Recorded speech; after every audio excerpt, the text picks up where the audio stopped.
Ladies and gentlemen, brothers and sisters, children of all ages, it is time. It looks like the audio levels are good. Tater Dom's joined the party. Cheers, Tater. Spelled it. All right, folks. The show is about to get started in about 10 seconds. Get your cocktails ready so we can start the show.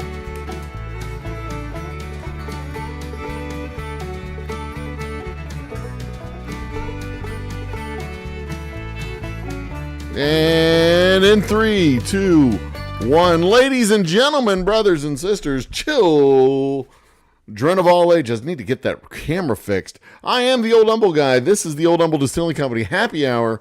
We are drinking Special Reserve on the rocks. And as you can see, I have just a normal piece of ice, not a clear piece of ice, because as I've said before, and will say again, clear ice does not make your drink taste better. It simply makes it look better if you are fancy. And if the ice is the most important part of your drink, then you have failed in your quest for a good whiskey. So, what are we doing today? Our whiskey topic, I don't remember what our whiskey topic is. Let me look on my cellular device, which I use as my monitor for the show. Cheers, Walter. Welcome to the party. That audio is good. Thank you, sir. What is in the description of the show today? I created the show, this broadcast. I created it a week ago, so I don't really remember what the plan was for the show. I remember the time travel part, the Back to the Future part. What is our whiskey question? The relationship between age and quality. Oh, that's a good question. Okay, fantastic. Okay, so how do I... First off, let's talk about how I determine the questions and answers for the show. I have social media, Twitter, Facebook, Blue Sky, TikTok, YouTube, and others. I am the Old Humble Guy, the owner and operator of the Old Humble Distilling Company, and I need to fix this logo. Dang it. So many things I need to get done. Let's see if I can... should I do that now? No, I'm not going to bother doing it now. Maybe I will. No, I won't. Can I? Let me see. I might have that graphic on hand. The blue with the white outline. I might have that graphic on hand. And I might just be able to download it and post it up to the show. Let's see here. But I'm the Old Humble Guy, the owner and operator of the Old Humble Distilling Company. And we've got three things going on tonight. First, our normal show that we normally do. But if you look at the top of the chat, for me, it's over here. For y'all, it's down there, I guess, or maybe it's either down below or over here. I think to my left on your screen. If we get 15 super chats of at least $20, I will give away a T-shirt, a Love Ya Blue Old Humble T-shirt. Let's see here. Can I open the bag? A Love Ya Blue Old Humble T-shirt. If we get 15 super chats of at least $2. There's the shirt. Oop, I guess if I held it up right, we will give away a T-shirt. I'm going to start doing this on every show. If we get a certain number of super chats, I will give away a T-shirt. This is a medium. I've got large, extra large, etc., etc. So if we get a certain number of super chats, I'll give away a bottle of whiskey. I'll give away a T-shirt. I'll give away a hat. I'll give away a shot glass. Whatever it is. So I'm going to start doing that. And we may not give away the product. We may not give it away. It may not come to that. I do have the Twidget installed. Let me make sure the Twidget's working. Off, on. Off, on. Is the Twidget working? I don't see it working. It may not be working. Oh, you know what I need to do? I need to select the chat for it to work. There it is. Tater Dom. Me, misspelling Dom. And Mr. Walter Kurt. Cheers. Cheers and cheers. Cheers to everybody. Welcome to the party. Okay, so I am endeavoring to fix this logo. That's not it. I may have it. If I don't already have it, then I'm not going to bore you with it. I have the blue logo with the clear background. I have a blue logo with an orange background for some reason. What was that? Go away. I have awards, more logo. I don't have it with the actual outline, it would appear. So I don't think I'm going to be able to just wave my hand and fix this problem during the show. At least not yet. At least not yet.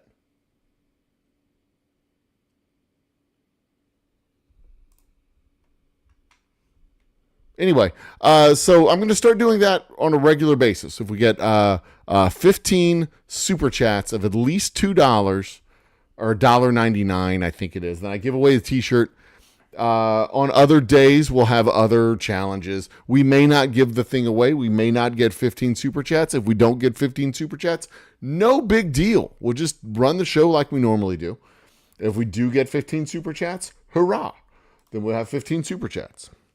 Old Humble logo. Clear background. White.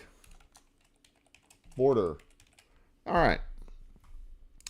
So what are we talking about? We're talking about the relationship between age and quality of whiskey.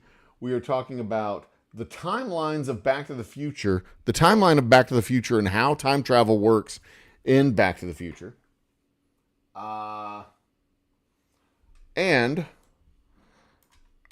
what's the other thing? Oh, the big question. What is the big question? How does time travel work in movies and in real life? That's the current events. Okay, so the current events question is, how does time travel work in real life? And the big question, the big movie question, the big discussion topic is, how does all this shit work? Where is the... Okay, there's that. Borders. There should be a thing for borders.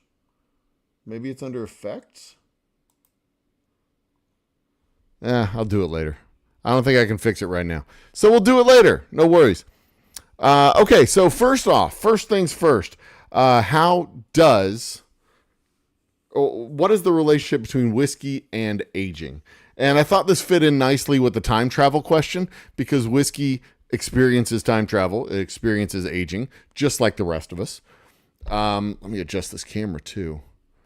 Fix that? Is that better? Yeah. I'm going to make sure the company logo is above my head and off to my right. And then when we have the Twidget, it'll be right above my head. Perfect. Vanessa Kitty's in the house. Cheers, Vanessa Kitty.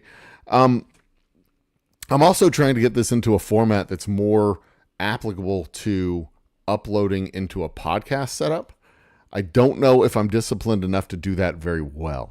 But I'm also, in next year, I am adding a feature that will allow us to have kind of a call-in, so I can have guests live on the show later on in the show. I don't know if I'm going to do the full like forum thing where we have like 6 or 8 or 9 people or whatever. That's a level of chaos that I don't know if I'm comfortable with. Not on my show. I'm comfortable with it on other people's shows. I can go onto their show, participate in the chaos, but I don't know if I'm comfortable with that level of chaos on my show. I don't know if I can manage that chaos, and that so I don't know if we're going to be able to do that. But I do know that I will be able to have one-on-one or two-on-one guests coming on the show, and possibly even have a regular guest host by the name of Jody Summers. Yeah. Ramon Johnson. I'm not sure which name is his real name, but I think he uses Jody on stage, which is all that really matters. Yes, Walter, just like Hollywood Squares, or similar to Hollywood Squares. Kuagenti did a show on Facebook for a while called Standing Room Only. And I really like the format that he used. He had 6 guests. No, it was him and a guest host and 7 guests. So he had 9 squares that people were in, and he would cycle through his guests on the show. And he would ask a question, everybody would get the answer, then he would open it up for an open discussion, and then he would cut that off after about 5 minutes, and then go to the next topic, go to the next question, and cycle through each of the guests. So every guest got to answer the question. I might try to do something like that, but I don't think just having a bunch of people up going, oh, so what's going on? And then everybody, like, oh, and one person blurts out, the earth is flat. And then it just gets stupid. And I'm not going to do stupid. I'll do dumb. I'll do nonsense, but I'm not going to do stupid. I have standards. No stupid shit is my baseline standard. So that's all plans for next year. Me and Jody had talked about doing a podcast from the distillery, but I really do think it's just easier to do it this way. I've got my pandemic studio already set up. All he needs to do is have a chair and a camera and a microphone, and he can log in and we can do the show that way. I think we'll be able to do a good show and have a good time, even if we don't have a live studio audience. We can always bring it to the studio or bring it to the distillery for a live studio audience. So we can always once we get it started, we can always do stuff with it. But if it's not started, you can't really do anything with it. And that's the goal, to be able to do stuff with it. So let's talk now about our whiskey topic. And I need to get that graphic. I need to do the graphic, the whiskey topic graphic. Graphics for the show. I need to sit down and do graphics for the show. Graphics. I have my little notepad right down here. For show. So I need to do logo, topics, and whiskey topic, current events, maybe. I don't know what we're gonna call the other two topics, but I want to call it like now think and big think or something like that. Some dumb little catchy phrase that has vague connotations of literature.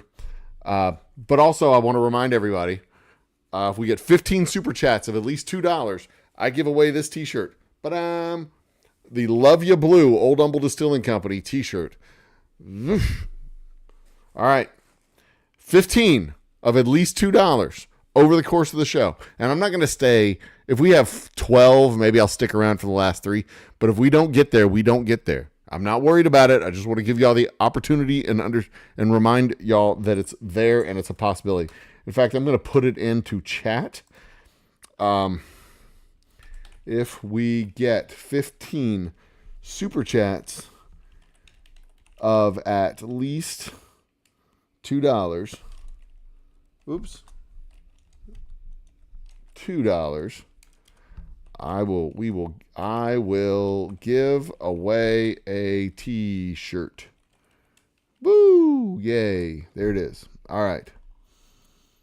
I'll pin that to the top so that everybody can see it. And all right, on with the show. So what is the relationship between age and quality of a whiskey? So a lot of times this falls into the same category as the relationship between price and quality. There isn't necessarily a one-to-one relationship between price and quality, or with whiskey or with wine. You can have very expensive wines that don't taste very good, very expensive whiskeys that don't taste very good. You can have very long-aged whiskeys that don't taste very good, and you can have some very short-aged whiskeys that do taste good. So first off, age is not, as I mentioned a few episodes back in our terroir episode. Thank you, Steve. As I mentioned a few episodes back in the terroir episode, it was, age is not a thing unto itself. Age is relative to climate zone, barrel size,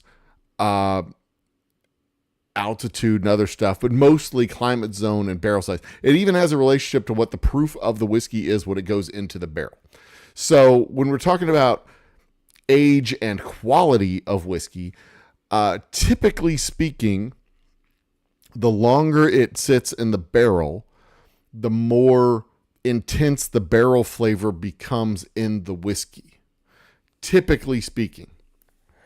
But that being said, with all things being equal, so if all of the barrels are from the same geographic region, the longer it sits in the barrel, the more intense the barrel flavor is going to become. Now, the question becomes, do you like that intense barrel flavor, yes or no? If the answer to that question is yes, then that intense barrel flavor makes it better. If you don't really like that intense barrel flavor, or it makes the whiskey unbalanced, the more unbalanced it gets, in my personal opinion, which is correct, the less quality whiskey, the lower quality whiskey you have. Now, that's not a universal opinion. I accept that. There are some people who are wrong. Just like with beer, there are people who like the hoppiness of the beer. They like the hoppiness. They like the intensity of the aroma, the intensity of the flavor. Just like there are people who like the mellow flavor of an ale, or the flavor of the stout, or whatever it is that goal ended. Wait a minute. What? Hang on. Let me restart this.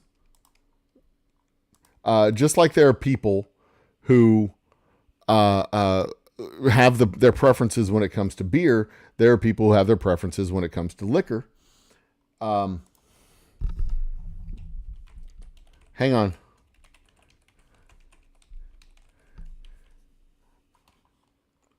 There we go. For some reason, the goal... Oh, I know why it said that. Goal created. Goal created. Okay. So the goal is set. And that's how they define whether it's a good beer or a bad beer, or a good whiskey or a bad whiskey. So if you like an intense... So this is how I qualify the answer. If you like the intensity of the barrel flavor, then you want a longer aged whiskey, a longer aged unbalanced whiskey. You're going to want something that's lower in rye, heavier in corn, longer aged. If you want something that's got a little bit more balanced in flavor, which if you're going to go with a longer age, you probably should have a more balanced flavor. Then, okay, I'm going to refresh the screen. Then the longer age will also equal a higher quality. You're just going to get a lot more flavor from that barrel. And if you want your whiskey to have a lot more flavor, like barrel aging a vodka kind of ruins the vodka, right? But if you want your whiskey to have that extra flavor, then that extra flavor is going to translate into a higher quality whiskey. Now, that said, it also depends on the quality of the whiskey that goes into the barrel. You cannot take garbage whiskey, if you will, and put it into... Goal ends in 2818. No. Hang on.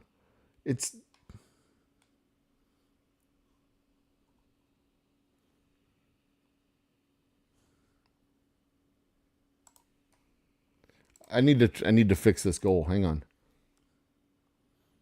Okay. It says 30 minutes. I gotta fix that goal. I gotta fix it. So that's the quality. That's the relationship there between the quality and age.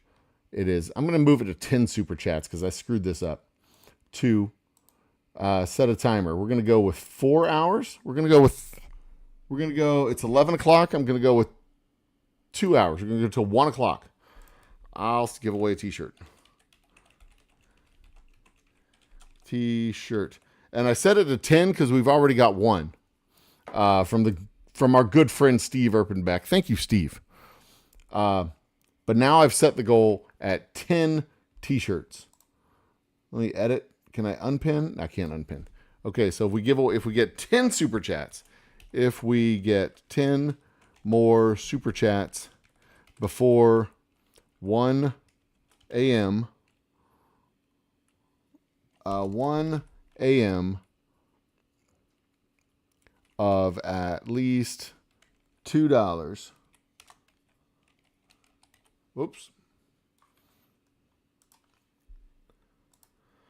Okay, so this is going to be a shitty podcast if I upload this podcast. You feel like a white rabbit looking at your watch? Okay.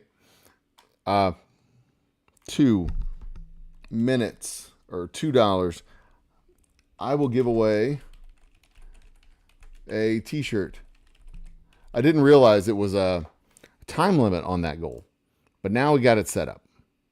Officially set and ready to go. Pin it. I did not realize that the goal expired. It had a time limit. That's dumb. Okay. So I already fixed that. So what's the second topic? Relationship between age and whiskey, or age and quality. It depends. Just like most things. All things being equal, if the whiskey's good going into the barrel, the whiskey's going to be good coming out of the barrel. And if you like the barrel flavor, the longer it's in the barrel, the more flavor you're going to get. So the more of that, more of a good thing is good. Now, can I reverse this thing? Okay. Now, I will say this. When I was doing my experiments for our special reserve,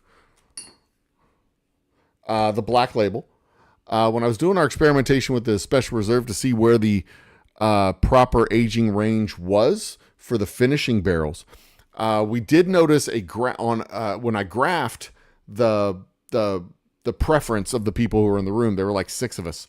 When I graphed so this is how it worked. I had a bunch of mason jars, or a bunch of these bottles, and I had the charcoals that we put in the bottles.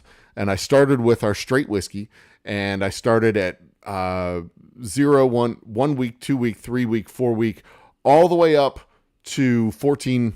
I'm sorry, days. 1 day, 2 day, 3 day, 4 day, 5 day, all the way up to 14 days. So 16 days. We had 16 bottles. So we basically extended the aging period on these bottles by anywhere between 0 and 18 days. And I had all these mason jars laid out, and we did the taste test for all of them. And of the 6 people in the room, not a scientific, not a true scientific survey, mind you, but it gave good data. I think it gave pretty good data, because the graph of quality of preference for people drinking it, and the goal was to identify the difference in flavor between the straight whiskey and the new stuff. And 1, could you tell the difference? And 2, was it better or worse? With 1, 2, 3, 4, 5 being better. I'm sorry, 3 being the same, 2 and 1 being worse, 4 and 5 being better. And the way the graph started out, the first couple of bottles, the 0, 1, 2, the first 2 days, they couldn't really tell the difference. And then the next couple of days, the line kind of dipped down. They could tell the difference, and they didn't like it better. And then after that, it went up, and they started liking it better and better and better and better and better as it progressed through, until it reached a point where it kind of flatlined. And they just didn't like it any better. They could go up above 3, or up above 5 if they liked it better. I told them, like, if you like it even more, if it gets progressively better, just continue to put a higher number. And it continued to get progressively better up until about week 13-ish. 12, 13, 14 is when it kind of started, the plot of preference kind of started to squeeze together right around 12, 13, 14, and then it just kind of plateaued. It didn't get demonstrably better for anybody after week 14. So I took that to mean that after about 13 days with the extra charcoal, which was an equivalent of about 8 to 10 weeks in a 5-gallon barrel, I took it to mean that was when it hit its peak of quality. Wasn't getting any better. Wasn't getting significantly better. Wasn't getting any better for it to justify staying in the barrel. So that's when I decided I would pull it out of the barrel. So as far as the relationship with quality goes, the argument could be made that the longer it sits in the barrel, it gets better up to a point if you like that flavor. If you don't like that flavor, it's not going to really help. But the longer, if it sits in the barrel up to a point, it continues to get better. But there comes a point where the barrel ceases to add any significant flavor. It's added all the flavor it's going to add. It's not going to add any more flavor. And now what you're talking about is scarcity, rarity, intensity of flavor again. If that's the thing that you sort of like. But the longer it sits in the barrel, the less you're going to get and higher the price. But we're not talking about price. We're talking about quality. And quality, again, all things being equal, it's going to result in a more intense flavor. And if you like that sort of thing, then yes, your quality will go up. I see Dustin is in the house now. Cheers, Dustin. Next topic. How does time travel work in movies and in real life? What's he saying? Yeah, I don't have a StreamYard link, man. We don't do this on StreamYard. Okay, so next topic. How does time travel? Because, we're talking time and stuff. 10 more super chats and we give away a t-shirt to one of the super chat people. That's what we'll do. It won't be just to anybody. It'll be one of the super chat people. Yeah, it's pay to play, bitches. And Steve has 2 entries now. So let me add his name down to the super chat list. And that's how we do the giveaways. Every dollar you give, you get a giveaway. So Steve, if we give away the t-shirt, we have Steve with 2 entries right there. And I'll do a random number generator. That should be fair. I can do a random number generator. I can make that happen. I'll call in and sing a fairy tale of New York. Oh, I'm sure the commentary is going to be delicious on this because it will be well aged. How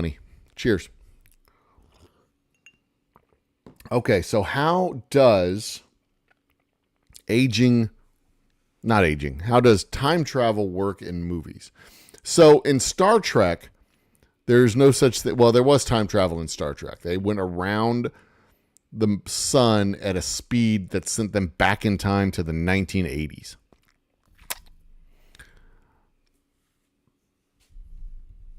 And in the reboots, there's a time loop where they go back and they create an alternate timeline. So that's how they do it in Star Trek. They do the timeline multiverse thing where you go back in time and create an alternate timeline. That's how they do the reboots. In Looper, there's not an alternate timeline. It's a flat timeline, and things you do in the past, things you do in the past affect you in the future. So if younger you and older you are coexisting in the same plane at the same time, if you the younger you cut yourself, then the older you will see the scar appear. And this creates a thing in the movies or in that movie where, I think it's safe to say this is like a 25-year-old movie. Assassins go from the future. The mob hires hitmen to live in the past. So they send people from the future into the past to get shot by the looper. And then when you're done with your service in the future, you get to retire and go away. So they send you back, 25, 30 years, and then you do your job for the next 30 years. And then when you're 50, you have met up with yourself in the future, having been sent back to when the young you was sent back to the past. 50-year-old you in the future is you from it doesn't matter. It's a flat circle. It's a flat loop. You just go back and you're still on the same plane. So if you from the future get sent to you in the past to shoot yourself, which is what happened to Joseph Levitt's character, who's Bruce Willis. then what happened, he cut the name into his arm and it showed up on Bruce Willis's arm, the older him. But also other guys, when they go into the past, the young guy, they just like cut off their legs, cut off their arms. They slowly dismember them. That's how they catch the future yous in the past, whatever. It's kind of fucked up. But it's a fun movie. Go watch it. It's entertaining. And, creates a time loop, whatever. What was the movie I just watched? It actually, the whole basis of the movie was a time loop. The agent goes back into the past, has sex with a chick, who ends up being himself.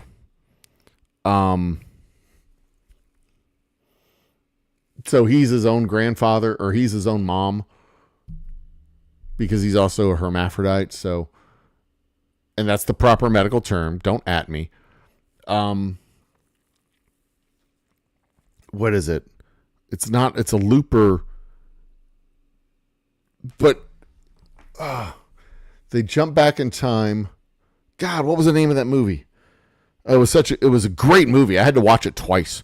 Because I fell asleep in the middle, like for 15 minutes in the middle of the movie, and I completely lost the thread. So I had to watch it again. I watched it again like the next morning. And that was the part of it that revealed that he was his own. He was his own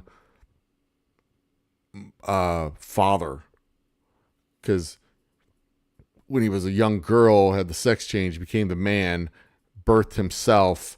And anyway, it doesn't matter. So that's another one that's a flat loop. The future doesn't change.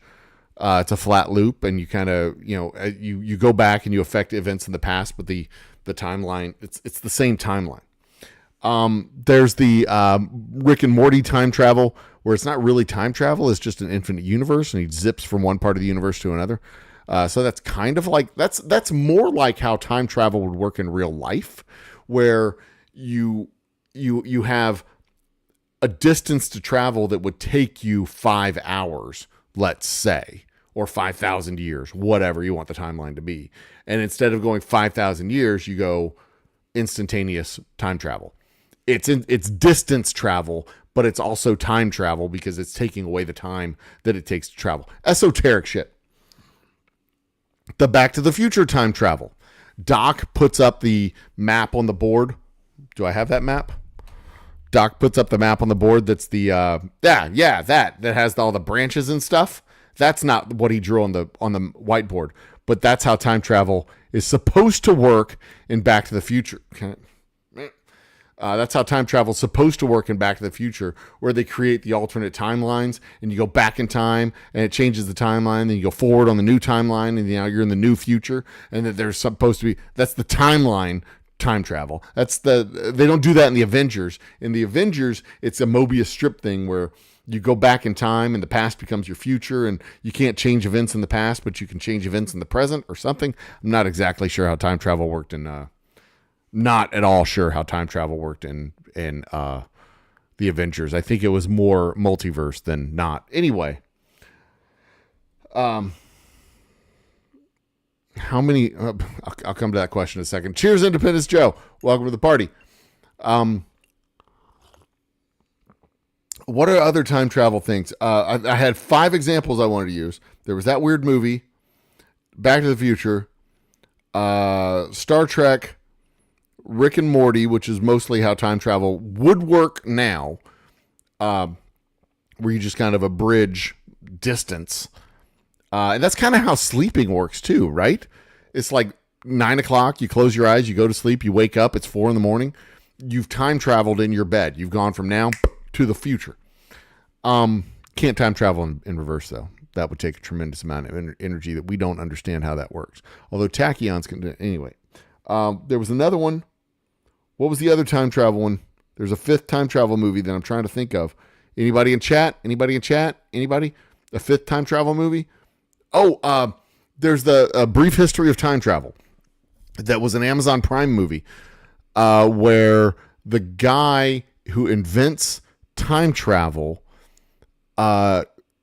basically the time travel device becomes the looping object. The time travel device is the thing caught in time. Time Cop. Oh my God, that was a good one. That was a good one. But I haven't watched Time Cop in probably 25 years. So I can't speak to how they did time travel in Time Cop. And Groundhog Day, that was a trapped loop. That wasn't a time travel. That was a trapped loop movie where he's stuck in a temporal loop that he can't break out of that loop until he learns how to become a good person. Bill and Ted's Excellent Adventure was a flat circle time travel. They took people out of history and did not change the future, probably because they returned the people back to the past where they took them, but they were still returned them back to the past with knowledge of future events. So they returned them to the past in a way that should have changed the future timeline. And also, Bill and Ted could just simply go, don't forget to use to move the keys. And then future Bill and Ted would remember to move the keys. So it was a flat loop, where time was a flat loop, and you could change the current. It was a singular timeline. It wasn't branching timelines like they describe in Back to the Future. As best I can remember, Back to the Future was the only one that had branching timelines. I'm sure there were others that did use this time trope, where they have the branching timelines. The one, A Christmas Carol. I'm sure there's others that use this trope of the branching timeline, but here's the thing. Now we're going to talk about topic 3, because that set up topic 3. How does time travel work in Back to the Future? Because this is where it gets important. This is where me and my family went up to, where did we go? Fort Worth, a few days back. This is when I came up with the idea for this particular episode. Topic 3, the big question. Back to the Future is not actually a trilogy. Okay, so yeah, Back to the Future is not actually a trilogy. That's the topic. So how does time travel work in Back to the Future? That's great. Time travel in Back to the Future, we're presented with this. Is that me looking up at it? We're presented with this, basically from Doc Brown in Back to the Future, where Marty goes back to 1955, changes the past, which affects the future, and then he has to re-correct the past, so to re-correct the future so that his existence isn't in danger. And then he goes back into 1985, realizing that he has changed the future. So we're told that he goes back to 1985 on a different timeline, which was altered from 1955. So he goes back to 1955, creates an alternate timeline where he and his siblings don't exist because George and Elaine don't get together. But then he does something to Biff, and that creates a third timeline in 1985 that he actually goes back to. And then Doc shows up in 1985, just hours. Let's go with hours after he arrives back from 1955, says, there's a problem with your kids in the future. They get into the car and they go to 2015. So they go to 2015. Marty picks up he does the stuff to keep his kid out of trouble, picks up the sports almanac. Biff steals it, goes back to 1955 to give it to 1955 Biff, creating an alternate timeline. And we know that it creates an alternate timeline because but then Biff returns back to 2015 where he left from.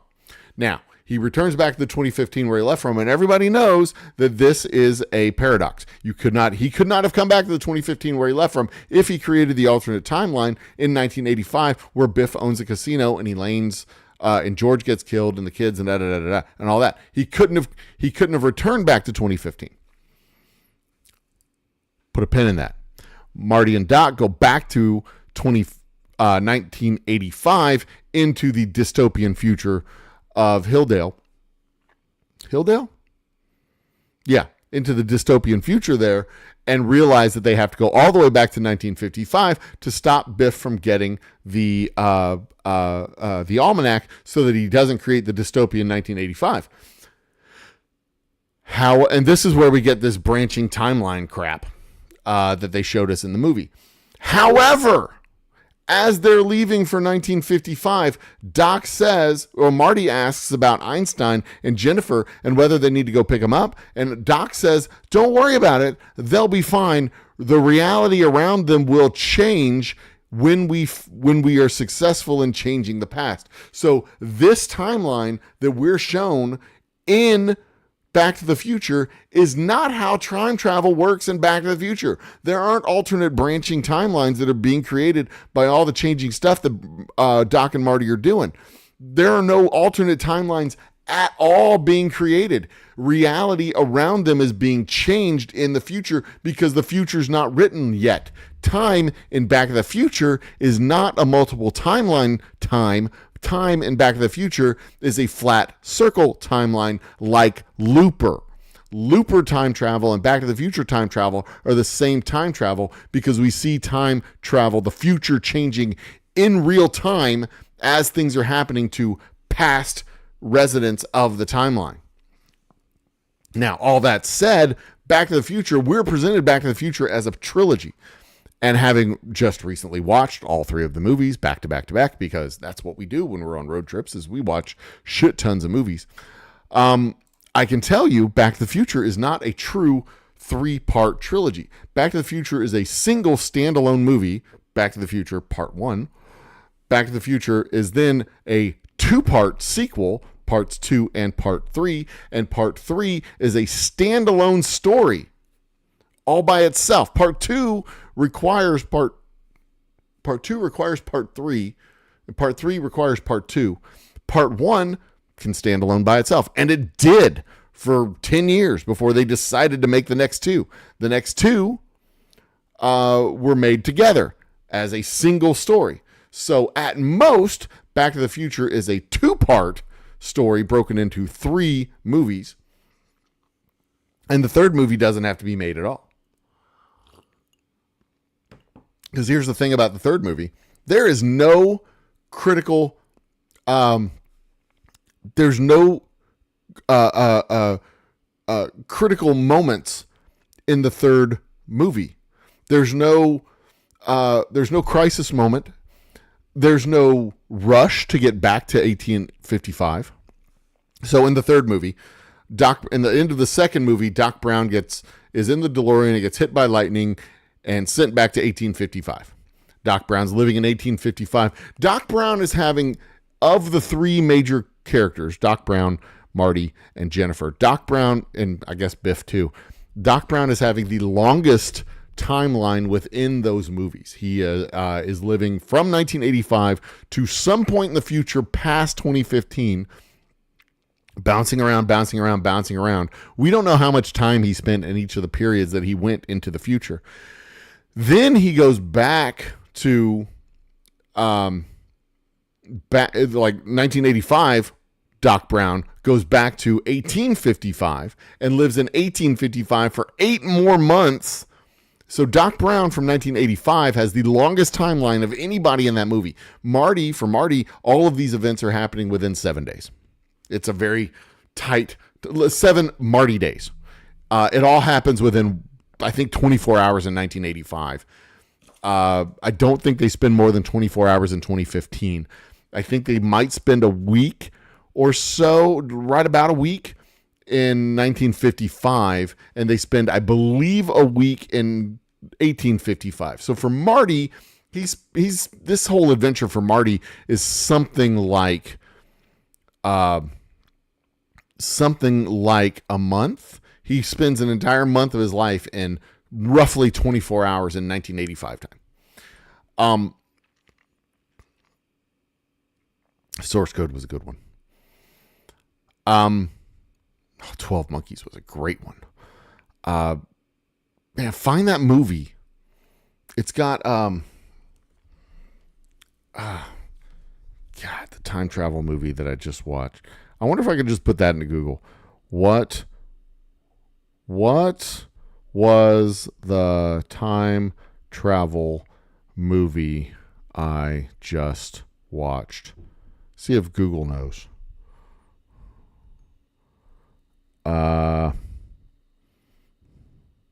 Nope.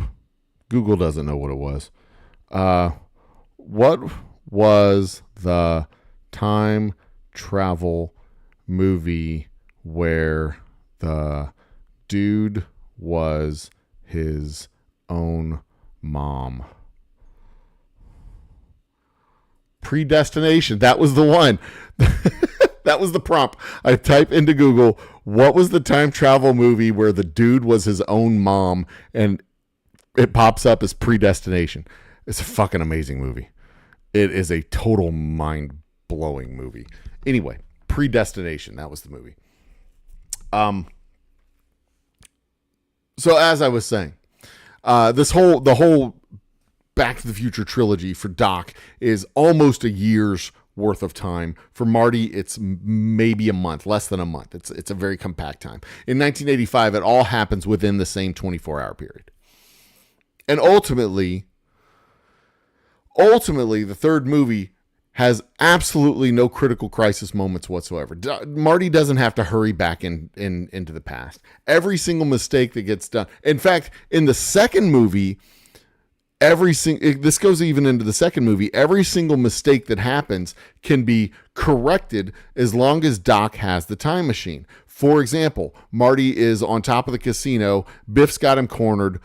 He says, yeah, I can either shoot you or you can jump. It's your call, your choice, whatever you want to do. Marty gets on the edge. He backs up, gets on the edge, looks over, and then he jumps. The number of times, we're not privy to the number of times that Marty jumped off that building and fell to his death. We're only privy to the one time that Doc Brown showed up just in the nick of time to save Marty from jumping off that building. And my hunch is that happened a lot until Doc got the timing down perfectly. The number of times that Marty was on that hoverboard at the opening to the tunnel right at the end of Back to the Future 2, and Doc Brown drops the rope and Marty grabs it and gets saved just before Biff runs him over and then smashes his car into the manure again. Manure, I hate manure. My hunch is that we are only privy to the one time Doc Brown successfully saves Marty. Not the number of times that Marty got run over by a car. And my hunch is he got run over by a car a lot. Which is what makes Back to the Future 3 even more perplexing, because Doc Brown knows that there is a DeLorean in 1955 that works. It's the same DeLorean that's in the cave in 1855. He knows that there's a Marty. He knows where Marty's going to be. He knows when Marty's going to be there. And he knows after the first Marty shows up that Western Union can deliver a letter to Marty in the street at that given time. So all that said, there's no critical climactic moments in 1855. When Marty goes back in time and the Indian's arrow punctures the fuel line in the DeLorean, all Doc Brown needs to do is say, okay, Marty, I'm going to make sure that we include in the letter that you need to bring spare parts, including a fuel line and maybe a tank of gas. And then he pulls out his gun, shoots Marty, feels bad about his friend laying there bleeding out, but then, goes and buries his friend. But after that, mere seconds should go by before another Marty shows up with another DeLorean and a fresh tank of gas. They could have dozens of DeLoreans in 1855 just sitting there. They all come back in a loop, and they're all right there. Because as far as we know, the DeLorean in 1855 doesn't disappear when it goes back to 1955 and then comes back to 1855. This is a DeLorean loop. They can have more and more and more DeLoreans piling up in 1855 until Marty gets it right and Doc gets it right and they figure out how to solve this problem, as long as the DeLorean doesn't get destroyed. But even if the DeLorean gets destroyed, Doc can just sit back, write another letter to Marty in 1955 at 7 p.m. standing at this exact location. He could do it. And they could have a pile of dead Martys and a pile of busted DeLoreans, a whole bunch of gasoline. It shouldn't just shouldn't significantly affect. I'm sure at some point you have enough DeLoreans that the people in the past would be all like, what are all these cars here? But, you could always just, I guess, go back in time. See, and that's the great thing about time travel. You just go back in time and clean up your mess. Because in Back to the Future, time travel is a flat loop, and the future doesn't create alternate timelines. You're not talking about the multiverse. You're just talking about a flat circle. And the future just gets rewritten over itself. Doc said so. The future will just be rewritten, and everything around her will change when she wakes up.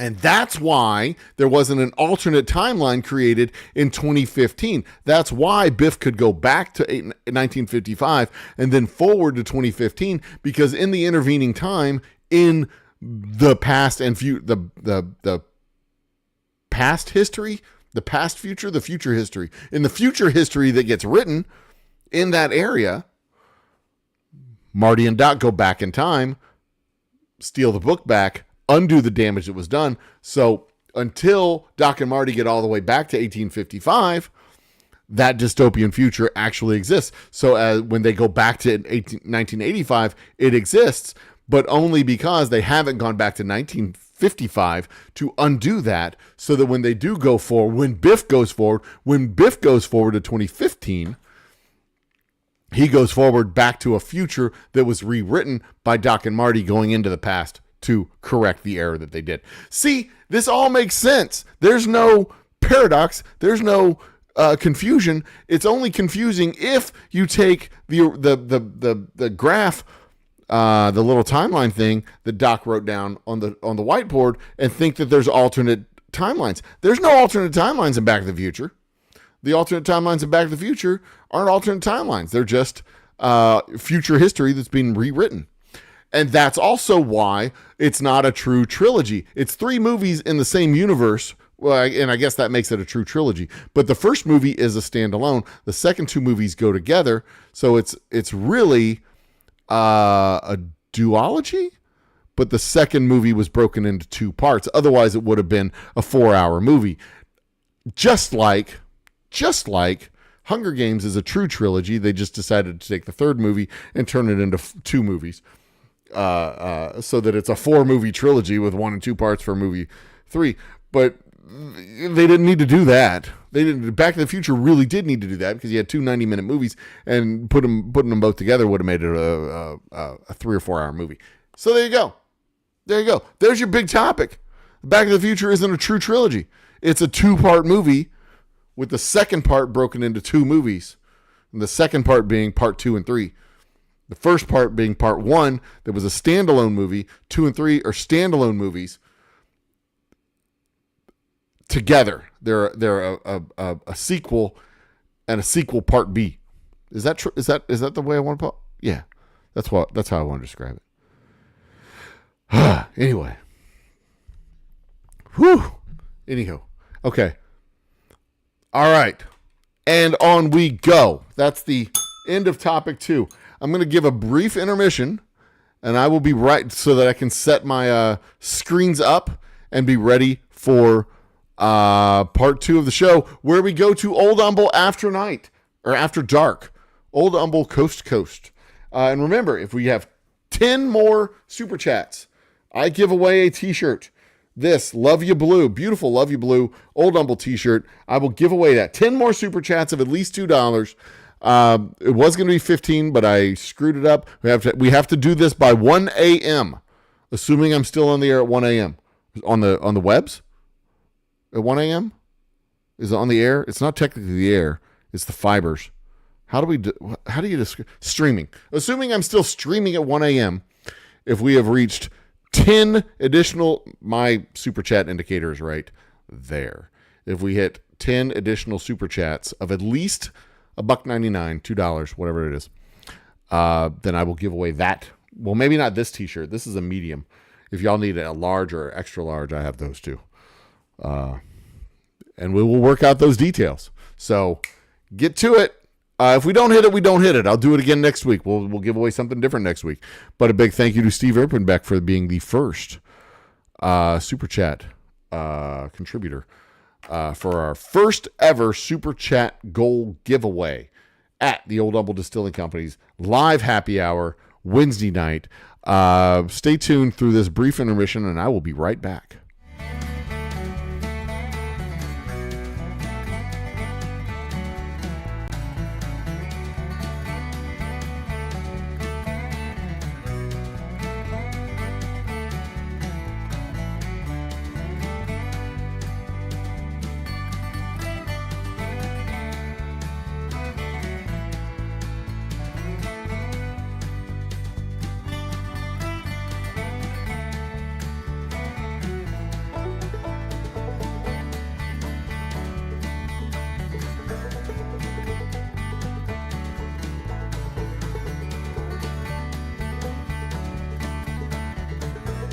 All right, ladies and gentlemen, let's return to the live happy hour with the Old Humble Distilling Company. Oh, it's me, the Old Humble guy. Welcome back to the Old Humble Distilling Company's live Whiskey Wednesday happy hour, brought to you by the Old Humble Distilling Company, of which I am the owner and operator. You can see me live during the week, bottling whiskey, building things, doing stuff. I have a cool project that I'm going to start working on tomorrow. It requires a couple of moving parts. I am going to make something with my used barrel staves from one of my small barrels, from one of my old small barrels. I've got a couple of cool little things I'm going to do with that. And I'm going to do that tomorrow. Tomorrow afternoon. I don't have to be in the distillery early, but I will, to do this live stream. I've kind of planned it out in my head as to how I'm going to do it. I need to stop by the store, get a couple of supplies, but it'll be kind of cool. So check it out. Come and visit me. Come and see me tomorrow. Be awesome to each other and do all that shit. All right, on with the party. Is there a way to make this font larger on this thing at all? Hello? Anybody? Greg, my technician, is Greg. Is there a way to make the font larger on the... No? And also, you're a figment of my imagination. Got it. Okay. All right, on with the chat. We will start with the first guy. Tater Dom was the first one to join the show. Cheers, Tater Dom. This is the portion of our show that I like to call Old Humble Coast to Coast. Old Humble After Dark, Old Humble Coast to Coast, a version, throwback, if you will, for the older folks of the Art Bell Coast to Coast. I was never privy to Art Bell. I was not a AM radio guy, but Art Bell was a old school call-in radio guy. Probably one of the first. I guess he was one of the first. I don't know. I just remember Art Bell Coast to Coast, and he would have some of the weirdest callers talking about UFOs and alien abductions and alien conspiracies and Mothman and cryptid sightings and all kinds of crazy shit that people at 2 a.m. would call into the radio station to talk about. And almost all of it was complete and total nonsense. But I will say this much. The UFOs that people saw over the mountain states of the United States were obviously stealth aircraft. We know this today. Cigar-shaped vessels, cigar-shaped jets, planes that were flying in erratic motions, V-shaped, triangle-shaped lights in the sky and stuff like that. Those are like literally the stealth fighters and stealth jets that we know and love today. The stealth technology has advanced significantly since then, and now we have the F-35 that can literally fly up underneath and around an Iranian fighter and not be seen. But mad props to the stealth tech today. The joke back in the 1980s was Ronald Reagan bought a bunch of invisible airplanes. Spent several $1 billion on a field full of invisible airplanes. When he was taken out to the field to look at the airplanes, it was an empty field. And he said, "This is money well spent. I'm very glad we did this." And he got back in the helicopter and left. Ha ha ha. Very funny. The 1980s was a stupid, stupid decade.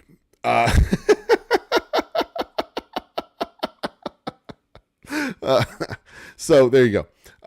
So that said, the drones that we see off the coast right now, probably some kind of stealth aircraft. Calm down. So that's my Art Bell moment. We can talk about stealth aircraft, drones, UFO. They may be UFOs, but they're not aliens. Oh, and my lava lamp is working too. Cool. Okay, so that's what this last, like, the chat goes. It can be part of the conversation from earlier. It can be part of the conversation going forward. Somebody's got a question they just want to ask. Fine, whatever. I'll answer it. The goal is to interact with you guys, have some fun, relax, chill out, and maybe get 10 more super chats so I can give away a Love You Blue t-shirt. And the Love You Blue, by the way, this is the same Columbia blue that the Houston Oilers had back in the 1970s and 1980s. Same Houston Oiler Love You Blue until they left town in 1993 and went to Memphis to become the Memphis Oilers. And then they became, I think they were the Memphis Oilers for a season. They may have been the Tennessee Oilers for a season. And then they changed their name to the Tennessee Titans when they moved into their Nashville Stadium over in Possum Holler. And then proceeded to be a laughingstock joke of a team for the rest of their fucking lives. I hate the Oilers. I hate Bud Adams' franchise. The Titans are shit. I hate them. I hate them. I hate them. I hate them. Absolutely hate them. And for what it's worth, the people in Houston that are still Titans fans, they can suck it too. That was your team, and they abandoned you, and you still want to root for them? Suck it. Suck it. Cheers, Tater Dom. Welcome to the party. Actually, I said that already, but I'm just going to cycle through. And that's the goal. My goal is to get to the end of chat. When we get to the end of chat, if we have nothing to talk about, there's nothing else to talk about.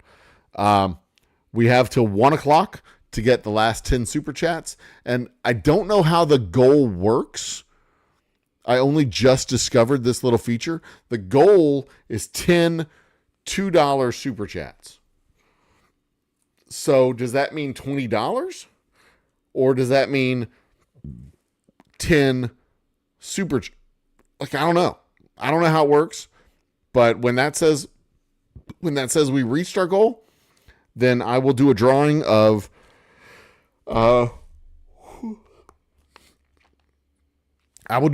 the people who gave the contributions, and we will give away a t-shirt. So you have 1 in 10 chance of winning a t-shirt. That's what it comes down to. You can juice that chance by giving a little bit more, but you have at least a 1 in 10 chance of getting a t-shirt. So that's pretty damn good odds, if you ask me. On with the chat. Tater Dom, I misspelled Tater Dom because I'm a dope. Speaking of Tater, I discovered a week or so ago how to just troll for views by just making just even the slightest, most innocuous statement about Tyler, the Creator, or as I called him in one of my videos, Tater, the Crayola. His little girlfriends are just insufferable. I still get notifications. I got a couple of comments from one of his stupid little fanboys. They call me Unk because they think that's an insult, I guess. Ask what music I listen to. Suggest I listen to Mozart without spelling it correctly. These kids are just dumb. But hey, props to them. I guess they can read. I guess they just can't spell. And they listen to some decent music. I also learned last week something I already knew, but I learned last week the only thing you need to do to trigger low quality men is inform them that Taylor Swift exists. And then they will go on a 15-minute spitting, cussing, bitching rant about how she has no tits and is not good. Which is objectively untrue on both counts. She has tits, they're just small. And she is good objectively, even if it's not music you like, which is a question about your taste. But she's, a multi-billion platinum whatever artist who can write, sing, dance, and play instruments.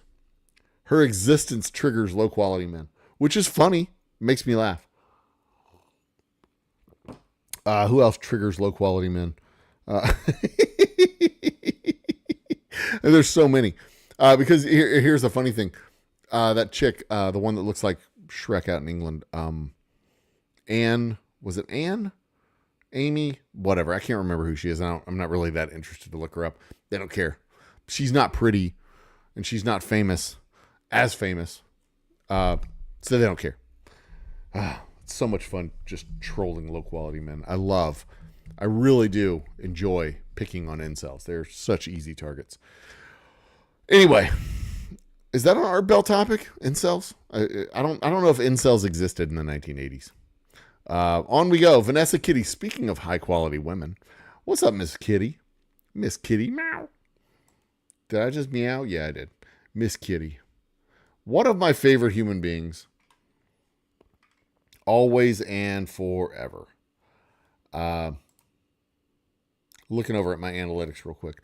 Also need to check my stats on my stream. It looks like everything. Actually, my stats on my stream are holding up well. I'm very happy with the stats on my stream. So the tech wise, we are holding up well tech wise. Okay, back to the chats. Vanessa Kitty says hi. This was early. Do I have timestamps? No, I have timestamps over here. Okay. 42 is the answer to life, the universe, and everything, as found in The Hitchhiker's Guide to the Galaxy. Not a time travel book, although they did travel to the edge of the universe, and they had dinner at the end of the universe. Predestination was a great movie. Goddamn. So is Hitchhiker's Guide to the Galaxy. I like the most recent, the one with Mos Def in it. That was a great rendition. The thing about Hitchhiker's Guide to the Galaxy is it's not just one book. There's like 9. And they're so wide-ranging in the story that they tell in the universe that it exists that it's really hard to make a single movie. I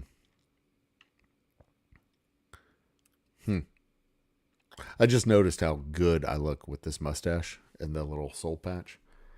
You can't see it because the hairs are gray, but it goes all the way down here. Let's see. It goes all the way down.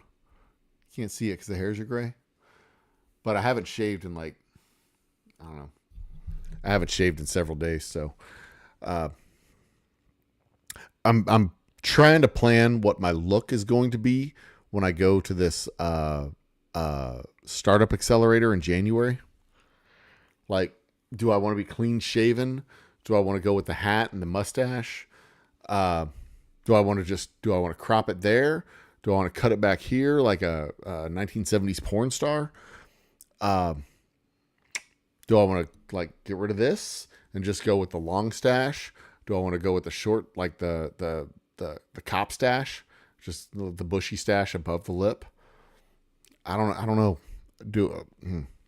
Haven't decided yet. So many options. What am I going to do? Anyway, on with the show.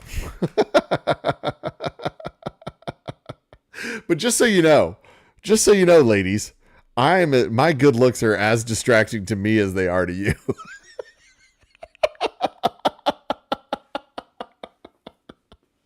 Looking at myself in my monitor.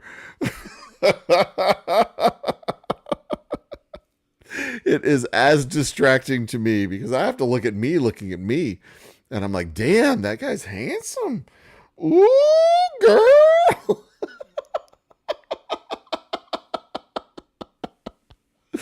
Ooh, I bet he pays a bill for his woman. Ooh.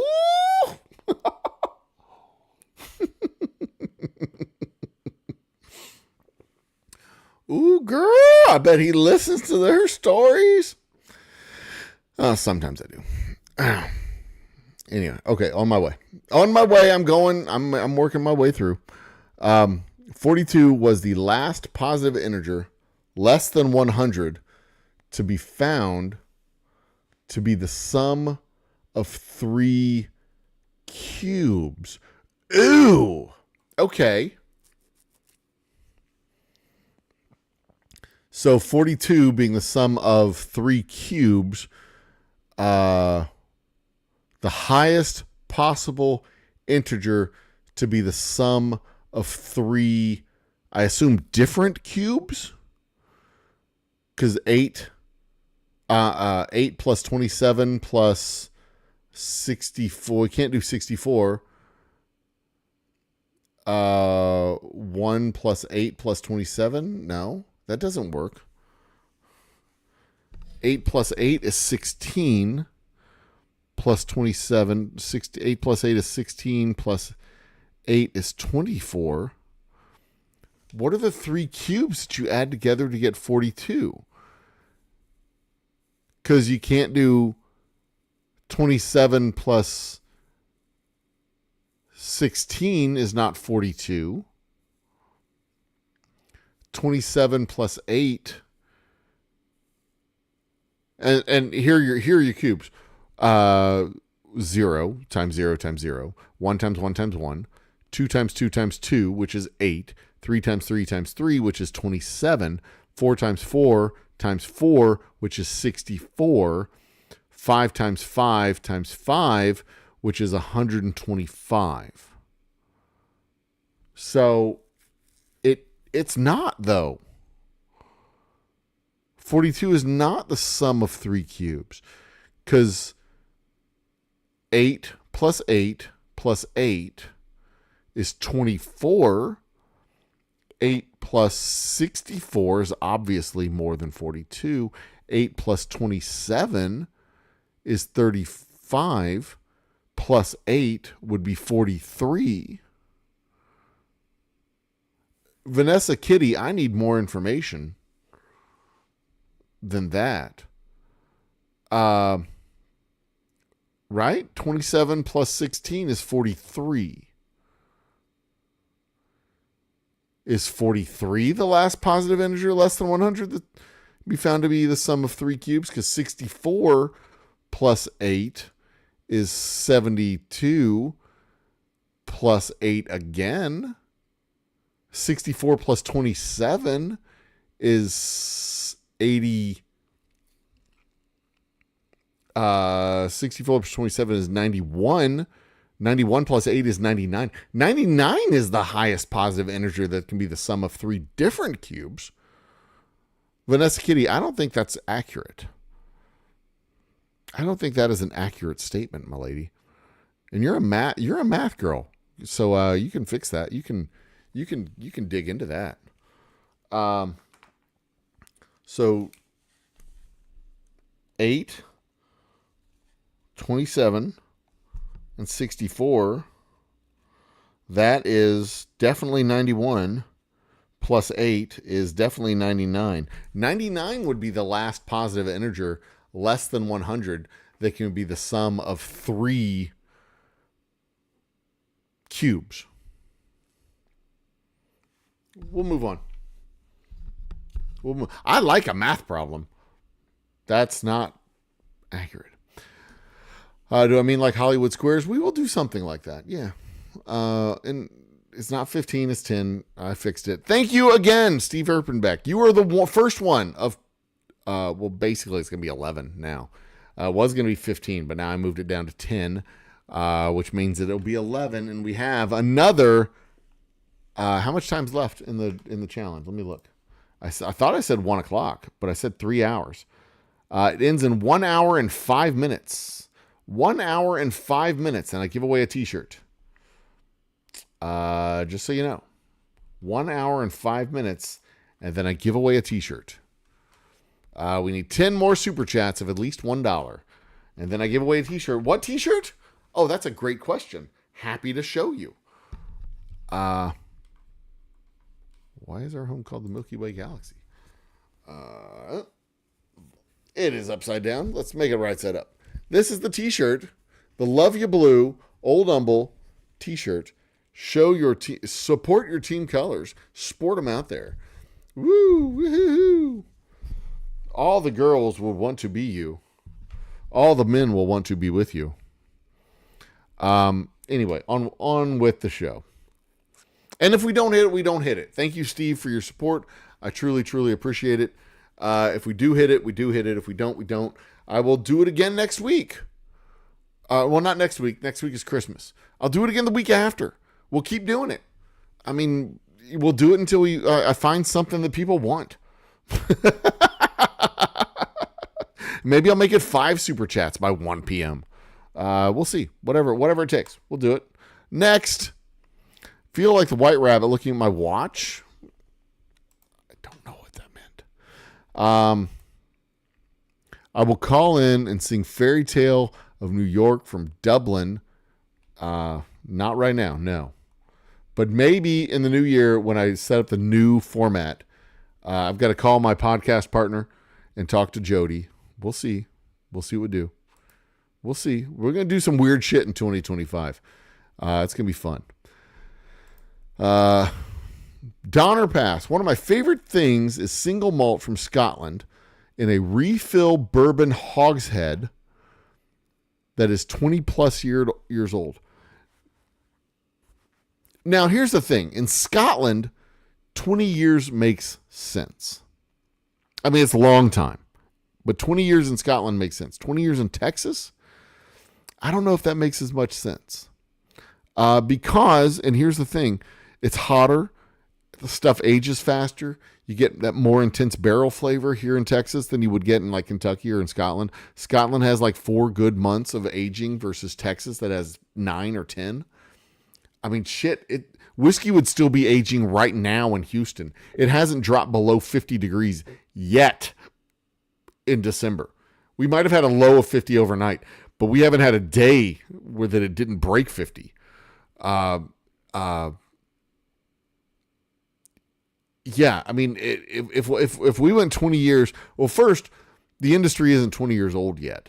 But if we did go 20 years in Texas, in Houston specifically, in Humble, out here where I'm at, that 50-gallon barrel might only have 15 gallons left in it. I mean, that would be... I agree with you. 20-year-old Scotch is some damn good stuff. Some damn good stuff. I've only had a 20-year-old Scotch once, and it was something. It was something remarkable. That said, we're not going to be doing... we're not going to be doing that anytime soon. It's going to be at least 20 years before we have a 20-year-old bourbon at the Old Humble Distilling Company. How many hermaphrodites are in that movie? There's only... Okay, so in predestination, the person who's in the time loop, there's a word for that. The artifact that exists in the timeline because it was brought back from the future, and the act of bringing it back from the future creates it in the past, and that's how it becomes created. There's a word for that. I don't know. Y'all can Google it. The guy... So the whole point is that this dude is an agent with a time travel agency, and he's trying... It's an old movie. If you haven't seen it yet, I'm not ruining it for you. He's going into the past to stop the person who is a terrorist in the future. Time travel was created in like 1985, 84, something like that. And you could only travel 45 years in the past and 45 years in the future. And there's this terrorist in the future, and they're trying to go back into the past to stop this terrorist from terrorizing.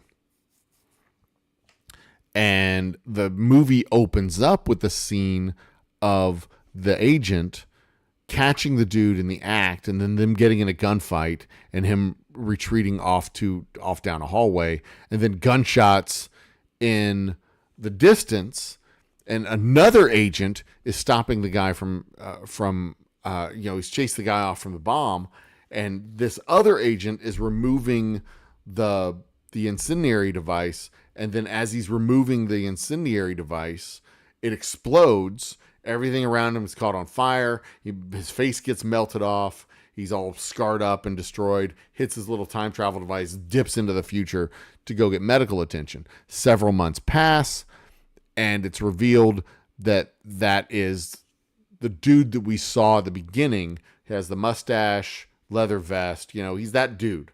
Ewan McGregor, I think. Not Ewan McGregor. That's Obi-Wan Kenobi. Who does it star? stars Ethan Hawke. Stars Ethan Hawke. So we're the reveal is that this dude who stopped the bomb he gets facial reconstruction surgery, and he was the dude who was chased off at the very beginning. He was the agent that got in the gunfight. He was chased off at the very beginning. He comes back. He sees the person on the ground with the melted off face, gives him his little time travel device. The dude with the melted off face is the dude, Ethan Hawke. So Ethan Hawke gets chased off, and Ethan Hawke saves Ethan Hawke in the future. Then Ethan Hawke goes back into like 74, somewhere in that neighborhood. Might have been 65. I think it was 1965. Goes back to 1965. And he's in a bar. He's a bartender.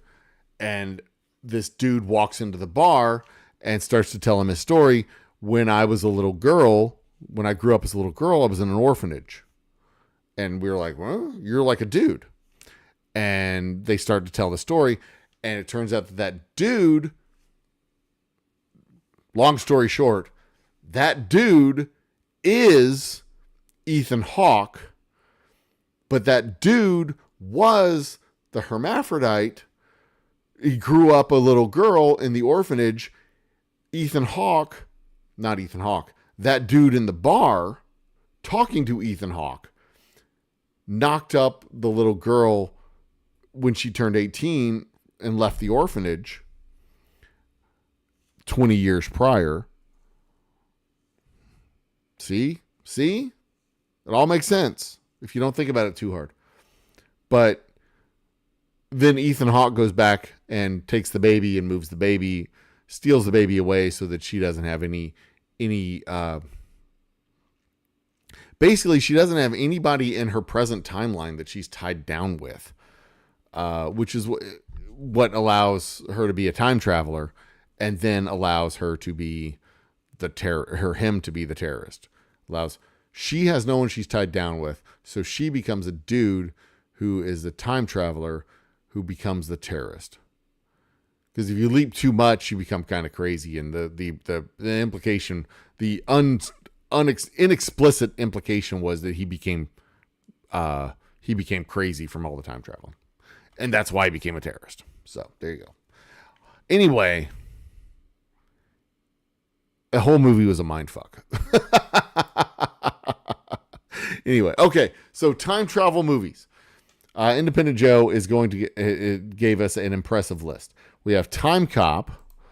We have Groundhog Day, which was exactly right. It was a temporal bubble. Dude was in a temporal bubble for about, I think the calculation was for about 10,000 years. He was there for a long time. A very, very long time. Bill and Ted. Jet Li in The One. I have not seen that one. A Christmas Carol was not a time travel movie. It was a mystic movie where they saw the future, but they didn't travel to the future. And I know that's kind of splitting hairs, but it was more of a vision movie because he also went to the past, but he didn't interact with the past. This was, he didn't interact with his environment. He was brought back and saw it, but was not a part of it. It was just like, whatever. He was having a stroke or whatever at night. So I'm not going to accept that as a time travel movie. Interstellar had time travel elements because of the black hole. They went down to the surface of the planet that was orbiting the black hole and were there for something like 27 years, if I remember. A ridiculous amount of time. That dude was stuck on his ship for 20-something years. 12 Monkeys. 12 Monkeys, oh my God, I can't believe I didn't. 12 Monkeys was another one that was a temporal time loop.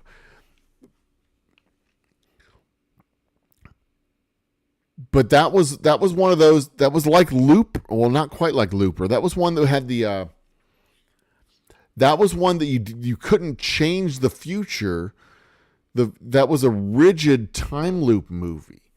You went back in time, but you were on the timeline in which you went back in time.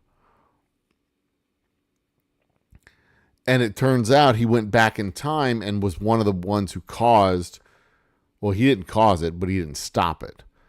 But because he went back in time, he caused, well, no, he didn't cause it. He just didn't stop it. He was a dude who went back in time, and it was just a thing that happened. He was present, always had been present in the events that had always happened. So it wasn't exactly a time, well, I mean, it was a time travel movie, but it wasn't a time travel movie where you could interact with the environment and change the future or the past. Where Back to the Future was a movie where you could go back and change the future and the past. And Looper was one where you go back and you could change the future and you could change the past. And if you were a consequential enough individual like Biff, you could significantly change the events for an entire region. And I guess Marty too, he significantly changed the events for an entire region. Or at least for an entire family. Marty was a less significant character in Back to the Future than Biff. Because Biff going back in time to give himself the almanac significantly changed the outcome of events for all of Hilldale. Marty going back and changing the events for George and Biff simply affected the future of Biff and George's family timeline. Huh. Biff was a more consequential character in Back to the Future than Marty. That is an accurate statement. Huh. Anyway, 12 Monkeys was a movie that had elements of time travel in it, but the elements of time travel were no different than a flashback. Because Brad Pitt's character didn't actually change the past. There you go. His only interaction with the guy with the viruses was they happened to be in the airport at the same time. They happened to be, I mean, his whole mission into the past was futile because they were barking up the wrong tree. Brad Pitt's character just happened to be in the airport at the same time as the guy spreading the virus, and he was there as a child and as an adult. But his existence there had no impact whatsoever on the future. None whatsoever. Yeah, so there you go. Onward.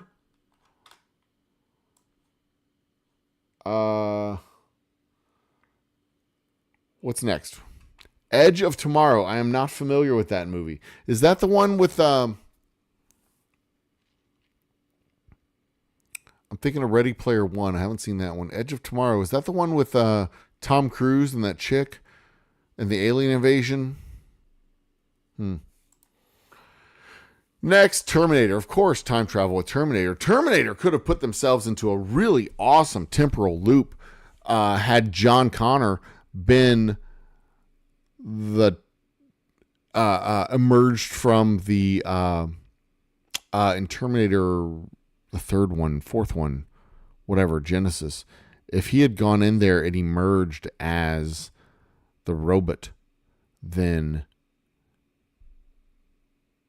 they could have put themselves in a full, like John Connor was sending himself back in time to prevent the Terminator from, done that whole, like he could have ended history by being the one who ordered, not John Connor being the one who ordered, maybe it was John Connor. Yeah, John Connor being the one who orders the time loop. That whole franchise became such a, with that last one that with Arnold in it, with the good Terminator, that he was the one that was ended up protecting the family, and it, because they had done it so many times and failed, they just never quit trying and kept sending people back into the past, back into the past, back into the past, back into the past. That was a mostly good series. They had a couple of misses with the movies, but the TV series wasn't great. But most of the movies, especially the more recent ones, were really fun. Really enjoyable series. I don't know what series is. Deja Vu, not familiar with that movie. Source Code, that was another one. Jake Gyllenhaal.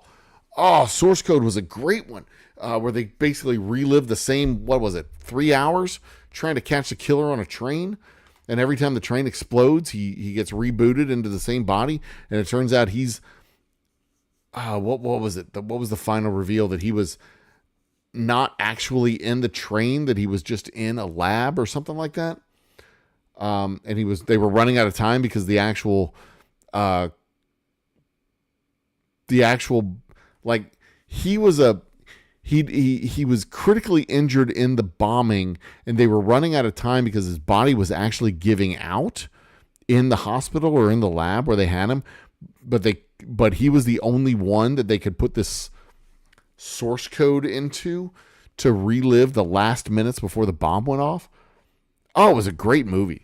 It was a really good movie. Really fun movie. Onward. Gas isn't the issue. It's the plutonium. Well, that's the thing. He could have just written a letter and said, hey, and I think the one in 1855 had the Mr. Fusion. Didn't it? Because it was the flying car, so it had the Mr. Fusion. The one in 1855 should have been the Mr. Fusion one. The flying circuits were shot because of the lightning. But again, he was in no rush. He could have waited till 1985. He could have written himself a letter in 1985, knowing where he would be in 1985. He could have written himself a letter saying, hey, we need these parts in 1855.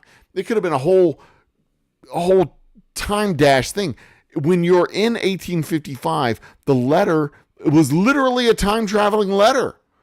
The letter was traveling through time, sitting in a vault, waiting to be delivered in whatever time period, whatever time it was going to be delivered. And then the Marty of that time, or the Doc of that time, could have just grabbed the parts and brought them back to the past well within time before Doc died. Doc had 9 months.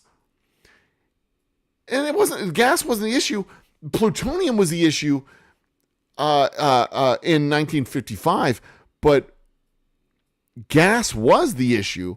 I mean, the plutonium was also the issue, but gas became the issue when it was a busted gas line. And also gas was an issue in 1855. They didn't have gasoline back then. But again, when you have a time machine and you know where people are and when they're going to be there, when you think fourth dimensionally, when you're in 1855 and you sit down and think, okay, when am I going to be at my shop in 1985? I know when we start the time travel adventures. So I write a letter to myself then. And instantaneously, Doc in 1985 will receive that letter and be able to, let Doc know, et cetera, et cetera, et cetera. But here's the other thing. Doc in 1955 knows that Marty goes back to 1855. So Doc in 1955, which means Doc in 1985, knows that Marty went back to 1855. Because Doc in 1955 knows that Marty went back to 1855. So if Doc in 1955 knows it, then Doc in 1985 knows it. If you start piecing it all together, Doc in 1855 knows that Marty goes back in time in 1955 to 1855, because Doc in 1855 is Doc in 1985. And Doc in 1985 is the one who goes back in time. And Marty is successful. So all this is happening within the timeline. So Doc in 1985 knows. Let's see here. Hang on. Well, Doc in 1985 knows that Marty went back in time because Doc in 1955 knows that Marty went back in time. But Doc in 1955 doesn't know Marty was successful because Marty hasn't been successful yet in 1955. And they won't know this until Doc in 1985 returns to the future. But Doc in 1955 knows all this shit's happening. So Doc in 1985 knows all this shit's happening. Or knows what's going to happen. In the first movie, Doc knows that he sees Marty in 1955 and Marty goes back in time to 1855. In the first movie, Doc knows that he goes back to 1855 and dies.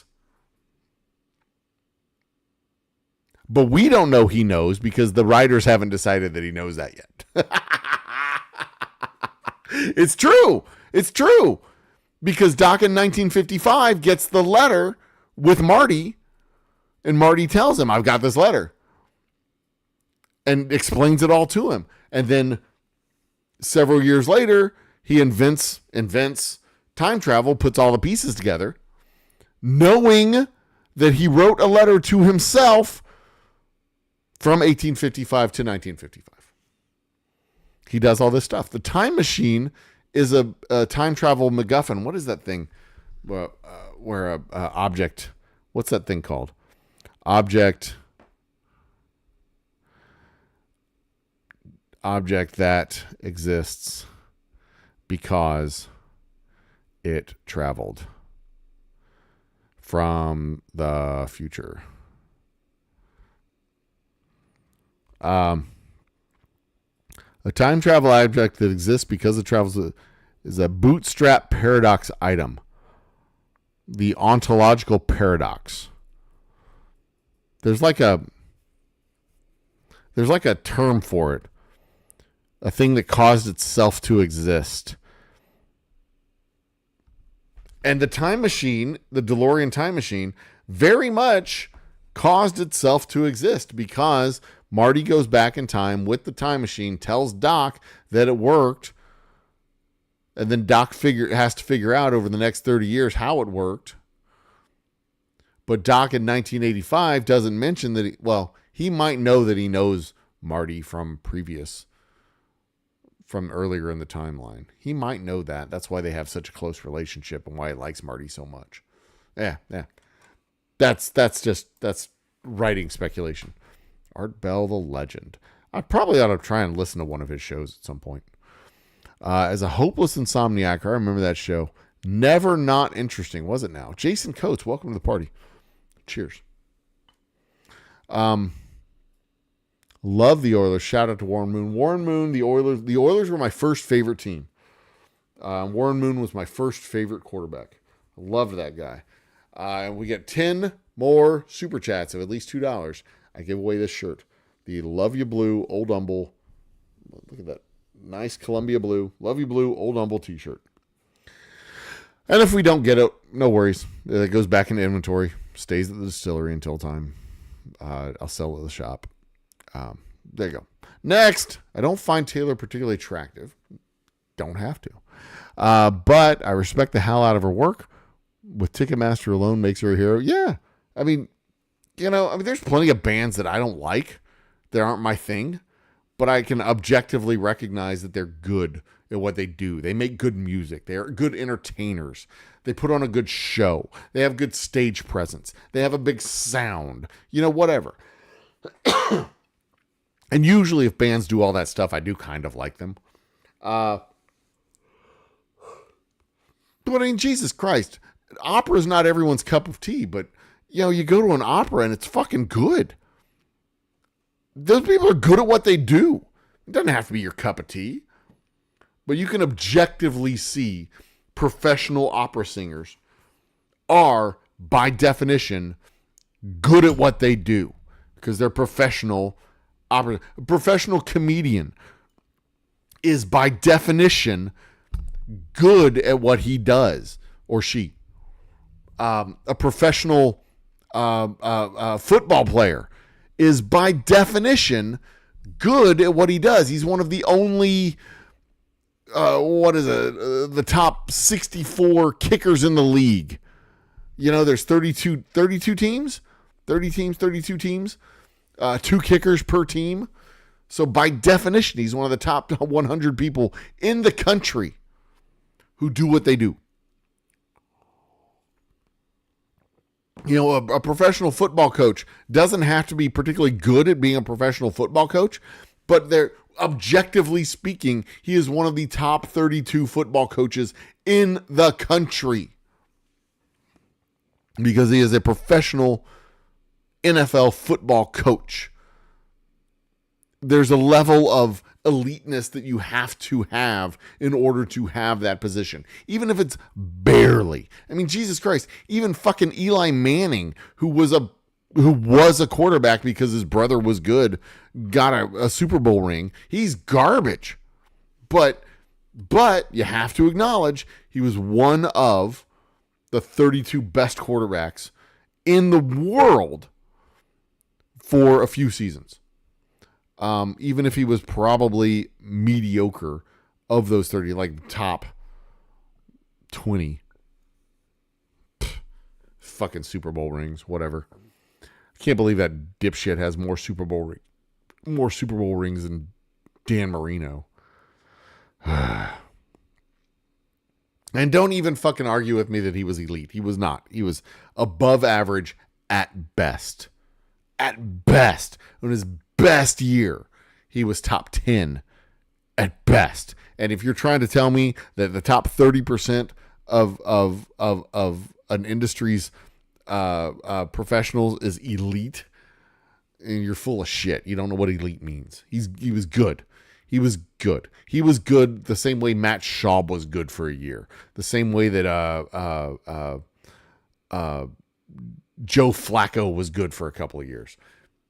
Eli Manning just managed to stretch it out for a couple of extra years. And he had a good enough defense and a good enough corpse around him that he was able to win a fucking Super Bowl. But don't even with the whole Eli Manning. Eli Manning is an elite quarterback. He was never. He had an elite last name, and that is the best that he could do.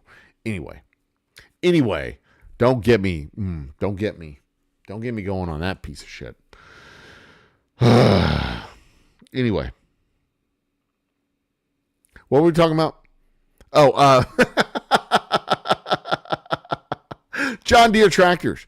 You know, you're not going to drive a John Deere to the office in the morning if you're commuting into downtown Houston. But objectively speaking, it is good at what it does. It is a good tractor. John Deere makes good tractors. Objectively speaking, you can't argue that. They make good tractors. So there you go. It doesn't have to be your preferred mode of transportation, but they make good tractors. Period. End of story. Art Bell was proto-Q. That is a very, very astute observation. Yes, Art Bell was the proto-QAnon, some of the original goofball conspiracy theorists getting on his jock there.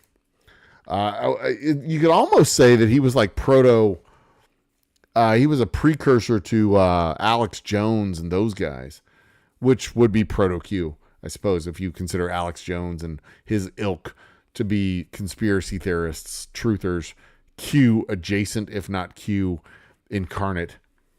Art Bell would have been the less damaging version of those, because those guys are plugged into the almighty algorithm. Well, Alex Jones was. He's not anymore.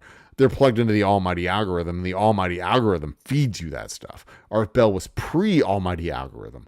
Art Bell was, you had to seek out his lunacy, where the almighty algorithm will feed you that lunacy. So Art Bell was less dangerous within the genre than today's cuckoo birds, because today's cuckoo birds will say dumb shit, and the almighty algorithm will say, oh, we see you like dumb shit. Here's some dumb shit. Here's some more of it. Would you like some more? Would you like some more? Because we have some more dumb shit. And if you like that dumb shit, here's a different variety of that dumb shit. This is dumb shit with cinnamon. Would you like dumb shit with cinnamon? Because we have that. How about a dash of habanero with dumb shit? Ooh, we have spicy dumb shit and we have savory dumb shit. Would you like to try both? The algorithm will feed you whatever shit you want to eat, because the almighty algorithm loves it when people eat shit. God bless, God save, God is the almighty algorithm. Marker, middle of... so at this point, Paul, I reached the middle of chat. Where is your comment? That was middle of chat was at 11:43. It is 12:20. I am 40 minutes behind on chat, and I am almost done with chat. Y'all have slacked off. That's fair. That's fine. That's good. It's almost 30 minutes to the end of 40 minutes to the end of the super chat giveaway. Once again, thank you, Steve Erpenbeck, for being our super chat champion for the night. We will do it again for the next show. I'll do a t-shirt, maybe something else. I don't know. Maybe do a bottle of whiskey. I don't want to do a bottle of whiskey. I don't give away a bottle of whiskey. I want to give away a t-shirt. I want to give away hats. I want to give away merch, t-shirt, and a sticker. We'll give away stuff. But you got to buy the whiskey. Was Here Comes Mr. Jordan a time travel movie? I am not familiar with Here Comes Mr. Jordan. See You Yesterday. That was a time travel movie. What is it? Here Comes Mr. Jordan. Here Comes Mr. Jordan. What is Here Comes Mr. Jordan? 1941? Boxer Joe Pendleton is killed in a plane crash on the way to a championship fight. Unfortunately, wasn't supposed to die and is brought up to heaven too soon by an overseer angel. The angel's boss, Mr. Jordan, sends Joe back to Earth in the body of a murdered playboy to straighten out his life and resume his boxing career.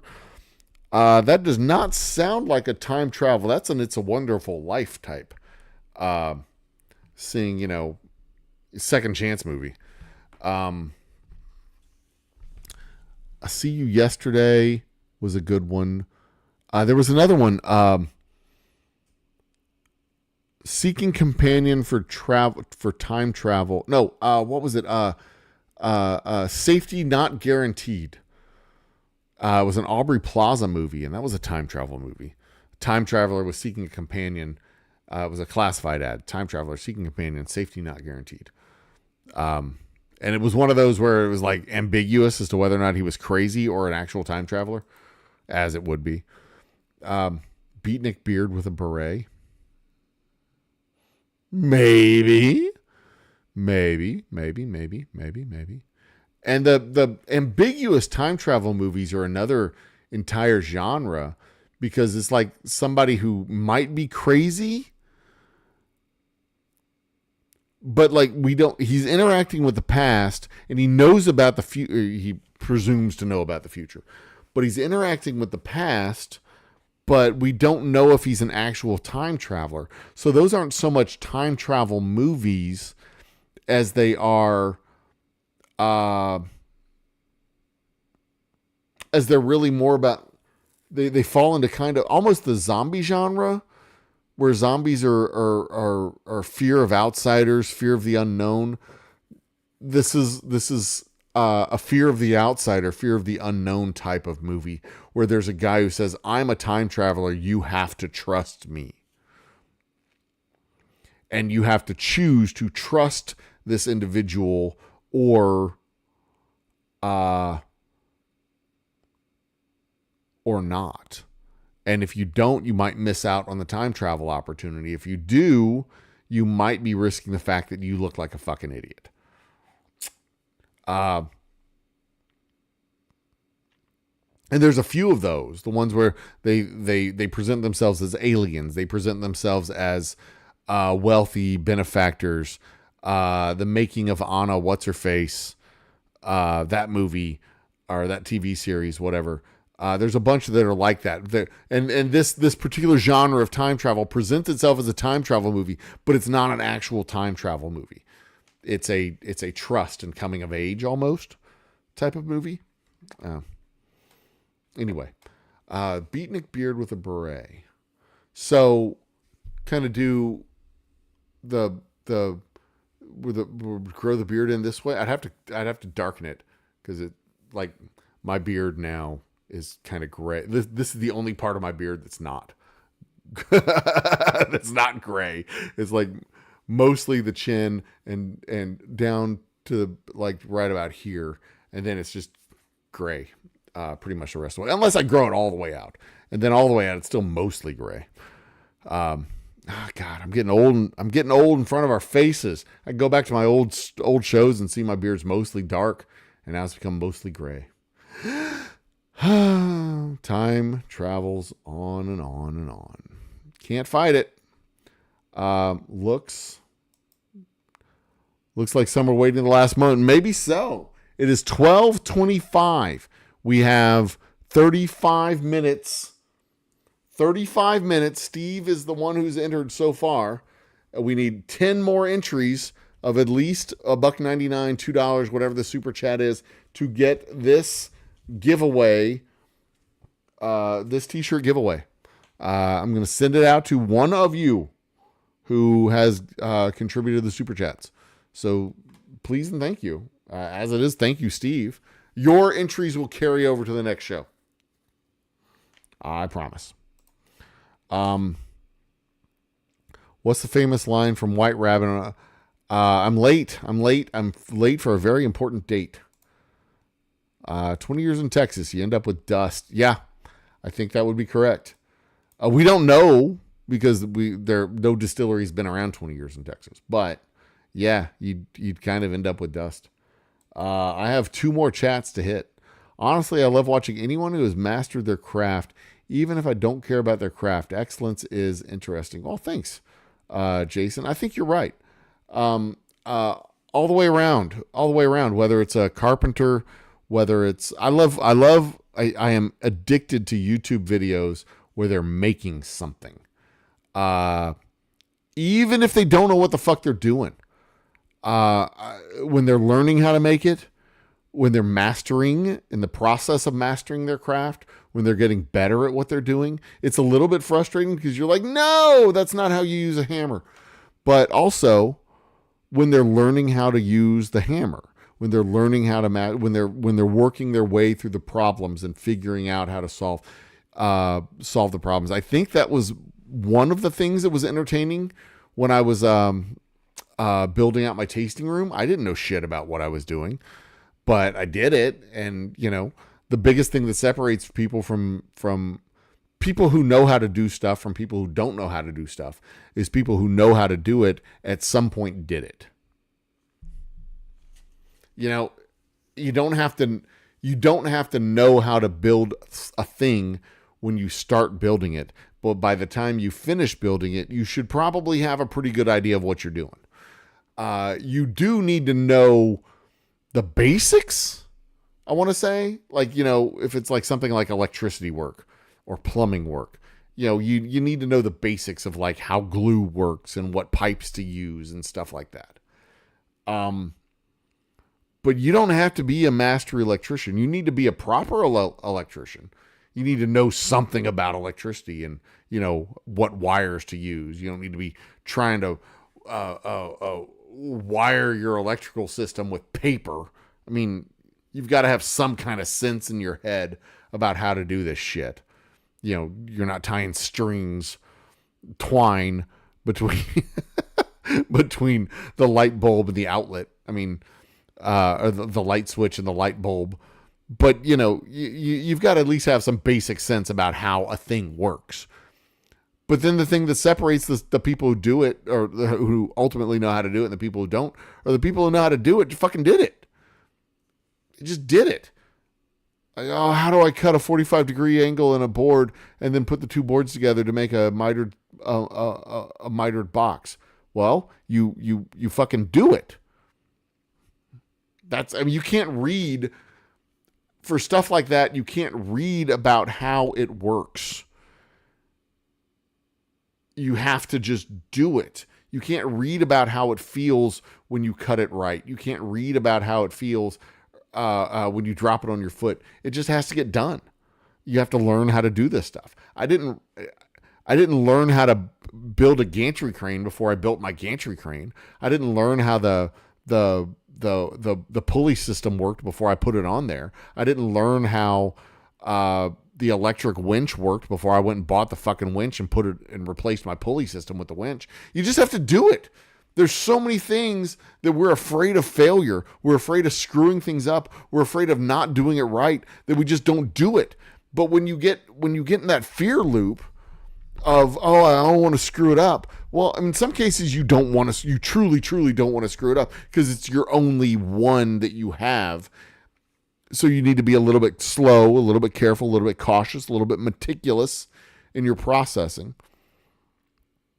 But when it comes to putting the plumbing in for a sink, there's no amount of book learning that'll teach you how to put the plumbing in for your sink. You've just got to take the pipes and stick them in the holes where they belong, and then tighten the nuts where they need to be tightened, and tighten the putty where it needs to be tightened, and just fucking do it. Just do it. Quit reading about it. YouTube videos help tremendously, but before YouTube videos, they had books with pictures, and you open up the book and you look at the picture and you go, "Oh, I know how to do that," and you done. That wasn't so hard. It's not. It really isn't. It's not hard at all. But the difference between somebody who does it in 15 minutes and somebody who does it in 3.5 hours is the fact that the person who's done it in 15 minutes has done it for years. It's still not hard. There's just a level of skill that makes that 3-hour job turn into a 15-minute job. And you can, watching skilled hands do things is, and they're not fumbling around. They're not stumbling around. They're not seeking out the entryways and passageways and whatnots. They're just good at what they do. And that's pretty fun to watch. That really is fun to watch. It's fun to see it happen as it's happening, whether it's a craftsman, whether it's a performer, whether it's a football player. And there's a distinct difference between professional football players and park and rec football players that are just playing because they enjoy playing foot. They love the game, but they don't know shit. That's why we like watching Olympic athletes. That's why we like that's why we like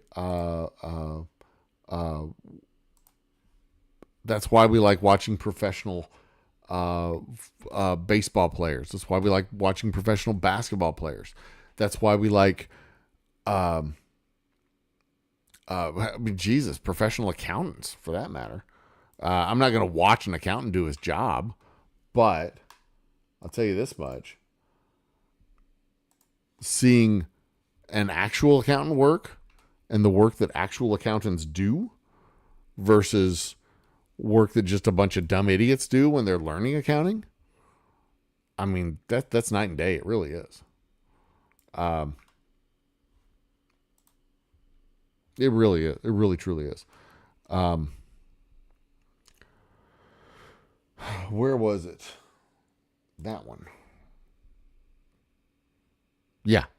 But yeah, watching skilled lawyers do their work, even if it's just negotiating a contract, watching a salesman do their, I was in an interview today for a podcast for sometime next year.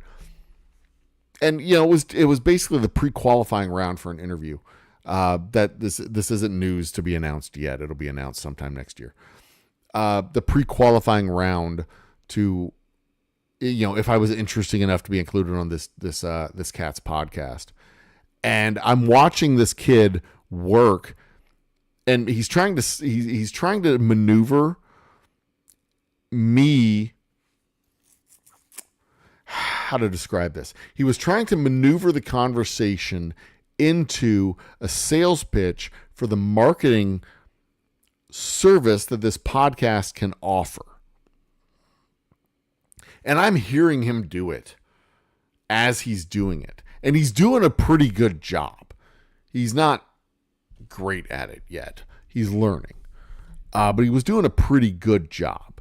And it was pretty fun to see the process that he was going through to maneuver me down the alleyways that he wanted me to be on, so that he could ultimately get to the point where he could say, is this the type of service that seems like it would be valuable to you?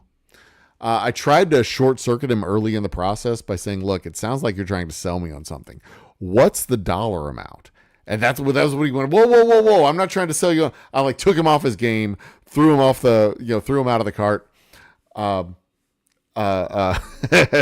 Rattled him just enough for him to know that I was on to what he was trying to do. And then he got a little bit more relaxed. He was a little bit more settled. I could see him reading a script as he was reading through what he was reading through. But he was good at, he was approaching average at what he was doing. He was still in the learning phase. He was doing good for his scale. I'll give him that much. And for what it's worth, the marketing services they were providing were in conjunction with the podcast, but not as a prerequisite to get in the podcast. So it's basically, him saying, look, for this dollar amount, I will promote the podcast that you're on, as opposed to come onto the podcast and then we'll just put it in the archives. For this dollar amount, I can promote it, and this is how I can promote it. And it wasn't expensive. It was like $400 or $500, between $200 and I think the high end was $950, but it was very reasonable. So that'll be coming out sometime next year. I'll have an announcement on that sometime in January or February, but probably worth the money for a online marketing tool. But anyway, yes, watching people who are good at their craft is really fantastic, really fun to do. Watching car salesmen do their job when they're good at their job is fun. Very, very fun. Just watching anyone, an artist, make a painting, watching Bob Ross do what Bob Ross does, watching anyone go through the creative process is fun. Listening to comedians talk craft, talk how they build a joke, how they build a punchline, how they build up to a punchline, how they layer joke on top of joke on top of joke to get to the final punchline that's like a triple joke. Oh, so much fun to listen to them do that, and how they do it, and how they build the thing that they're building. So much fun. I enjoy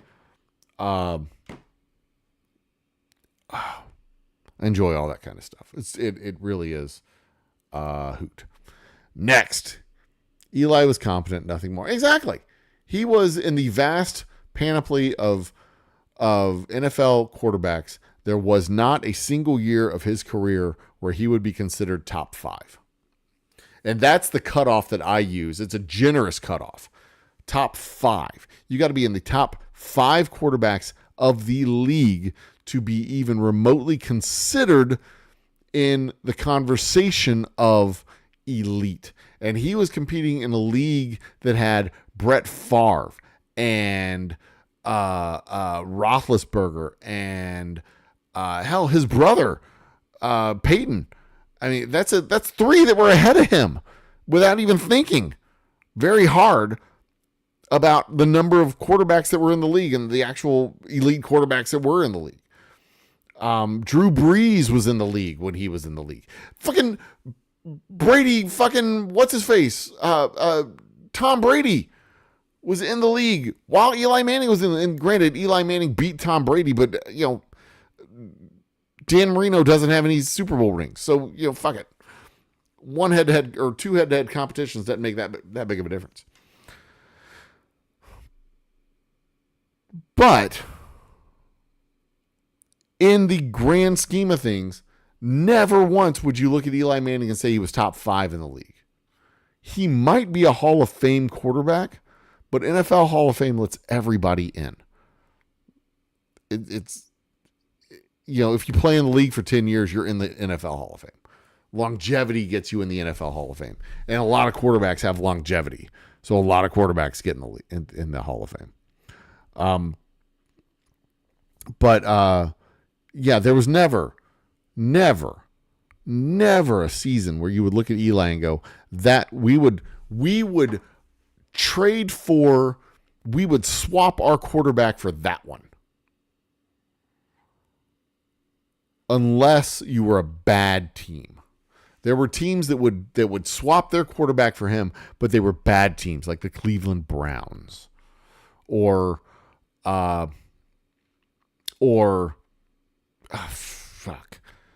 teams that were just notoriously terrible, like the Buccaneers, notoriously terrible teams, notoriously bad quarterbacks. There was no winning team, no 8-8, 7-9, 9-7 team that would go, yeah, we will give you our draft for Eli next year. Never in his career. Never. He was good, but so was Joe Flacco. So was Matt Schaub. So was that scrub at Dallas and all the other mediocre quarterbacks who were 8-8 quarterbacks, unless they had a good year and then they won 10 games. And they would win 10 games 3 times in their entire career. They would win 3 games, or 3 times they would win 10 games, and then that was the peak of their career. Matt Schaub did it once. Joe Flacco, I think, did it once. Eli did it twice, 2, 3 times, I think. Joe Flacco might have done it twice. Who was the dude in Dallas? What was his name? Tony Romo. There was another one, perfectly mediocre to slightly above average. 8-8, 9-7, 7-9, and a great season, 10 wins. A great season would be defined as 10 wins. Meanwhile, you have guys like Brett Favre, who's a good season, just a good season, was 9. Like, that was his floor. Was 9 wins. So, yeah, they're not the same. Not even close. Not even close. He was that 60%, the middle part, the 60% of quarterbacks. And that would be 60% of 30 would be 18. He would be one of 18 interchangeable quarterbacks where you could just take him out and put in somebody else, take that person out, put in somebody else, and they'd be basically the same quarterback. Basically running the same offense, basically running, the same thing as everyone else. Just a generic 60% quarterback. The middle 18. 9 above and 9 below. So there'd be, there you go. Yeah. From the number 7 quarterback down to the 25th quarterback. That'd be about where Eli Manning was between number 7 and 25 in the league every year. He was never better than the top 7 quarterbacks in the league.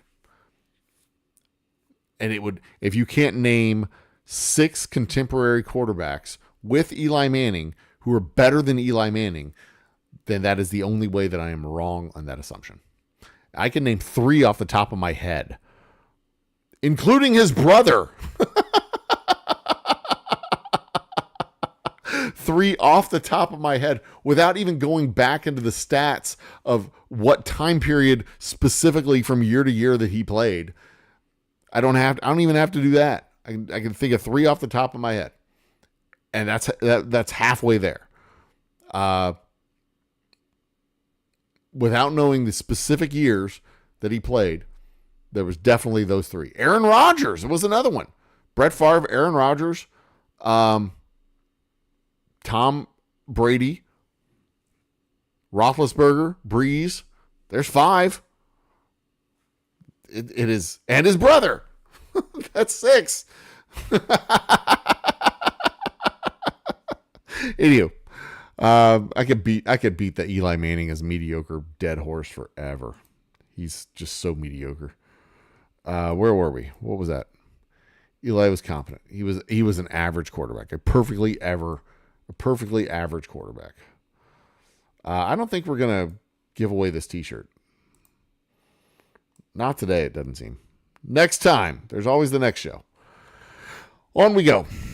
I don't recall Bell ever leveraging his stuff politically either. Yeah, no, Art Bell was just a radio guy. Art Bell was just that's all he was. He was just a radio guy. And I don't think he tried to sell supplements, penis pills, or alpha brain shit. I think he was just like, I'm Art Bell. I'm sure they had sponsors on the show, but he didn't have his own product on his show. And that's got to be the biggest scam of all. He's like, I've got these, I've got these penis pill people selling stuff on my show. Why don't I become the sponsor and be the penis pill people on my show? We'll do it that way. Weirdos. Fucking weirdos. Star Trek 4 was absolute time travel. They went back in time to 1985 to get a whale and bring it back to the future so that they could rescue Earth from an attacking alien ship. And they were able to interact with the past, and they were able to give the information to a engineer in the past who developed clear aluminum, which became integral to an integral building block in starships, where they could have their view screens that were made not of thick, heavy glass, but relatively thin, clear aluminum panels. There you go. Bookbinding is just, oh my God, yes, bookbinding. There's this one chick who does like the classic style books, and she makes the covers out of wood and foam, and then paints it and puts epoxy on it so that it's hard, and then uses that and puts it into the binding. The ones that actually make the paper, that's fun to watch. The process of making paper, very not ASMR, but very OCD, particular, precise in the process. And the process is not precise, but when they film it, it looks precise. And then the ones that do the parchment paper, the ones made out of like lambskin and stuff like that. Oh, I watched a dude make buckskin the other day. Oh, gotta have a sickness. I have a sickness. How glue works, how glue's made. Watching them render the fat and render the flesh into glue. Just park me in front of a monitor and give me happy thoughts. Screwing things up is integral to learn. That's how you learn. That's absolutely how you learn. If I had right angles on every corner of my tasting room, I wouldn't have learned shit. By the time I got to the end of my tasting room, that thing was solid. But the first couple of walls, not so great. The last couple of walls were absolutely fantastic. Yeah. Screwing up is integral to the creative process. Next. Yeah. You can't argue with the fact that Brady was an absolute beast. He was committed to winning. He was elite as fuck. But it wasn't just Brady. It was Brady and Gronkowski. Gronkowski was elusively good. He was able to get open in ways that other people couldn't, and Brady was able to thread the needle and get him the ball. That duo, that tandem, was unbelievable. Unbelievable. When the history books are written about the Brady years in the NFL, if they do not talk about Gronkowski being his anchor, his go-to, his solid underneath guy, then the history books will have shortchanged the kids in the future. For real. Yep. The arrow thing. Yeah. Eli's team beat Brady's team. Sure. That's true. We talk about QBs like they aren't 104 other players in each game. Yeah, that's true. That's true. But also, you can have the best defensive back on the team or on the field, and that defensive back is not going to be the one that drives the offense down the field in 2 minutes. That defensive back is not going to be involved in every defensive play defending against the, that D-back may be able to put pressure on the quarterback, but isn't going to be the one to deflect every pass, while the quarterback is the one who's involved in literally every single play. In fact, last time J.J. Watt and the Texans played the Cowboys and the Texans lost to the Cowboys 4 years ago, 8 years ago. It might have been 4 years ago. Might have been 6 years ago. I can't remember exactly when it was, but it was relatively recent. Relatively, we're not like talking about 1973. It was one of J.J. Watt's last seasons with the Texans. They play the Cowboys. The Cowboys beat the Texans largely because J.J. Watt did not get the last sack against Joe, what's his face? Shit. What was that quarterback's name? I just had it earlier. Matt Schaub. Tony Romo. Tony Romo scrambling. J.J. Watt broke through the line, tied him up, missed the sack. Romo gets the ball away. Cowboys win. J.J. Watt, that was his third best shot at getting a sack. He didn't get a sack for the whole game, but that was one of 3 shots that he had at getting the sack. And that was a critical moment. Could have ended the game. But it didn't. But also, the play before that, he wasn't a factor. And the play before that, he wasn't a factor. And the play before that, he wasn't a factor. And the play after that, he wasn't a factor. But every single one of those plays, Tony Romo was a factor. So, if your best player on the team isn't your quarterback, and there's some teams that are like that. They have the best defensive back, the best wide receiver, the best whatever. But you got to have a competent. And in the case, it may be true in the case of the Giants, Eli Manning's team did, in fact, beat Tom Brady's team. But Tom Brady was still a better quarterback than Eli Manning. Eli Manning just managed to beat the Patriots with his team. And sometimes the quarterback's job is to lead the team to victory. And sometimes the quarterback's job is to not fuck it up. For average, mediocre quarterbacks or slightly above average quarterbacks, the job more often than not is don't fuck it up. Occasionally, there's a continuum, right? Sometimes the needle bends more towards, all right, we need you to focus. We need you to drive the team. We need you to hit all the cylinders. Let's go. Sometimes. But most of the time, probably 85% of the time, let's say 60% of the time, average, even a great quarterback, his job isn't to drive the team down the field.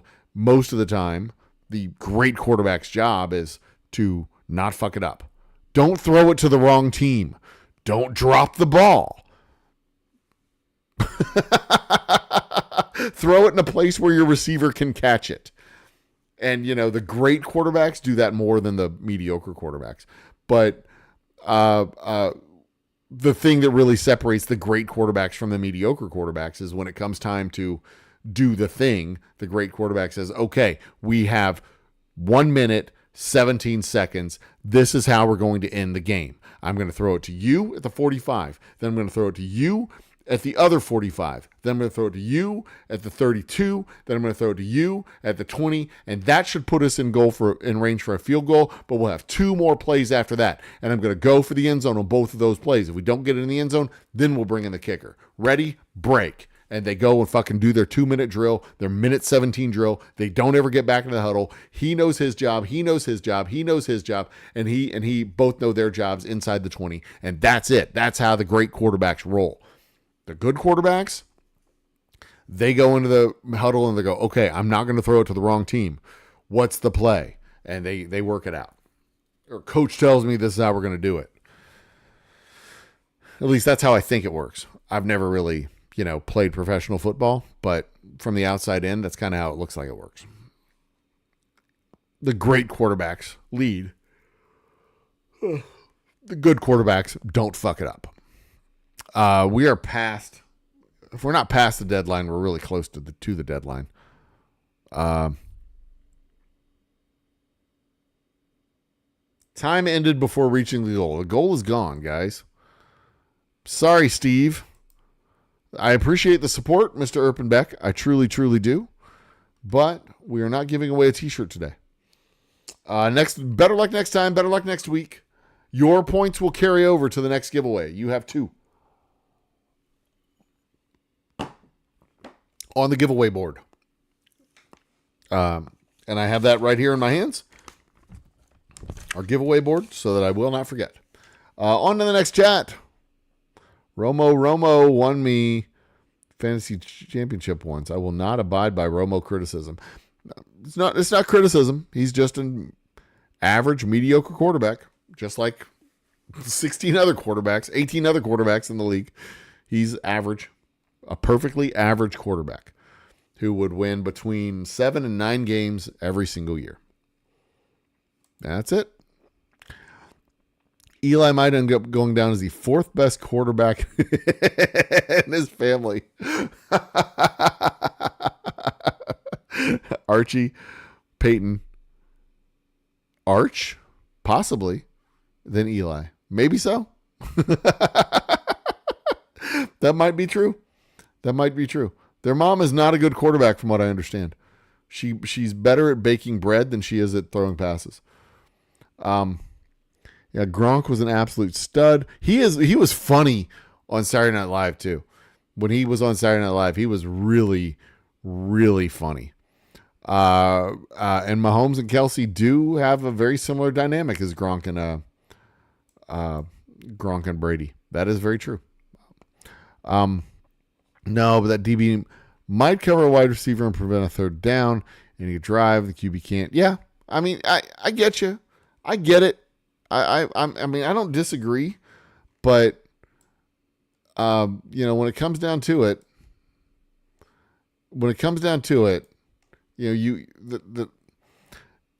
a win is an overall team event. But you're going to get more of those with a good quarterback. I mean, if your best player is not your quarterback, then it's harder to get a team win, because the quarterback being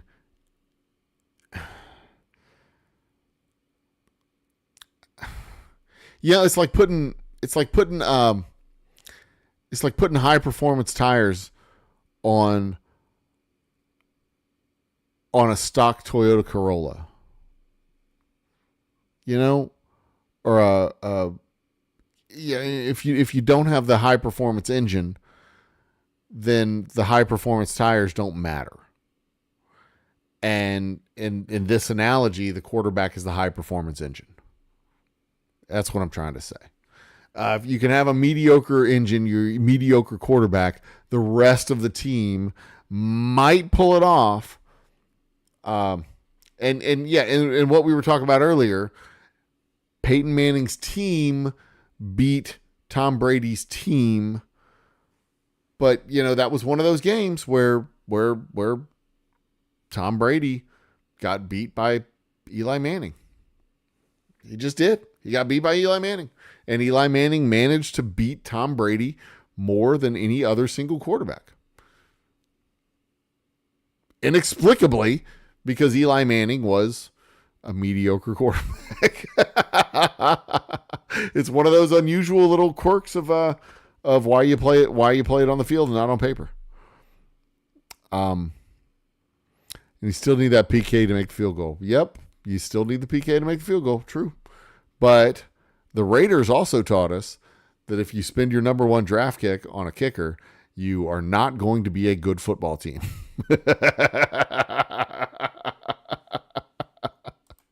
The Raiders taught us a bunch of lessons unnecessarily or unintentionally. Flacco, sorry, Bills fans. No idea how Arch pans out, but the possibility absolutely exists of Eli being the fourth best quarterback in his family, and maybe fifth, because we haven't actually seen his mom play football, so we don't know. She might be a better quarterback than him. We don't know. We just don't know. Dude, did Eli win the game, or did David Tyree, that insane helmet catch? Well, good point. I mean, a better quarterback would have put it in his chest, right? With a better quarterback, he doesn't need a circus catch, right? That's a good point. That is a good point. Truly good point. Bacon's in the house. The goddamn bacon has arrived. Man, Bacon. Long time. A long time in this context. It's been, 2 weeks since I saw you on your show. Gretzky was a good quarterback. Shut up. Just because you had to look up a football player and look up a hockey player and look up what sport. Wayne Gretzky. God, that's a name that I don't hear very often. Anyway, sold 2 bottles of whiskey to somebody who lives up in Washington 2 days ago. Officially 2 days ago, because it is currently Thursday. They popped into the shop. They were flying up to Seattle to see their dad. Probably no relation, because it's a big state. But, there you go. Next. As a car dude, putting high performance tires on the car is the single best thing you could do for lap times. I would argue that a better engine would be better for lap times. Just saying. An actual faster car. But, you still have to turn. So there's the grip strength. But I would argue that an actual faster car would be better for lap times than actual. This was a conversation similar to a conversation I would always have back when I was riding my bike long distances. I used to ride my bike long distances. Like a normal bike ride would be a 15 to 25 mile ride. We'd go 40 miles on the weekends. I would do MS 150s, which are 150 mile rides from Houston to Austin over the course of a weekend. That's what I would do.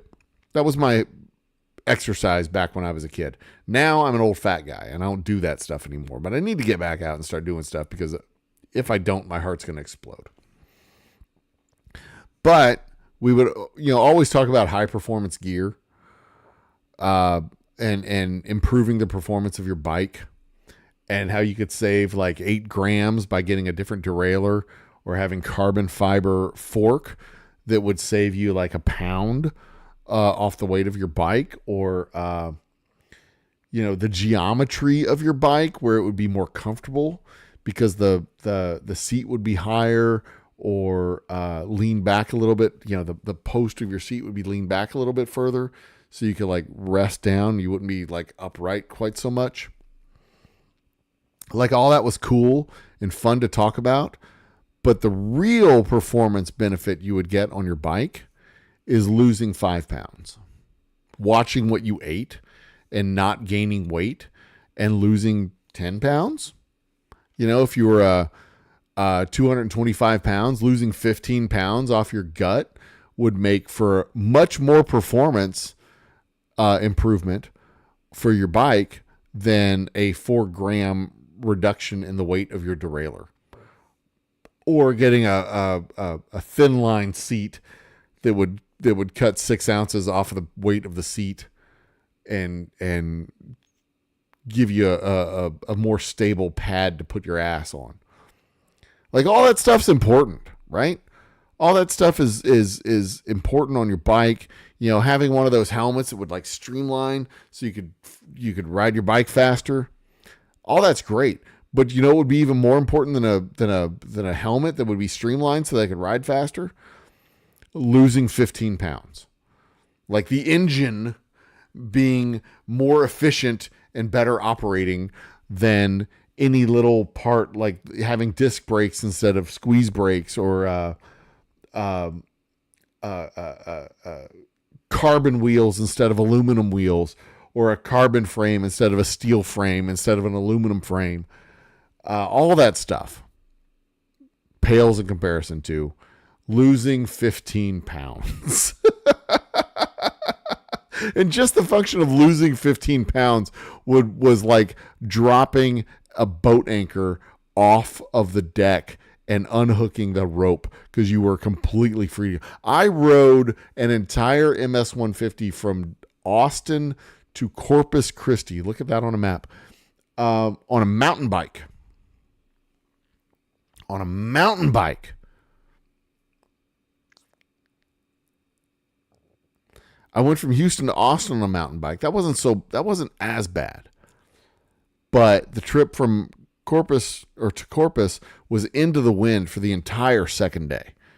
So for about after lunch on the second day, we were going straight into the wind.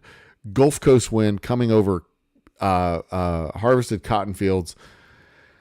And it was very much, I mean, it took 5 miles an hour off of your speed. So we went from averaging about 19 to 22 miles the first day to averaging about 15 miles the second day, miles per hour the second day. And, over the course of those distances, that shit adds up. There was a 75-mile day the second day. And that went from 3 hours of riding, 3.5 hours of riding to almost 5. Oh, God, I was exhausted that second day. It killed me. I literally just laid down in the back of my van on the way home. I was just like sprawled out on the back seat.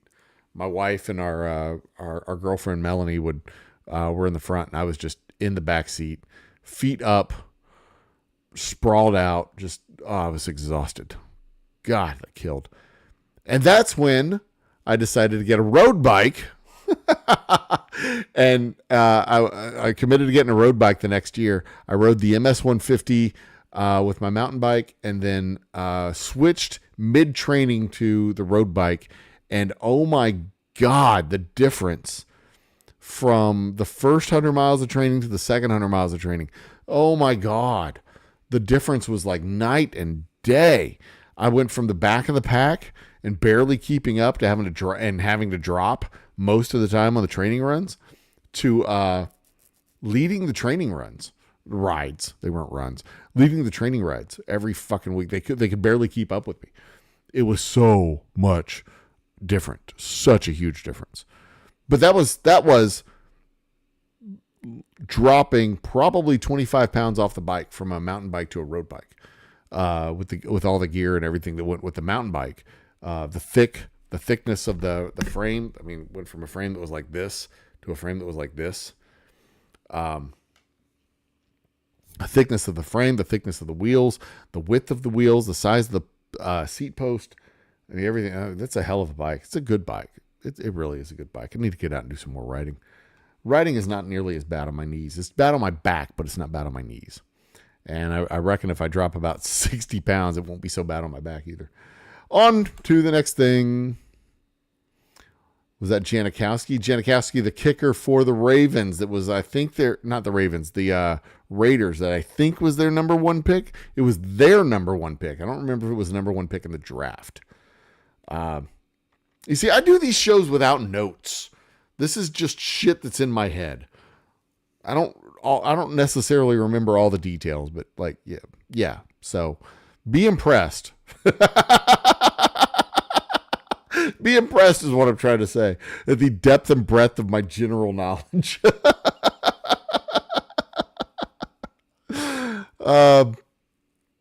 It's impossible to separate individuals out in team sport. That's true. But also, Archie Manning or Arch Manning versus whoever the other dude is at Texas, you can definitely tell the difference. You can definitely tell the difference when Texas played the Rose Bowl and their quarterback was injured. What was his name? Shit. He fell down, hurt his shoulder early in the game. You can definitely tell the difference. Quarterbacks are very integral to a football team's, more so than any other, more so even than pitchers for baseball teams. For baseball, it's harder to separate out any individual player. Basketball, it's easier to separate out 2 or 3 from the 5. In football's probably the easiest sport to separate out one single player because it's the quarterback. In basketball, it used to be in basketball there was one stud in basketball. But in the mid-90s, that changed to 2, and now it's usually a trifecta of 3 players that set the standard for a basketball team. The Cowboys and Colts set a standard for triplets with a quarterback, running back, receiver combo. But honestly, well, I mean, the Cowboys kind of set that standard of the triplets. Before then, it was a quarterback. But if you take the Cowboys without Troy Aikman and put in some other quarterback, the Cowboys aren't winning Super Bowls. Even with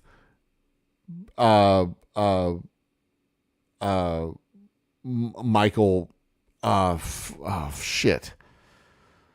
Even with the receiver and running back combo, and I'm seeing their numbers 22 and I'm not seeing the number on the receiver. Not Barry Sanders. Barry Sanders is stuck in my head right now, but it's not Barry Sanders. It's what's his fucking name? One of the greatest running backs of all time. Emmitt Smith, and Michael Irving. Emmitt Smith and Michael Irving. There you go.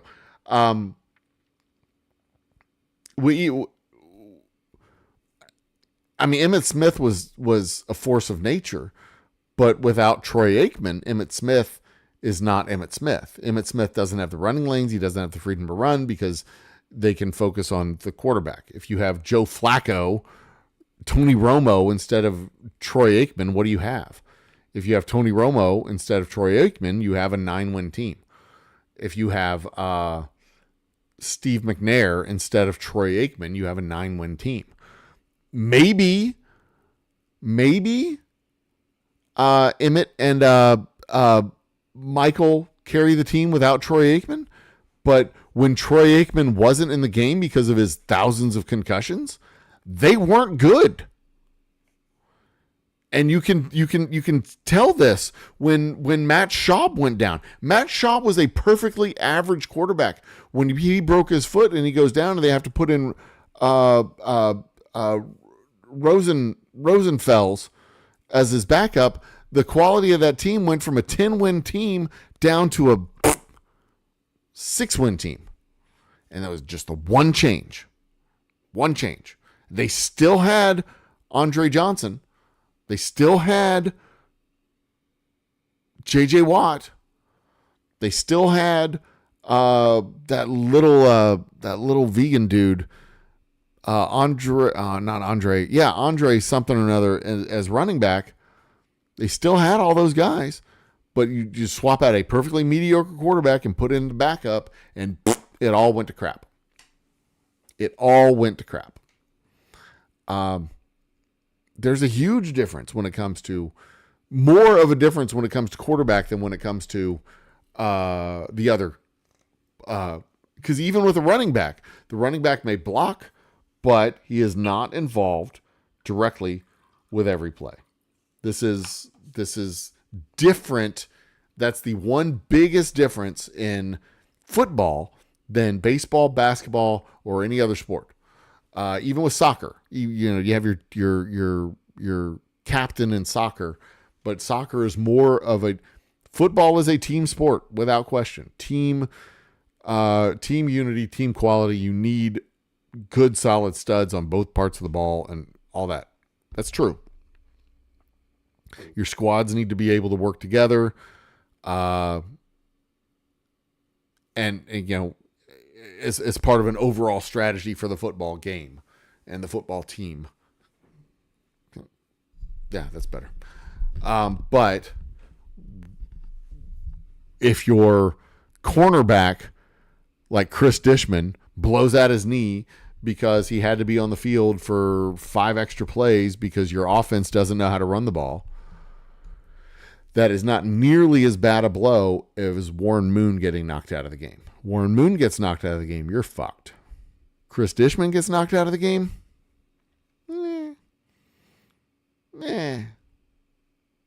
Not that big of a deal. It's a big deal, but compared to Warren Moon getting knocked out of the game, it's not that big of a deal. Warren Moon, quarterback who has touches the ball on every single play, versus Chris Dishman, maybe, yeah, one of the best cornerbacks in the league that year. Still not nearly as important as that QB. Not nearly as important. But there you go. But yeah, in the case of Eli Manning, maybe it is the Giants beat, because he has to have a good solid team around him. If the Giants aren't fully functioning as a unit, I mean, I can see both sides of the argument. The Giants beat the Patriots, or did Peyton Manning's brother, Eli, beat the Patriots and Tom Brady? I can see both of it, because without the Giants functioning as a unit, does Eli win? No. Without the receivers performing above and beyond, without the defense being lights out, without the coaches having a solid game plan, without all of the parts working really well, does Eli win? No. But without Eli playing above his skill level, without Eli playing at an 11 instead of a 7, none of that shit matters when it comes to the Patriots. Or I guess without Eli, I don't know. Maybe he lives up to a 7. I don't know. I don't know. I've talked more about Eli fucking Manning than I ever care to talk about. He's a mediocre quarterback and he doesn't deserve this much ink.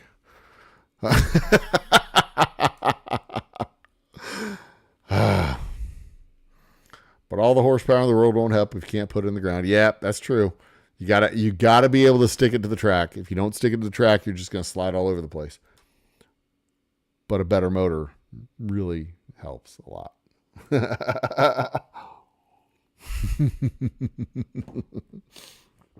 Car talk is not something we get here at the Old Humble Distilling Company very often. Because I'm not really a car guy. I like them, but I'm not really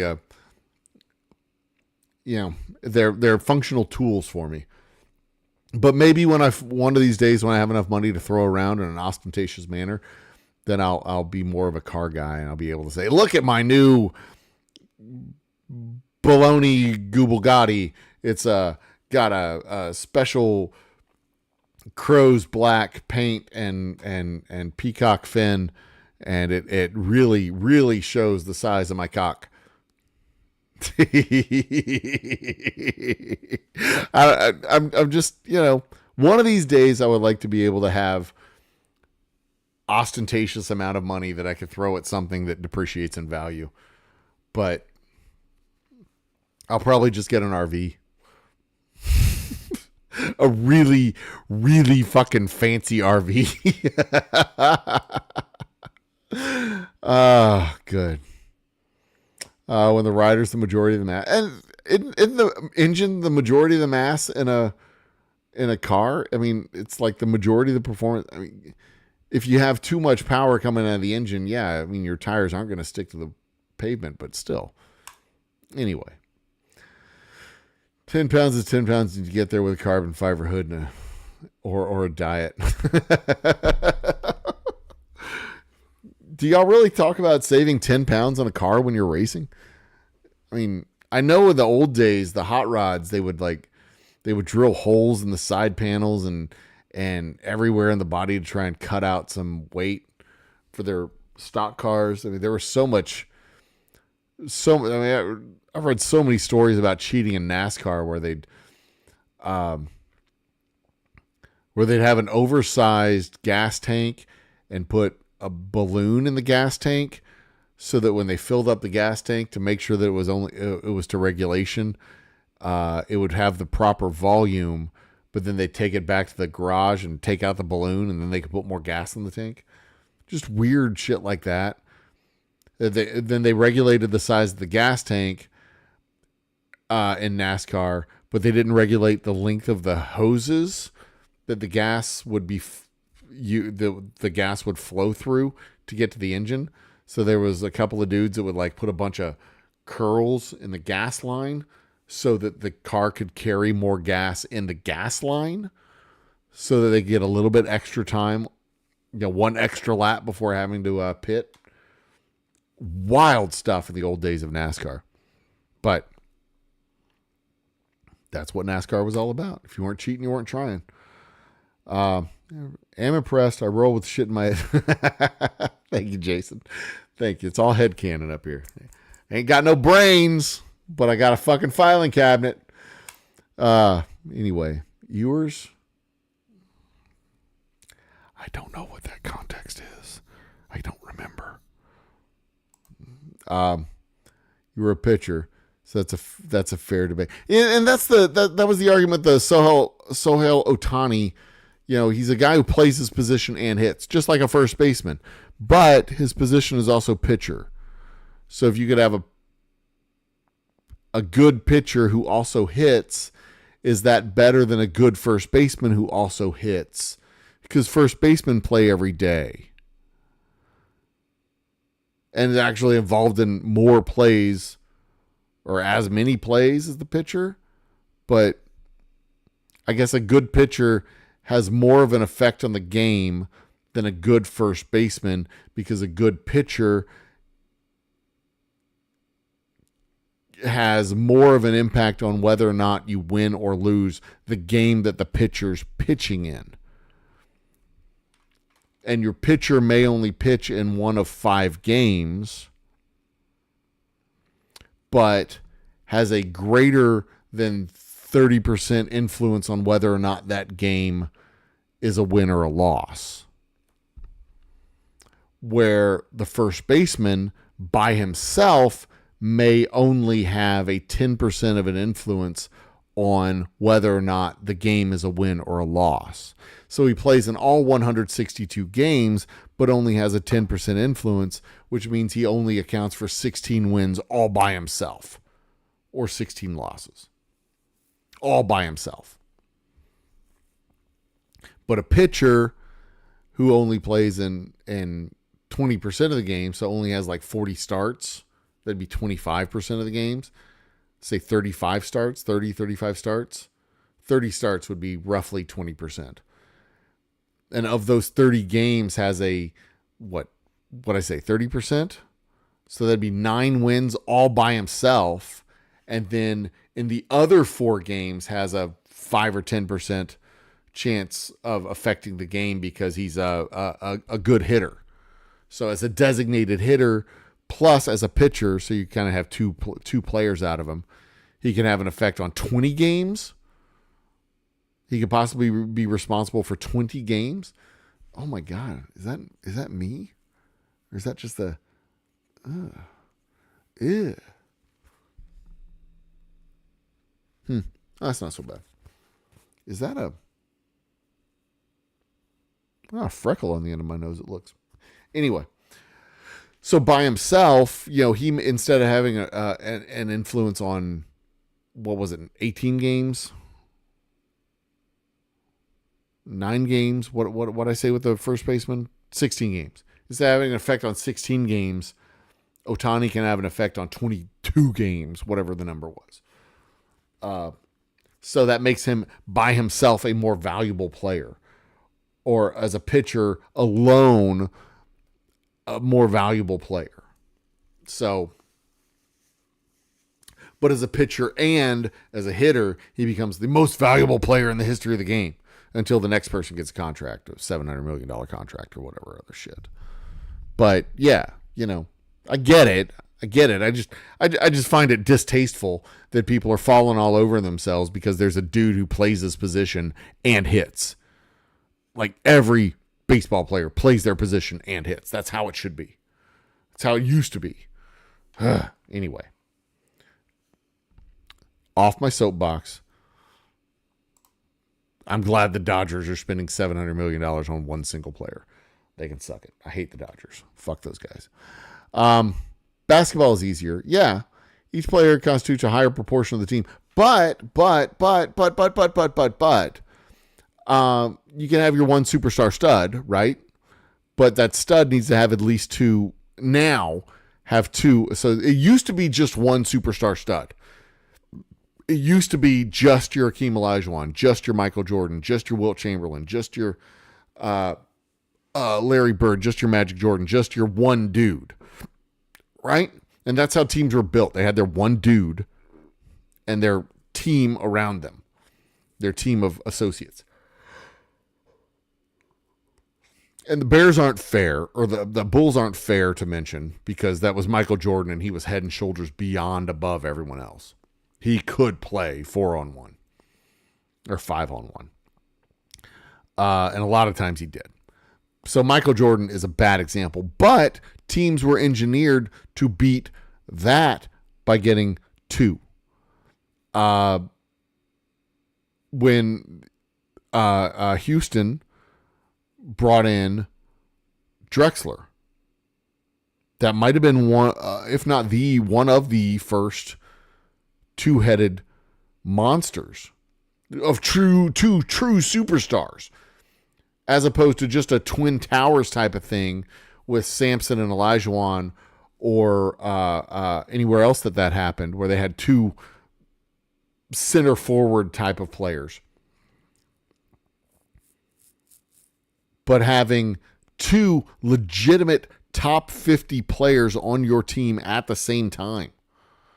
Drexler and Olajuwon won back-to-back championships as two absolute studs.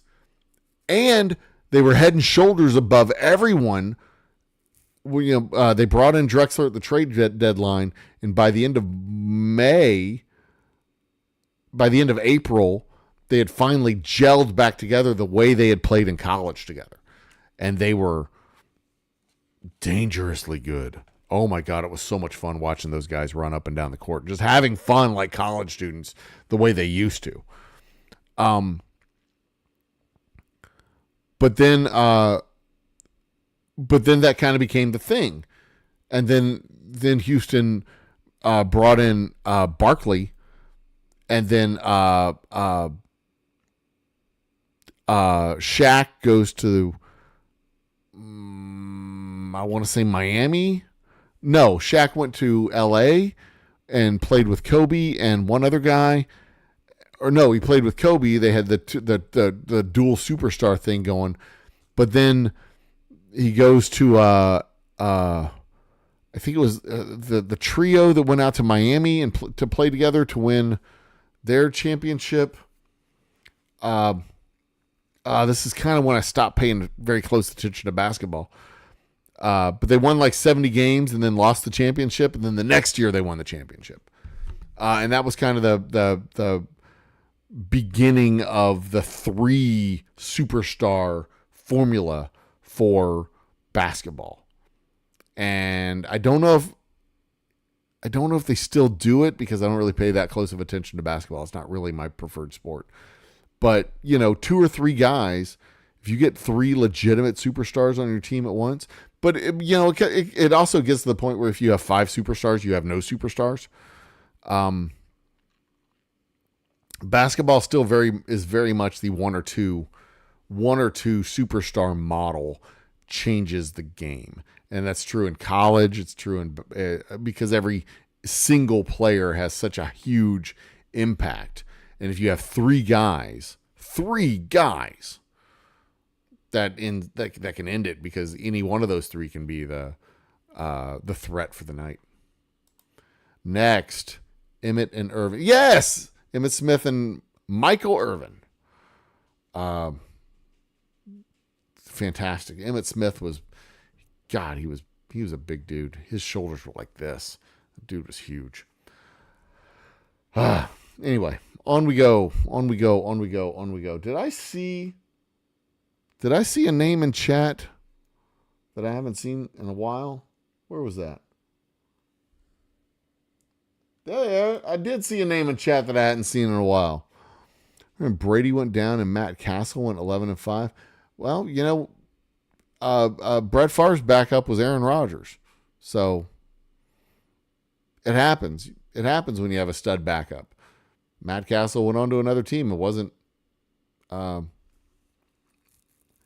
I don't know what the fuck Matt Castle did after that. I don't remember. I don't remember Matt Castle very closely. But there's been a bunch of good quarterbacks on bad teams.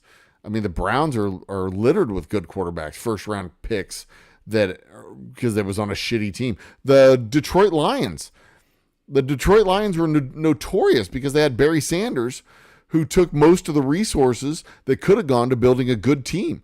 Barry Sanders was a great running back, an absolutely fantastic running back. They had Andre Ware in Detroit for a while, a Heisman Trophy winner from the University of Houston. And Andre Ware and Barry Sanders were a bad to mediocre team.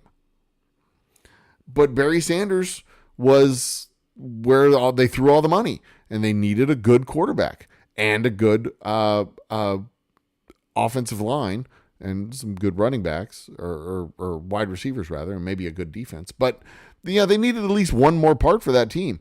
But they had Barry Sanders, who was a shape-shifting, teleporting monstrosity of amazingness.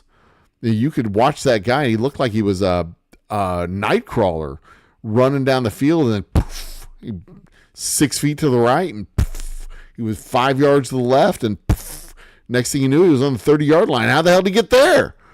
That dude was a fucking mutant. Barry Sanders, still to this day, I love watching clips of Barry Sanders, watching clips of Bo Jackson, watching Primetime, Deion Sanders. He was fun to watch, but not as fun as Barry and Bo. Barry and Bo were just, God. Bo was power. Barry was unhittable. You couldn't hit that guy. But Bo Jackson would just drop his shoulder and just boom, knock you back into next Tuesday, knock you back into the previous Tuesday. Bo Jackson was just a powerful, powerful, powerful man. And Barry Sanders was just fast, quick. Oof. Man, those are some good times. Those were some good times. A special age of sport. And there's the name that I'd seen. I thought that I had seen that I hadn't seen in a while. Traveling Fools has joined the party. Cheers. Do I have something there? Cheers to you, good sir. Or at least sir. I mean, I may be taking liberties by saying good sir.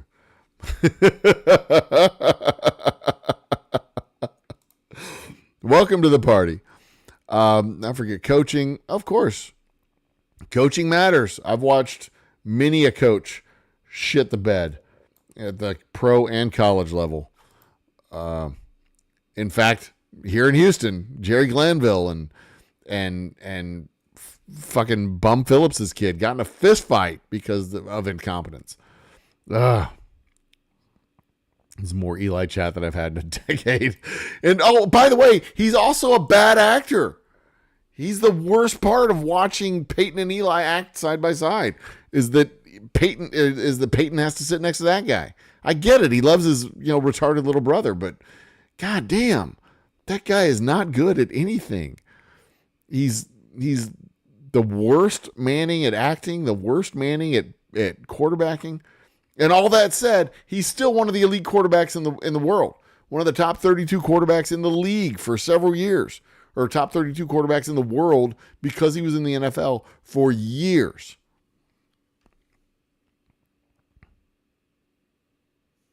Just saying. He's perfectly average. Anyway, on we go. A better motor is fun. My WRX was 400 at the wheels, and I won't lie, I bet that's fun. One of my favorite things to do when my dad had his truck when I was a kid, I was like 16, 17 years old. He had a true V8 F-150, whatever it was. It might have been a Chevy Silverado. I don't remember which one it was. But just sitting in the car and revving the engine and watching the truck go as I rev the, oh God, that fucking truck had so much power. Anyway, tires would be the bottleneck. That is true. I get that. Tires are the bottleneck, but still the engine. I mean, at some point you can overpower the engine. You can overpower the car with the engine. But an underpowered car, it doesn't matter how good the tires are. You just got really good tires on a really shitty car. I mean, I've got a Ford C-Max. If I had high performance tires on the C-Max, it's not going to get me to work any quicker. It's just not. It's not gonna change it. I've got a sewing machine with $900 tires. I mean, come on. That's not going to do anything. It's just going to be.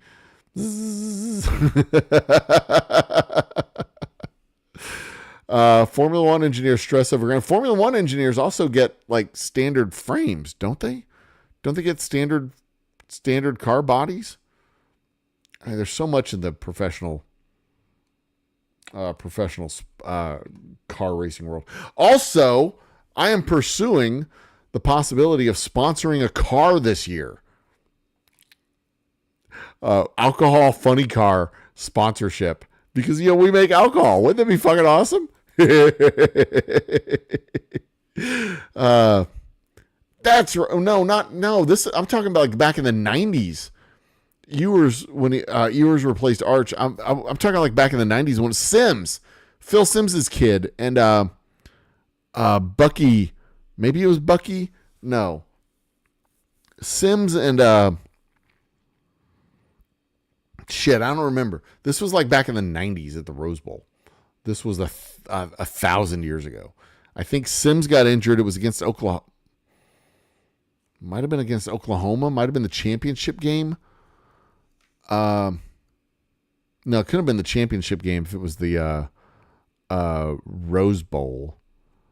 But this would have been, I can't remember his name. It would have been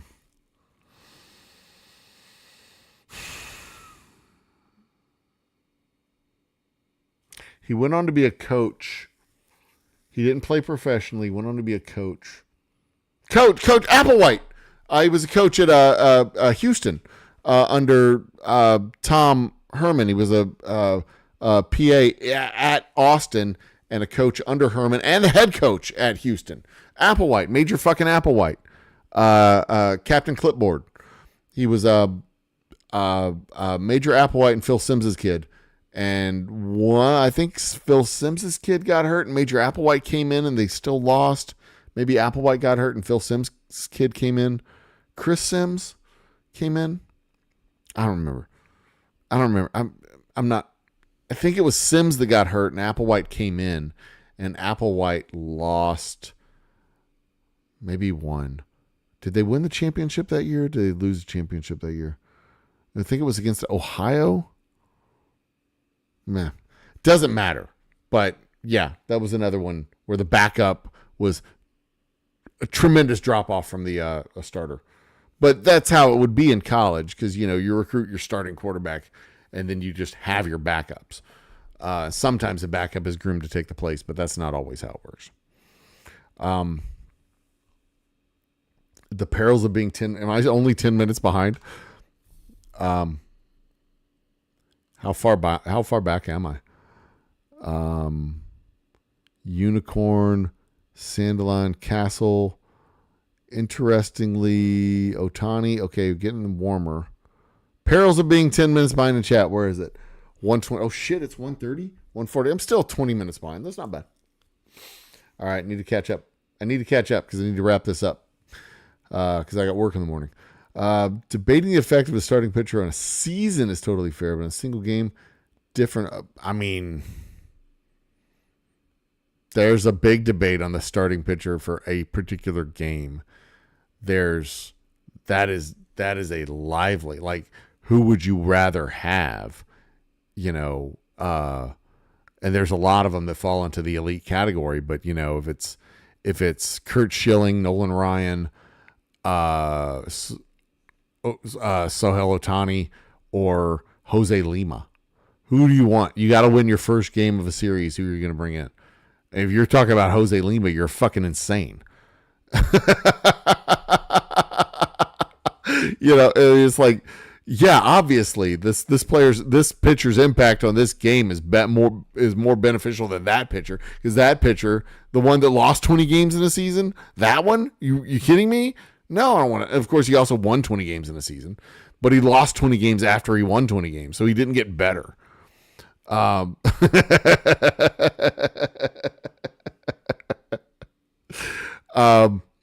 Randy Johnson, do you want to bring him in, or do you want to bring in Mike, the pizza delivery guy, the dude who just came in from Tommy John or from Jimmy John's? A pitcher's impact on a single game is extreme. Now, that said, any given game can go badly or poorly, or better or well. Any given game, anything can happen, but any given game is predictable based on a volume of work and, his impact on a season, impact on a single game. That impact on a single game is huge, assuming they're playing. But that's the whole point of statistics, is you compile you compile a season's worth of information, a lifetime's worth of information, a history of information, and then you use that information to predict a single event. And that single event may be, there's an 80% chance that the plane makes it to Dallas. Is that an acceptable risk? No, it's not. Let's move that up to 97%. Okay. And then you do some things and move the chances of making the flight up to 9. And I don't know what the acceptable success rate is, but there's a window of tolerance. And when you're manufacturing lug nuts, the window of tolerance is wider than when you're flying to 125 people to another city. We don't have planes drop out of the sky very often in the United States anymore. In the 1980s, we had a lot of plane crashes, but we don't have a lot of plane crashes anymore.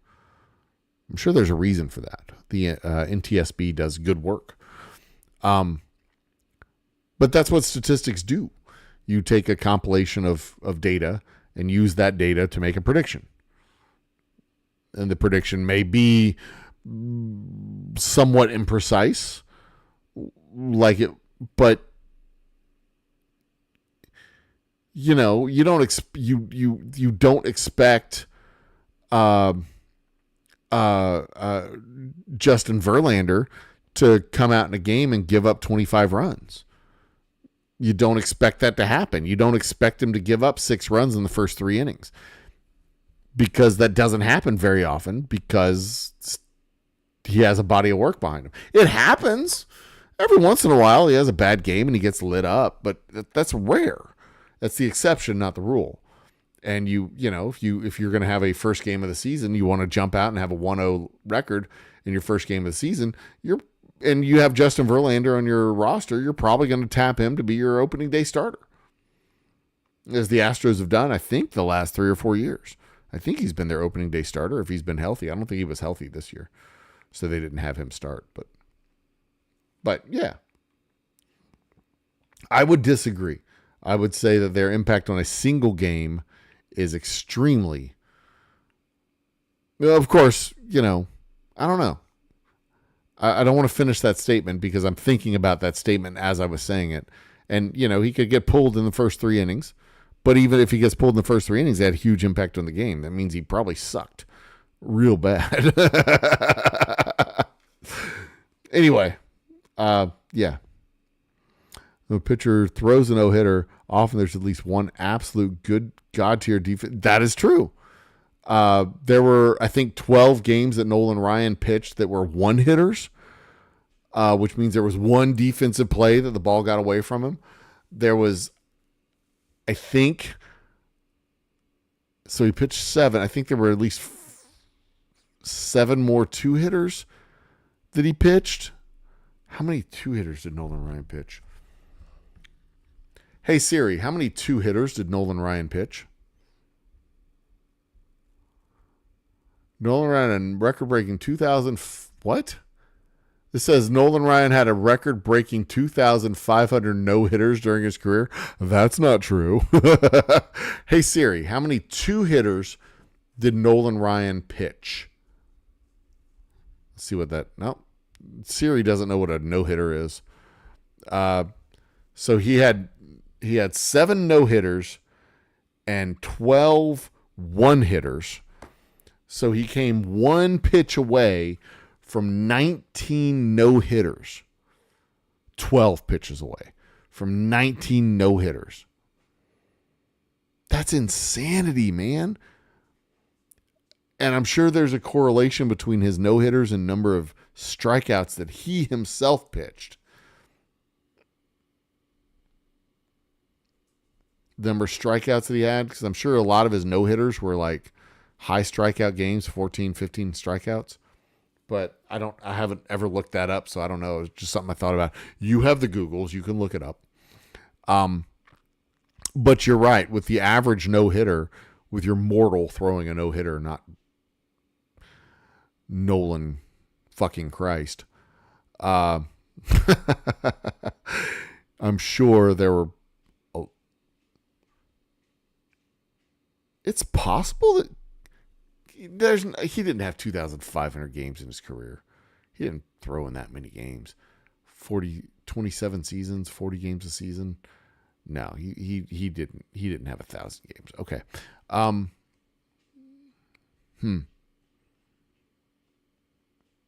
There are a lot of, but that said, that's the entire defense having one God level play. That's the entire defense. That's 8 other people on the field, 7 other people on the field combining to make one play versus one player being responsible for the other 26 outs. Yeah, the pitcher has an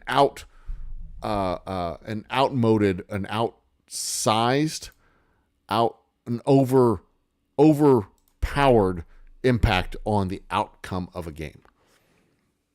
The pitcher has a huge impact, probably 10 times more impact than any other player on the field. Yeah, that's a fair argument, I think. Yeah. Ohtani's WAR was higher last year as a hitter only than it was the previous year when he played both. That's an interesting stat. That is very interesting. I thought, I was of the personal opinion that if he was the most valuable player as a pitcher hitter, then he would have to be the most valuable player every single year until he retired. And that means that nobody else could be as valuable as him, because if he was not valuable as a pitcher and hitter, then if he was not the most valuable player as a pitcher and hitter, then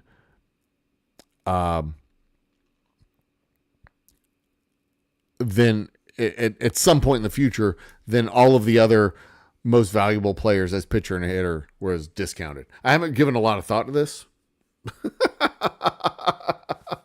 but it's like if that's what makes you the most valuable, that just the existence of you as a pitcher and a hitter, then for the rest of your career, you were the most valuable player in the league. But again, I haven't given a whole lot of thought to it, mostly because I hate the Dodgers and I hate Ohtani and I hate everything about players that aren't on the Astros. The Astros roster. He was the Angels, wasn't he? Yeah, he was the Angels. And the Angels just sucked. So I loved watching him play for the Angels because the Angels were just bad. Castle's went on to your team, Kansas City, and he did go to a Pro Bowl. So he was a good quarterback. He wasn't like a shitty quarterback. He was a good quarterback. And then fell off the face of the earth. He wasn't an 11-5 type QB. No, he may not have been an 11-5 type QB, but he also had Gronkowski. And, you know, you have an above-average team. The Patriots put together an above-average team with an elite God-tier quarterback. I think their floor with Tom Brady was 7 wins or 9 wins. Did they ever win less than 9 wins with Tom Brady at quarterback? You can look that up. I don't know. I don't know the answer to that one. I don't know. Next, Sanders, best running back of all time, and I don't say that. I would fight anyone who disagreed with you on that. Yep, without question. Is that sunflowers down there in chat that I see? Nobody. Yeah, he teleported, dude. He would be running full speed here and then plant with the left foot and be over there. And the defender would be here looking over there, wondering how the hell, like full momentum, just diving into empty air. Dude was good. Dude was beyond good. Dude was a fucking mutant. I'm so glad that I was able to watch him as a kid, watch him as a fully formed professional football player. It was amazing. I'm very, very fortunate to have lived in that world. Biggest Bo fan as a kid. Still have my collection of 50 rookie baseball cards. Yeah. Watching him with the Royals play and then watching him play watching him play over on the football side. Dude, man, it was a thing of art. It was an absolute thing of beauty. It absolutely was. Yep. They don't make them like that. They do not make them like that. Good is overrated, says Traveling Fools. Well, that's a lightning bolt out of the left field. Good is overrated. I think for most people, I'm going to take the counter argument with this one. Let me formulate something in my head.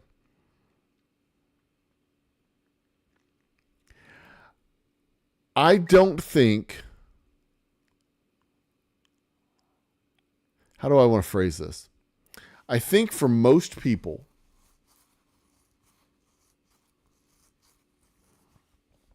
I don't think most people appreciate good for what it is. They want to win the championship every year. They feel like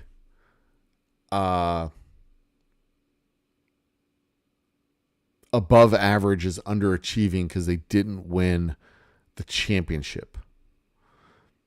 And we were talking about this before. Eli Manning is competent.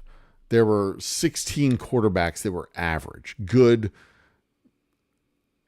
average. They were within 61 standard deviation of perfectly average, 8 and 8, perfectly mediocre.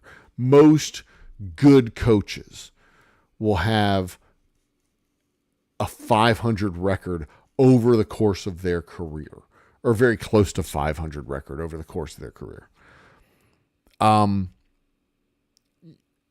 We put a lot of emphasis And we put a lot of emphasis and focus on elites. And then when we look at the elites, we see the elites and say that the ones that are perfectly average aren't shit. Joe Flacco ain't shit. Eli Manning ain't shit. I mean, Eli Manning, what we've been saying about, God, fucking Eli fucking Manning. Matt Schaub ain't shit. Matt Schaub was a perfectly average NFL quarterback, which means he was one of the best 32 quarterbacks in the world. And he was good for 8 wins, 9 wins on a good year, 10 wins on a great year. He was good. Even the bad ones are good. They're just bad on NFL standards, but they're great in the standard of everywhere else. Like, would you want that guy? Ryan Leaf. Would you want Ryan Leaf playing for your company football team? Your flag football team? You want Ryan Leaf playing for your flag football team? God, no. That dude was fucking terrible. He was fucking terrible in the NFL. He won a Heisman Trophy.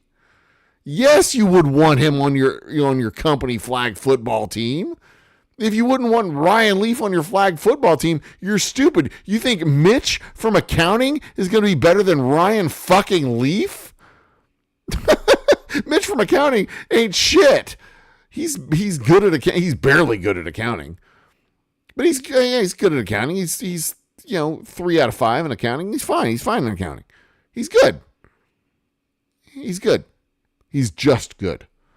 But this Jack Welch fucking notion that if you're not in the top 25%, you need to, you're only safe if you're in the top 25%.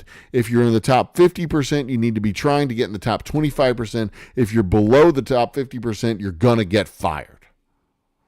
It's a question of if you're going to get fired today in the bottom 25%, or if you're going to get fired in the next 12 months, and that's the third tier, the bottom 50%. Jack Welch ruined our notion of acceptable. And we got this notion in our head that if you're not elite, you're not shit. When the fact of the matter is, for most of us, good is good. Good is good enough. Bad sucks. Elite is great, but good is good. And I don't think good is overrated. I think for most people, this is my counter argument. For most people, good is underrated because they don't think they're good enough because they're not elite. They're not the best. And this is not a pro participation trophy argument. This is a pro reality argument. This is a pro rationality argument that there can only be in a field of 100 there can only be 10 elites. The top 10%, whatever. There can only be 10 elites. If it's the top 1%, they're going to be 1 elite. Right? Let's say 3 elites because you can't just have one. You got to have somebody to compare you against. But for the vast majority of us, being competent in what we do, being good, not perfect, but good at what we do, most of us don't think that's good enough, and that's unacceptable. That's the notion that good is underrated, not overrated. Because good is, you're not going to maximize profits. You're not going to maximize your time. You're not going to save time. You're not going to be the most efficient at everything you do. We're inefficient people. We're mortals. We don't have an infinite amount of time. We don't have an infinite amount of resources. We should savor the moments that we have, because the moments we have are what makes us human. We're not going to be perfectly efficient machines utilizing every moment of every day to the maximum efficiency and the maximum capability that we can, because we're not perfect. We're just merely good. We're merely good. And for most of us, that's all we really need to ask for, is to be merely good and accept what we can accept and do what we can do and not try to manage every moment of every day, because the amount of time you waste managing the moments and not experiencing the moments and living the moments is time that could be better spent in experiencing and living the moments that you're trying to manage. Because you're never going to save them. They're just going to keep on ticking past you.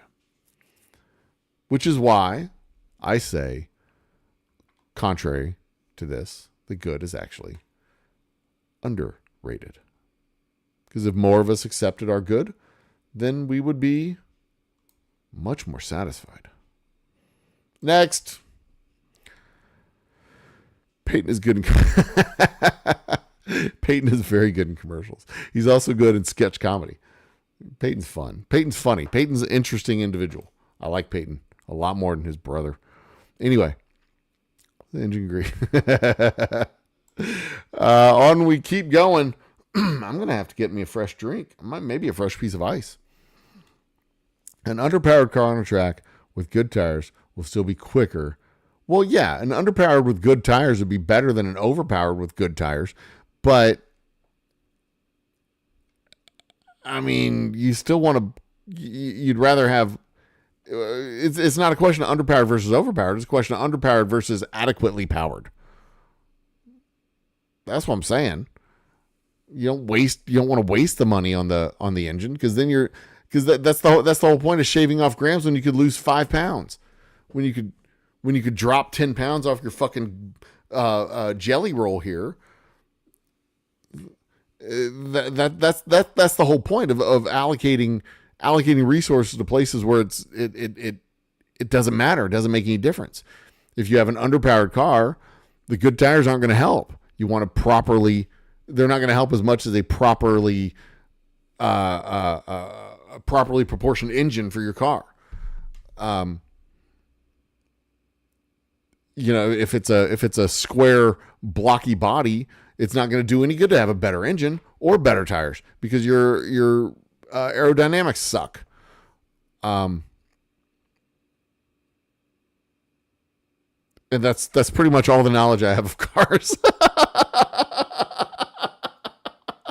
I mean, you're not going to want to overpower the engine if your exhaust isn't going to let your engine breathe. That's another part of the car that I know about. The car needs to breathe. It's all properly sized and organized out. But in a football team, you can put a whole lot more resources into your quarterback. You still need somebody to throw the fucking ball to. You need an offensive line that can keep the defense off of them. You need a wide receiver, a running back who can run the ball. But none of that matters if you don't have a decent quarterback. I mean, with a football team, it starts there. And hell, with a car, it starts there. You have to have the fucking engine. You have to have the engine. If you don't have the engine, if you don't put any resources into the engine, your car's shit. Doesn't matter how good the tires are. You have a shitty engine. Anyway, onward. I've gotten behind on chat again. It's 2:00 and I'm at what, 1? I don't know where I am in chat, but I'll catch up. I'll get there. F1 chassis are bespoke. IndyCar has a spec chassis. That's what I was thinking of. IndyCar, not F1's. Major Applewhite. Right. He was the one that it wasn't Sims that got injured. It was Applewhite that got injured. That's right. Cheers, Sunflowers. I think I saw Vanessa Kitty back in chat too. Zach Greinke is the perfect example of that.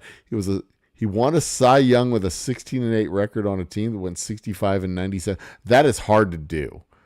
For what it's worth, it's really hard to win a Cy Young on a team that loses damn near 100 games. Yeah, huge impact on the stats, but very little impact on the team. And that's, if you're the only pitcher on a 100-loss team, I mean, he won, what is that, 16 out of 65? He won a quarter of their games. That's a huge, That's a huge impact on the team. He won a quarter of the games for the team. That's huge. It was 25% of all their wins. That's a big impact. Big impact. Musical note. Oh, shit. Come on.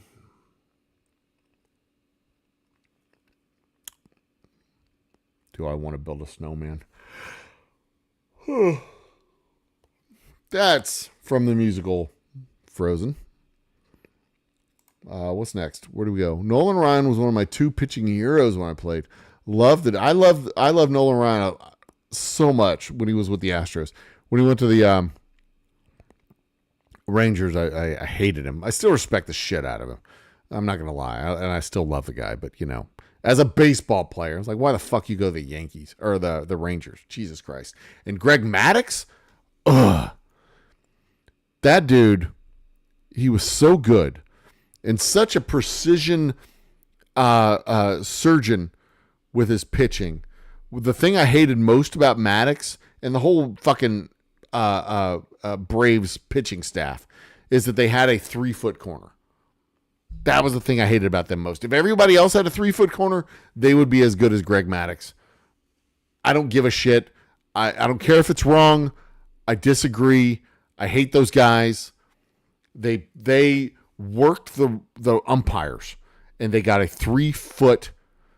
I mean, if at any point you could throw the ball halfway into the opposite batter's box and get a strike call, then yeah, it's hard to walk somebody. It's hard to walk somebody when the strike zone extends halfway across the state of Georgia. And yeah, he didn't walk a whole lot of people. You know why? Fuck that guy. Fuck the Braves. Fuck the Braves. Fuck the Braves from the 90s. Fuck them. No. No. I cannot accept this. I love Nolan Ryan, but fuck Greg Maddux. Fuck the Braves. I got my rivalries. I got my personal biases.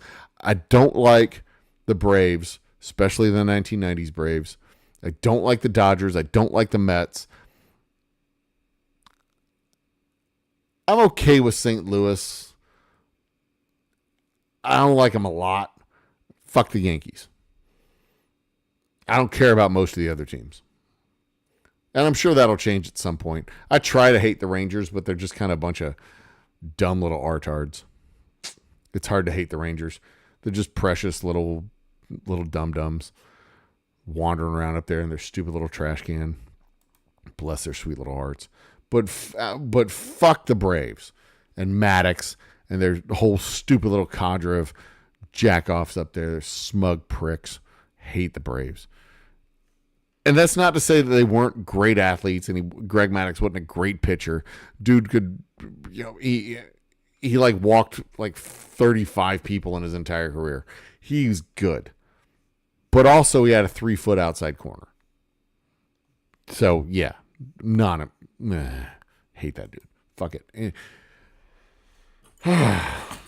Move on. I need to go get some ice. Nolan Ryan pitched 18 2-hitters during his career. 18 2-hitters. So he came within 1 or 2 pitches away.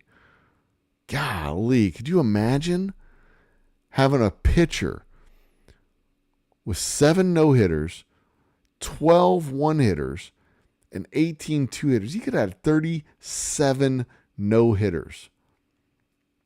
37. Except for 1 or 2 pitches in a game. That sounds like a monologue from Bull Durham. Sounds very similar. It's a game of inches, kids. It is a game of inches. Golly. And the number of games that he lost by 1 run, the number of no-hitters that he brought into the 7th inning, the way he dude was a monster. Dude was really good at what he did. And he had Tommy John surgery early in his career. I think with the Angels. I think you misrepresent my argument. I agree a pitcher has a massive impact on a single game. Yeah. Okay, I got you. I got you. Got you. Got you. I got you. I think I understand what you mean, but I'm not sure. I still don't think I agree, but I understand what you mean. I understand what you mean. I do. I do. Because he has less of an impact on the entire season. He has a big impact on the individual games that he plays in, but he's only one of five pitchers that can have that big impact. But he has such a big impact on 20% of the games. You saw Greinke was 25% of that team's wins. But the team still lost 97 games. So, you know, how much. He can't make everybody good. He can't make the hitters hit. He can't make the players play. He can't do all that stuff. But, you if he was just an average pitcher for a bad team, that would have been 6 more losses. Probably an average pitcher for a bad team gets 10 wins, right?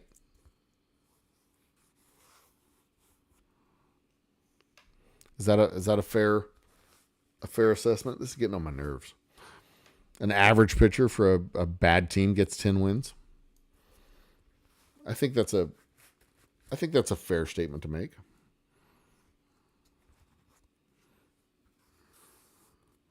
There. That fix it? My brim is cattywampus here. There we go. Because my hat was crooked. It might just be the camera's crooked. My hat's crooked. There we go. No, almost. There we go. Fixed it. All right. Enough of that. Yeah, I think we do agree. I think we do agree. But I would just I think he probably I would argue that yeah, it gets diluted over the course of the season because he is one of 5 of a whole team, has a huge impact on the game that he's playing, but they have a pretty significant. A shitty pitcher's corpse, it makes for a shitty season. So yeah, by themselves, the whole impact on the whole season is, what do we talk about? 20 wins total for a good pitcher. The best pitchers, good pitchers are like 15, 16 wins. Bad pitchers, 9 or 10. So the difference of like 6 games between a good pitcher and a bad pitcher over the course of an entire season. That's not much. It really isn't. But it could be the difference between, 6 wins, though. Think about it this way, though. 6 wins is the difference between 500 ball club and a club that is the wild card for the division. And that doesn't sound like a big impact, but that's a big impact for the season. The difference between a mediocre pitcher and a good pitcher could be 6 games. 6 games. 6 games is the difference between 82 and 88. And 88 wins is your wild card or first place in your division. That's a big difference. It doesn't sound like a lot because it's only 6 games out of 162. Only 6 games out of 162 is the difference between the wild card and first place. It's the difference between getting into the playoffs and not getting into the playoffs.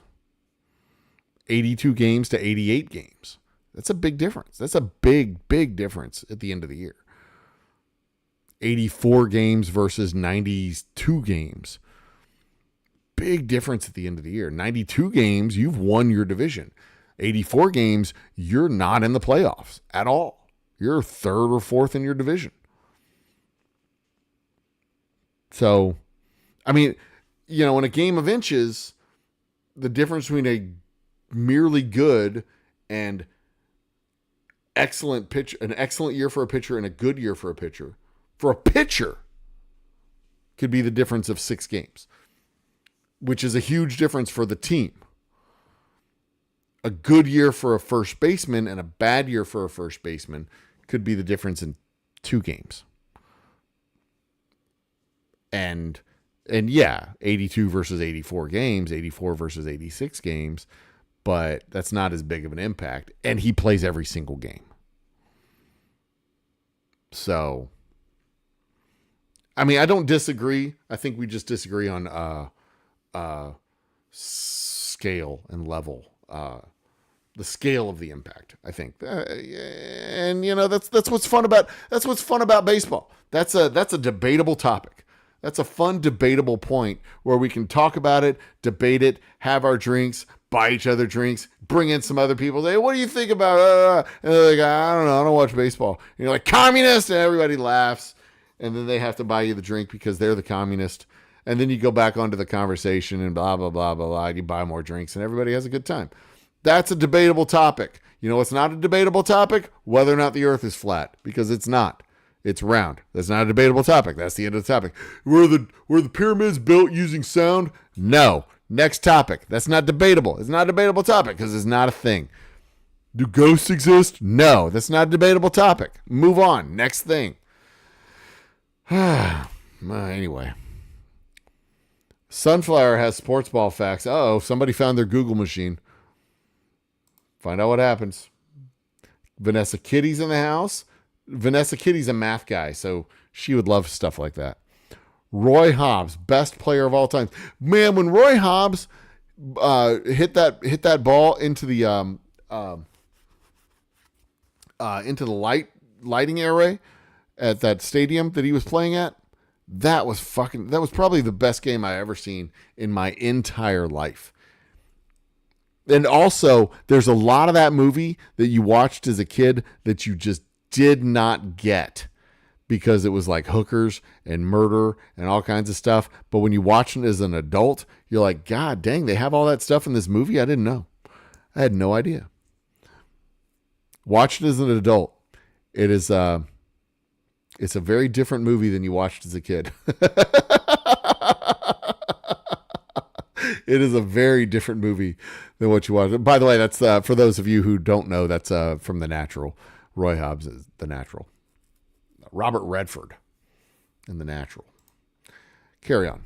9-7 was Brady's worst full season in New England. There you go. I thought 9 was his floor. That sounded about right. The 9 was his floor. Raining, so no snowman building is available. Ew, rain. Justin play as a pitcher. I think he did.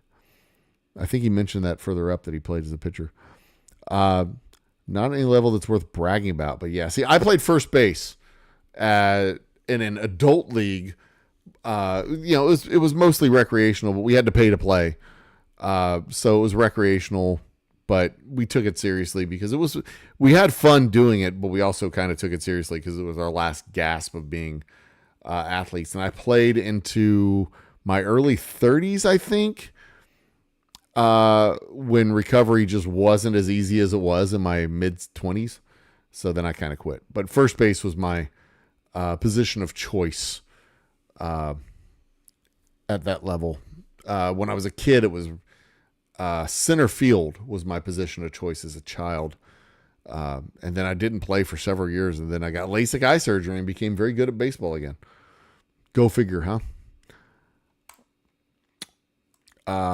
Just in school is a while ago, I got to see Wade Boggs strike out once in a midseason game at Fenway Park. When that is awesome. Fenway Park is a beautiful, beautiful, beautiful field. When me and my lovely wife went and got engaged, when I got engaged to my lovely wife, we drove through Detroit, and I was able to put my hand on the dirt at the old Comiskey ballpark because they were filming Star 61, I think, the Yankee movie, the baseball movie with Billy Crystal. And they were filming it, and they had everything set up out there for the set, but they weren't actively filming on the field. and we were able to go into the stadium because it was being decommissioned because they had built the new Comiskey, and I was able to go down into the bleachers. We walked around in the bleachers. It was just open to the public, and I walked around in the bleachers in the concourse underneath, and it was a dump. It really was. The Astrodome was so much nicer of a ballpark. And Minute Maid, Enron Field at the time, was such a beautiful cathedral. But I was able to go down and touch the dirt on at Old Comiskey Field. It was just it was such a magical moment. It was so cool. It was so cool. Anyway, I would love to have been able to be able to go to Fenway and just touch the grass at Fenway, to be able to see these old parks, these old cathedrals, to the game of baseball, the most perfect game. It would be so cool. One of these days, I'm going to take the 30 stadium tour of the United States of America, but not this year. It'll be a few years when we get our RV and we go travel. That'll be part of our travel itinerary of being able to check these just beautiful cathedrals off. And even better would be able to go to the cathedrals where the historic thing happened. I'm not going to be able to go to the one where any of the places where Nolan Ryan threw a no-hitter, because the Astrodome, you can't get into the Astrodome anymore, and the Arlington Field isn't there anymore. And the one that he threw in Kansas City, I think, and the one that he threw in Anaheim, and I think he threw one in Shea, all those stadiums are gone. But there's other places to be able to go and stand where these gods were able to play. And some of them were just garbage too, but they were just men who were good at a sport, and they could hit a ball in a way that other people couldn't. But they were able to do it in magical places. They were just they're just stuck in your memory. It's beautiful. I love the game. I love the game of baseball. It's iconic. It's a story of our country in game more so than any other sport. I think it's a story of 9 individual people on a field playing their role. And if everyone plays their role well, then the whole team succeeds. But if you don't play your role well, and you playing your role has no impact whatsoever on anyone else playing their role, and other people playing their role has no impact whatsoever, you're completely independent. I can be the best first baseman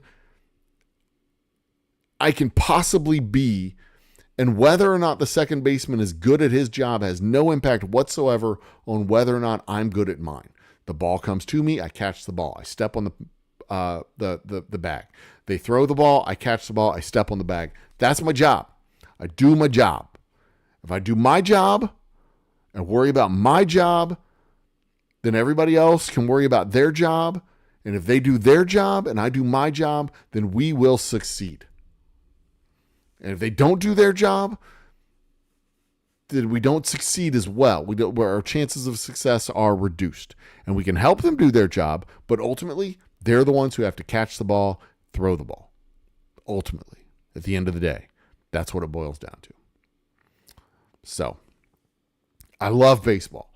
Baseball is a microcosm of the American spirit and the American dream, more so than any other sport that I've ever encountered. I love it. I absolutely love it. It is iconic in the history of the country that we live in. And it's no surprise that it grew up in this country, and this country grew up with it. I love the sport. I absolutely love the sport. I can talk about baseball all fucking day. Love it. And not just the mechanics of baseball, but the imagery and the ideology and the ideation and the imagery and idolatry even of baseball, the place that it holds, the iconography, the place that it holds in our imagination. Yeah, it's a absolute thing. Thank you, Jason. Thank you. We've been having a hell of a conversation too. thank you very much. I appreciate that. Your points will carry over to the next show where we can when we move on towards the giveaway of the T-shirt. We're not giving it away this time because time passed, but you get 5 entries.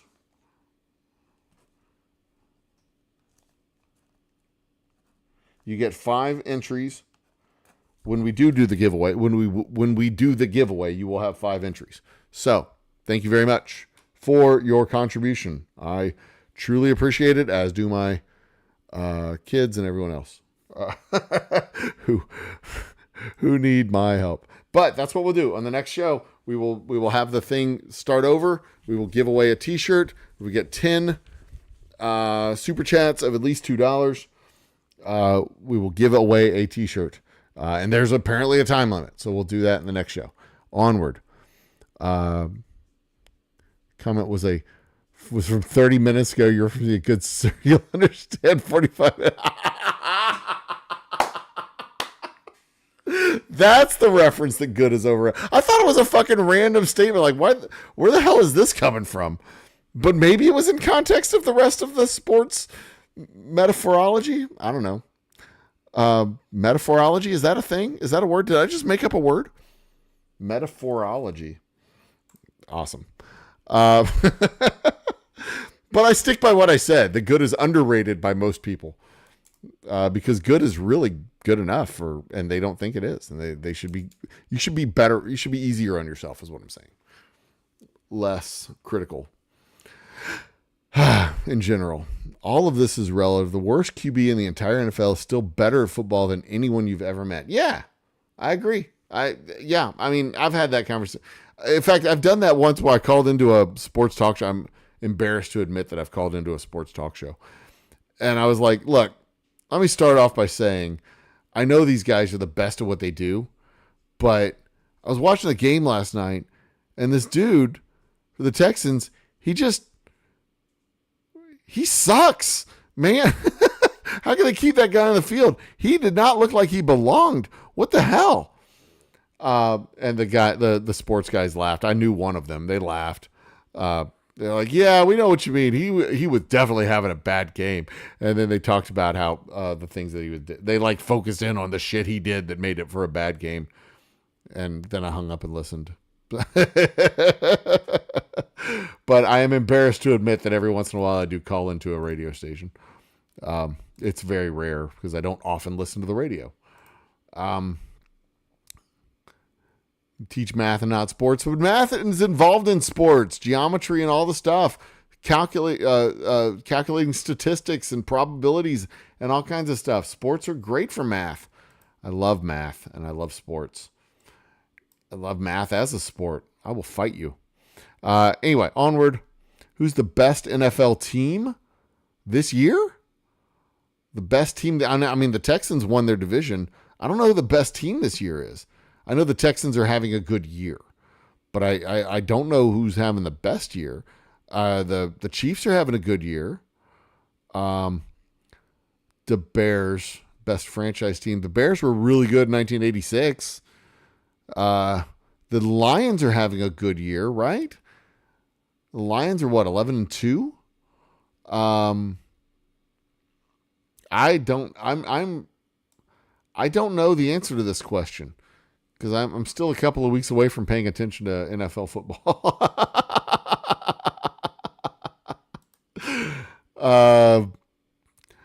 Patriots are now back at their old 1980s antics. Are they? Didn't they suck in the 1980s? I think I'd have to vote for the Steelers if we're talking about. So the best franchise overall in the history of the game? Is that what we're talking about? Because you got to have the Green Bay Packers in there. That's the Packers have to be part of the discussion. The Giants have to be part of the discussion. The Eagles? No. The Cowboys have to be part of the discussion as far as the best franchise goes. The 49ers have to be part of that discussion. Not the Rams. The Raiders. Do they have to be part of the discussion as one of the best franchises in the history of the league?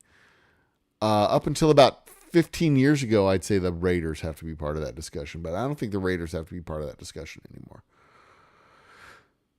I mean, they always have a chance of becoming a great franchise again, but they've become such a bad franchise over the last 15 years or so that it's hard to say that they're one of the best in the league, because a lot of franchises have surpassed them. But they'll come back because they're moving to new digs in Vegas, right? Las Vegas Raiders. Yeah. I don't know. That's a hard question. I don't know how to answer that question, Sunflowers. And I don't know if I'm qualified to. Dominant single area, Patriots. Yeah, I mean, in the 70s, it would have been the Steelers and Packers and Steelers and Packers and Cowboys.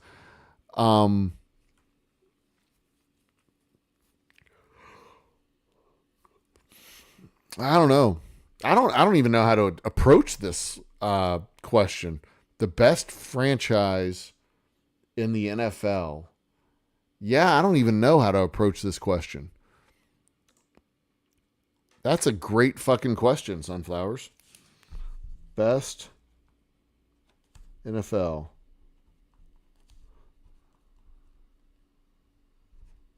That may be a big question going forward. That may be one of my big questions. That's a good one.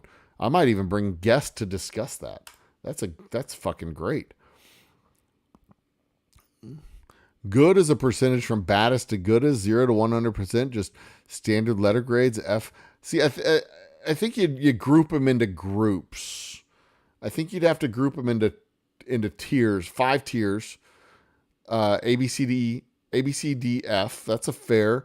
Where you have your average franchises, then you have your bad franchises, or you'd have your good, bad, and average.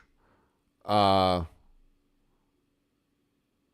you'd also have to define what it means to be a good, bad, and average, because like an average quarterback is safe to it's one of those guys who's an interchangeable part. You can swap him out for just about any other quarterback. Good for 7 or 8 wins or 9 wins, whatever, 8 or 9 wins, whatever average is. But with a franchise, it's hard to know, because like there have been franchises that have been innovative, and then franchises have just been there. If you're just there, are you average? Or are you bad? I don't know. I don't even know how to approach that question. I'd vote for the Dodgers. Best team. Oh, Bacon, you dork. I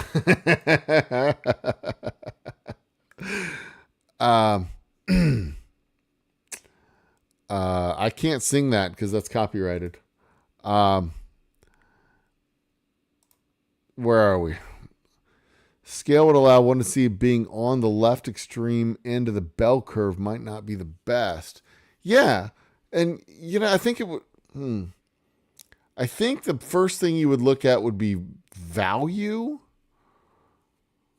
of a franchise, because that means that speaks to the fan base and ability to sell merch and generate revenue, but also, you gotta. I think the franchises that have stayed in one city their entire existence, that should probably be a factor. So that would eliminate the Ravens. And the Titans and the Chargers and the Cardinals and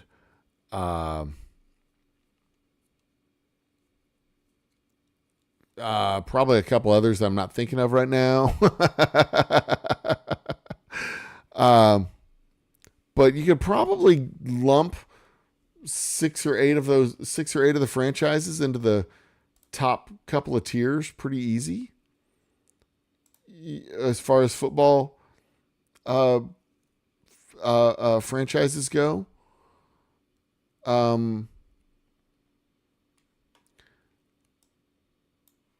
Yeah, you could probably lump a few of them up there. The Jets, would be one, I would think. So let's go. Cowboys, Jets, Packers, Bears, Lions, Colts. Do you say 49ers? Oof. Saints. That's 8. That's a quarter of the league right there. I think among those, Miami, the Dolphins. I think those 8 or 9 franchises, the best franchise would probably be one of those. Probably. And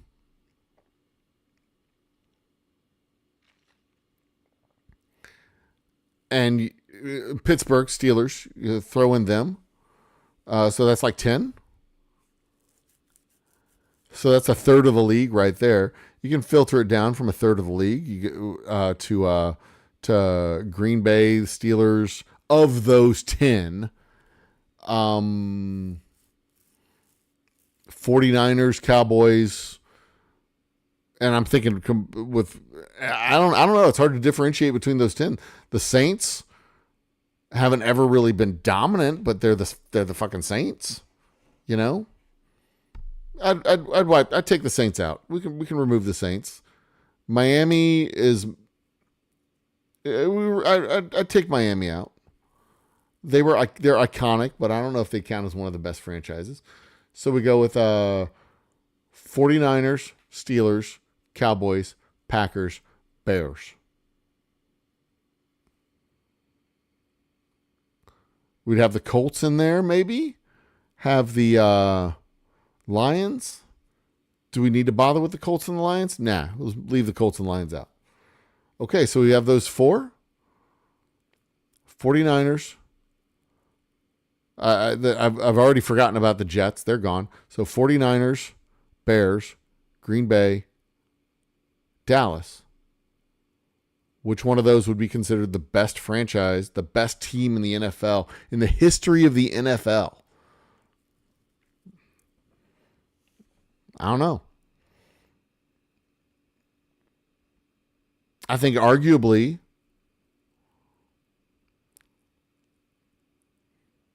Steelers, Bears, Green Bay, Dallas, 49ers. It's hard to leave the 49ers off that list.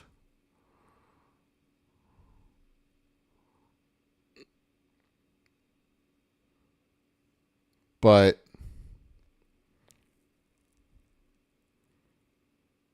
I don't know.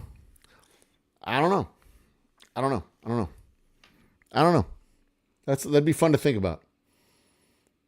That's going to be a fun one. I might come back to that in February after the Super Bowl. Next. Does sound fun, doesn't it? Morning. Wait.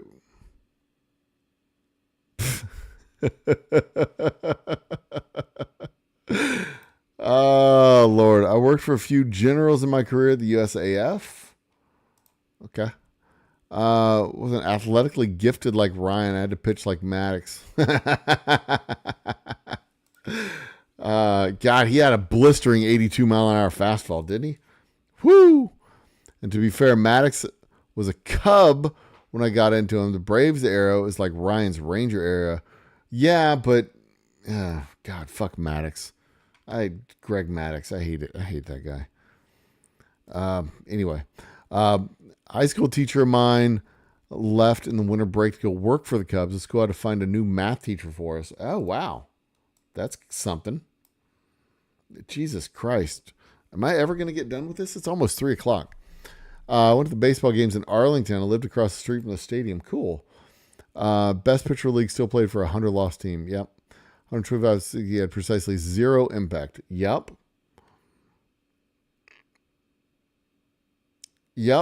True. Too bad if there weren't two good valid arguments. Depending on the level of detail we view the baseball season as, both arguments have merits. Yes.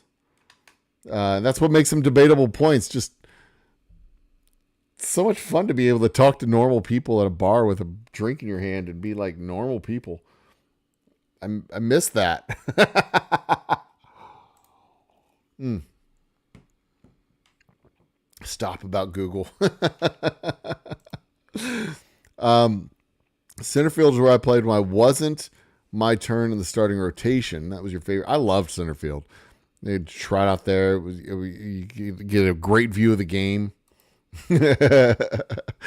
All that land to cover. I could stretch my legs and run. I was Googling Latin honors in a degree program. Okay. Joe, is LASIK eye surgery worth it? I want to stop worrying. When I was 23, I got LASIK eye surgery, and it was amazing. I did not need glasses again until I was like 30, I want to say 35. So it was a good, solid 10, 15-year run. And even now, my eyes have deteriorated a little bit, so I need glasses to see clear. But before LASIK, I was like 2,400, and now I'm like 2030. You know, I went from after the LASIK surgery brought me to from 2,400 to 2015, and now I've gotten to like 2030. I can still see. I can, like, from here, I can read everything on my screen. No glasses. I can read everything on my screen. I can read everything on both of my screens. I can see fine. Fine enough. I can see fine enough to drive. But, you know, with the speed that you travel on the road and the distance that you're required to be able to read road signs, I don't like traveling without my glasses because I need to know where if I have exits and road signs to read. You know, I don't have any problem seeing cars or stoplights or stop signs or brake lights or headlights or anything like that. I can see fine when I drive. But if I've got to, you know, exit at the New Caney exit, I got to be able to see that sign that says New Caney 3 miles down the road and know where I'm going and when I'm going there. So, yeah, no, if I'm driving like to Dallas and I'm not exiting, there's no like driving that has to be done, like, you know, navigation that needs to be done, I can wear sunglasses on my way to Dallas without glasses. So, yeah. I would say LASIK eye surgery is absolutely worth it. I'm sure the technology has advanced significantly in the last 20-something years. So, yeah, I would absolutely get LASIK eye surgery. Again, I would do it again if I could. I don't know if it's worth it now, since my eyesight is not that bad. But man, when I was a kid, I couldn't see my toes.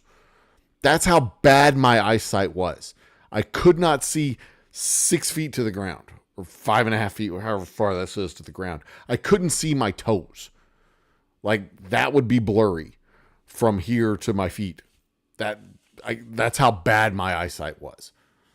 So, yes, it was absolutely worth it. It was, I couldn't see my toes in detail, but when the LASIK eye surgery was done, I could see the time on the clock on the wall. It was 10:01, the time that my LASIK was finished.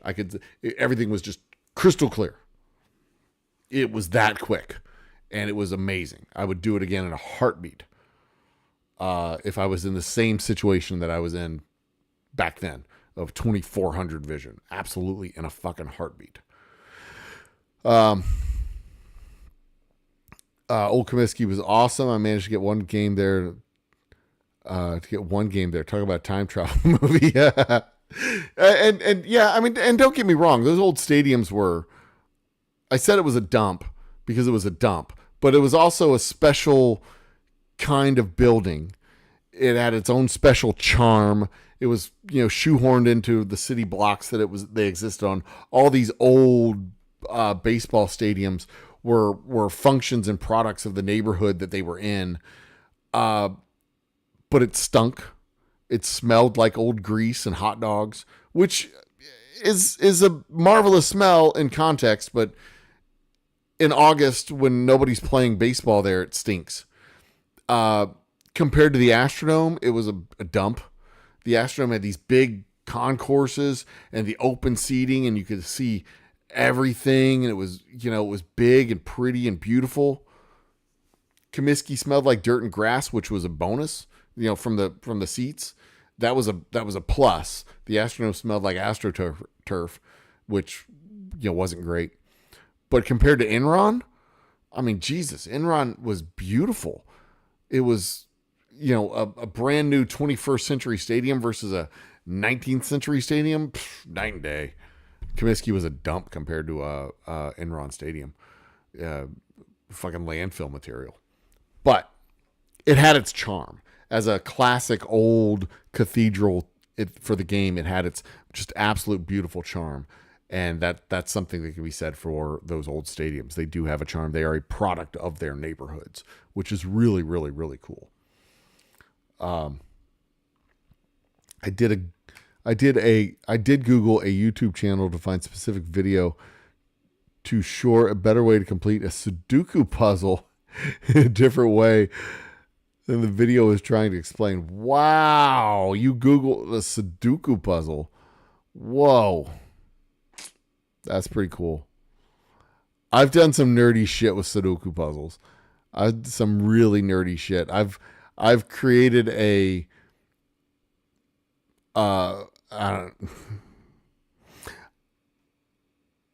I've created a spreadsheet to game out all the possible solutions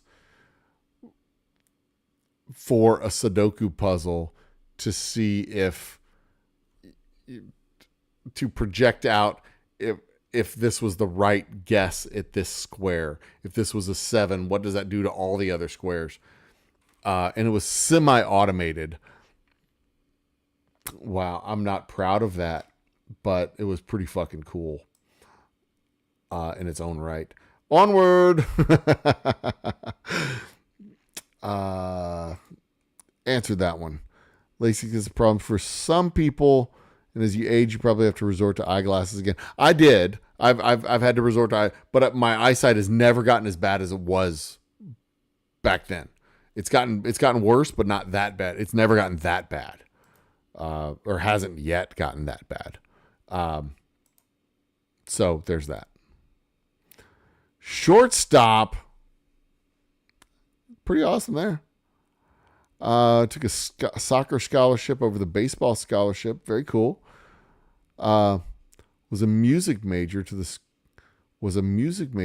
school. Oh, I got you. So you took a soccer scholarship to the school you went to be a music major at. I get that. Cool. I've been using a new method. I don't know if I used a method to solve Sudokus. I'm sure there was a method. I was methodical about doing it.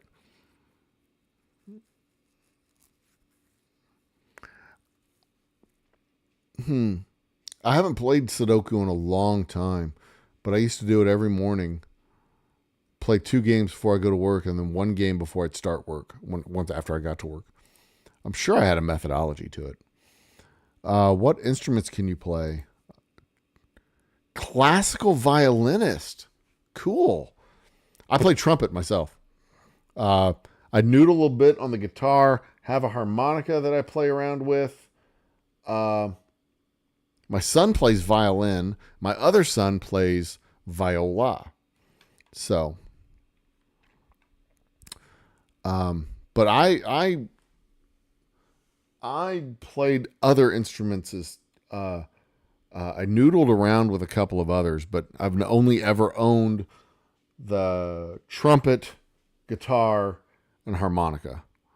I always wanted to play drums, but mostly because I didn't respect drummers enough to think that it was a real instrument.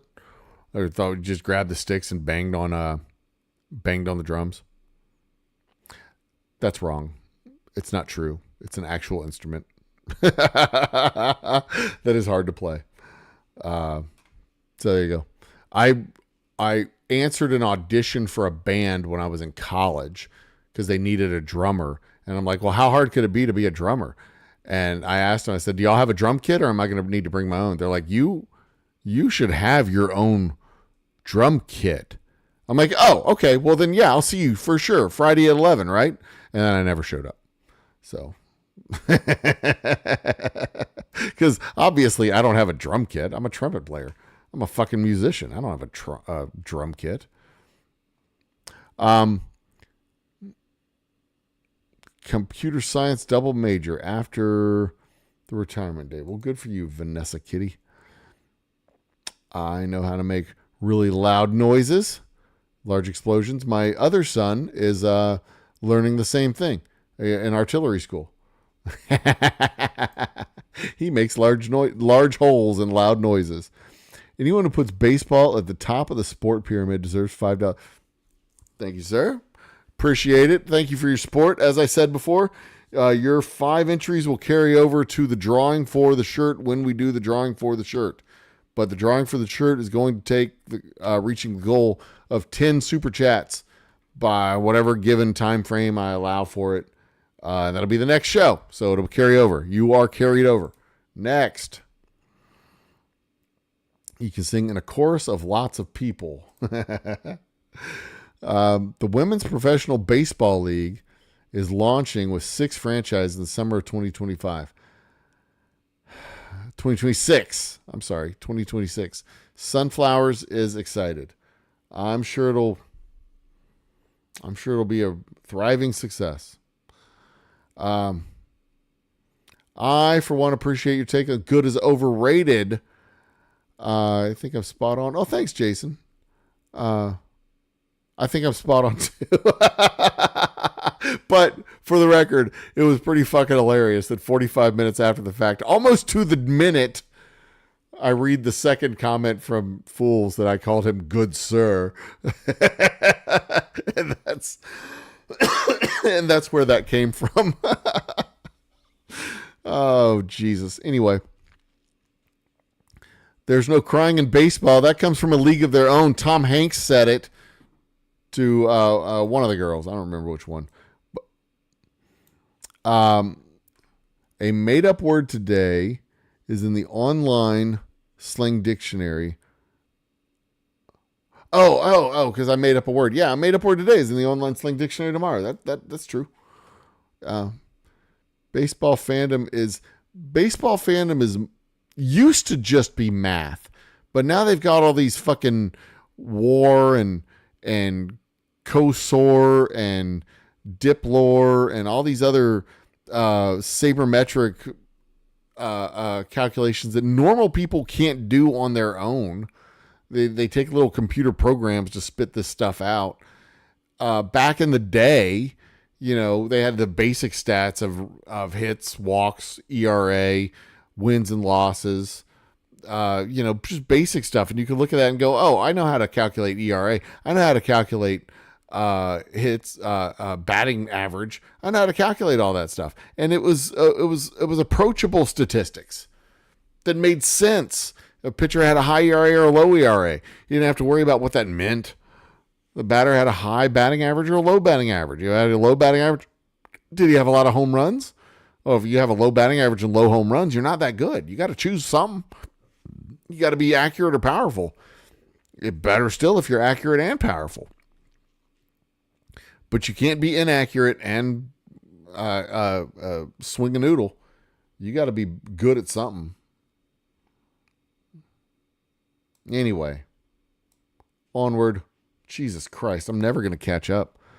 Didn't say math was not in sports. I do use math examples. Yes, okay. Duly noted. The father of a kid who dropped sunflowers. The father of a kid who dropped his Cracker Jacks. Okay. Packers are in that discussion too. They're literally you own a share of the Packers. Congratulations. I was once asked to join the Yankee Stadium security guard group. Huh. I love sports stories. Security head for Pfizer Corp. The security head for Pfizer Corp was the head security for the security for the Yankees. Oh, cool. If you could be the security head for the Pfizer, stop. I can't make that joke. Not out loud. You know what I meant, though. You could guess. The only publicly traded franchise in the league. Is it publicly traded? Is it on the stock exchange? I think it's the only publicly owned franchise. Is it publicly traded? I'll take your word for it. One year, my grandpa bought all the grandkids one share for Christmas. So I am an NFL owner. You're an NFL owner. You should show up at one of the winter meetings or summer meetings. They don't do winter meetings. Am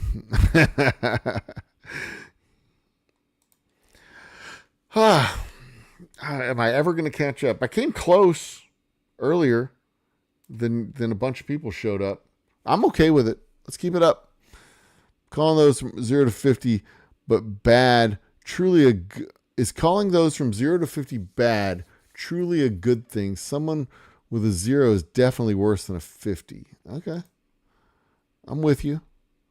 Oh, you mean like in the Jack Welch thing? Is that what you're talking about? Maybe. I don't know. 0 to 50 bad. Well, see, in the real world though, 0, if on a scale of 1 to 100, 0 to 50 wouldn't be bad. 0 to 25 would be bad. 25 to 75 would be average, because that's your 75% in the middle. It would really be 60% in the middle that would be average. So it'd be 0 to 33, and then 33 to 66, right? Is that the middle? Right? Because 66, 50 plus 30 would be 85, 50 minus 30 would be 15. So 0 to 15, then 16 to 85, and then 15 to 100 would be your top tier, right? That feels right. That feels right without doing the math on paper. Technically correct is the best kind of correct. I'm with you. Selling swag makes you a good, not necessarily selling swag makes you a good team, but having the fan base makes you a good team. But on the other hand, you could be like Oregon Mighty Ducks that changes their fucking uniform every week so that they could sell uniforms, so they can make merch. That's dumb. Yeah. So, and yes, that is correct.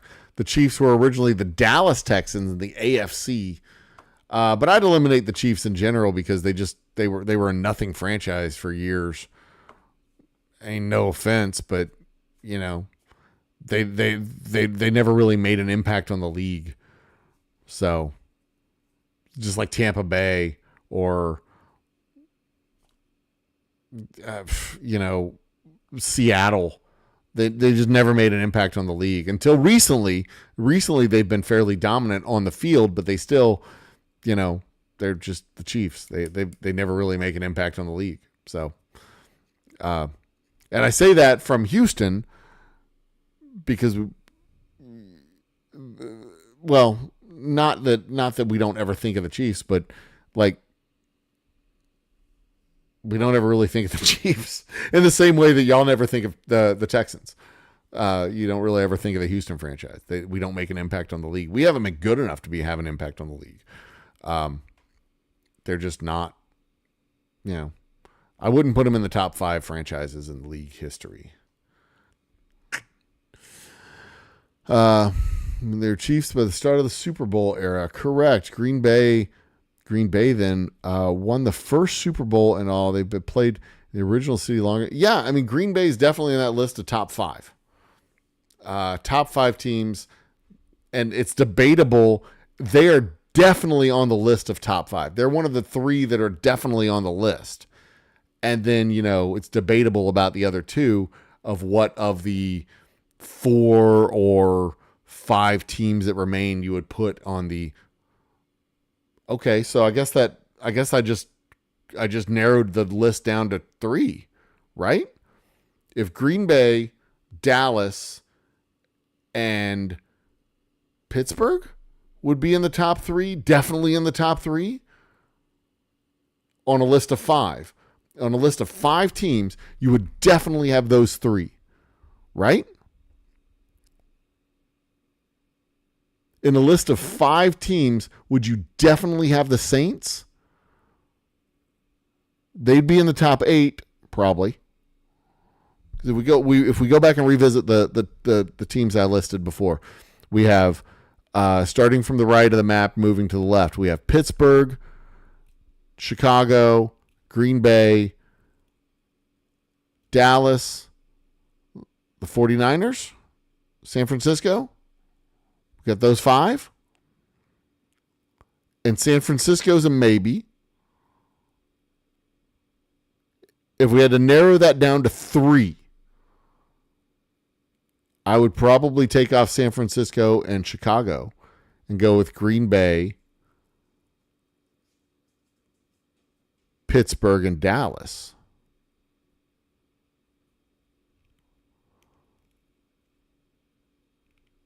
They would definitely be in the top 3, or they would definitely be on the list of 5. They'd definitely be on the list of top 6, right? Without question, they'd definitely be in the list of top 6. And then, like, the next 3, you could have maybe 5 teams that could be in the rest of the 6, right? So if you had 8 teams and you were trying to narrow it down to 5, you would definitely have those 3 and then 2 more, right? Am I wrong about that? Maybe not. Maybe not Pittsburgh. Maybe Chicago. So that means it's Green Bay and Dallas? If Chicago's debatable, that it should be there instead of Pittsburgh, then that means Pittsburgh isn't necessarily a lock in the top 3. Then that means Chicago's not necessarily a lock in the top 3 because those are debatable. So then it's because we've never said that Green Bay and Dallas maybe shouldn't be in that top 5. All the other teams, we've debated it, we've discussed it, we've questioned it. Hold on one second. I have somebody knocking on my door.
All right, ladies and gentlemen,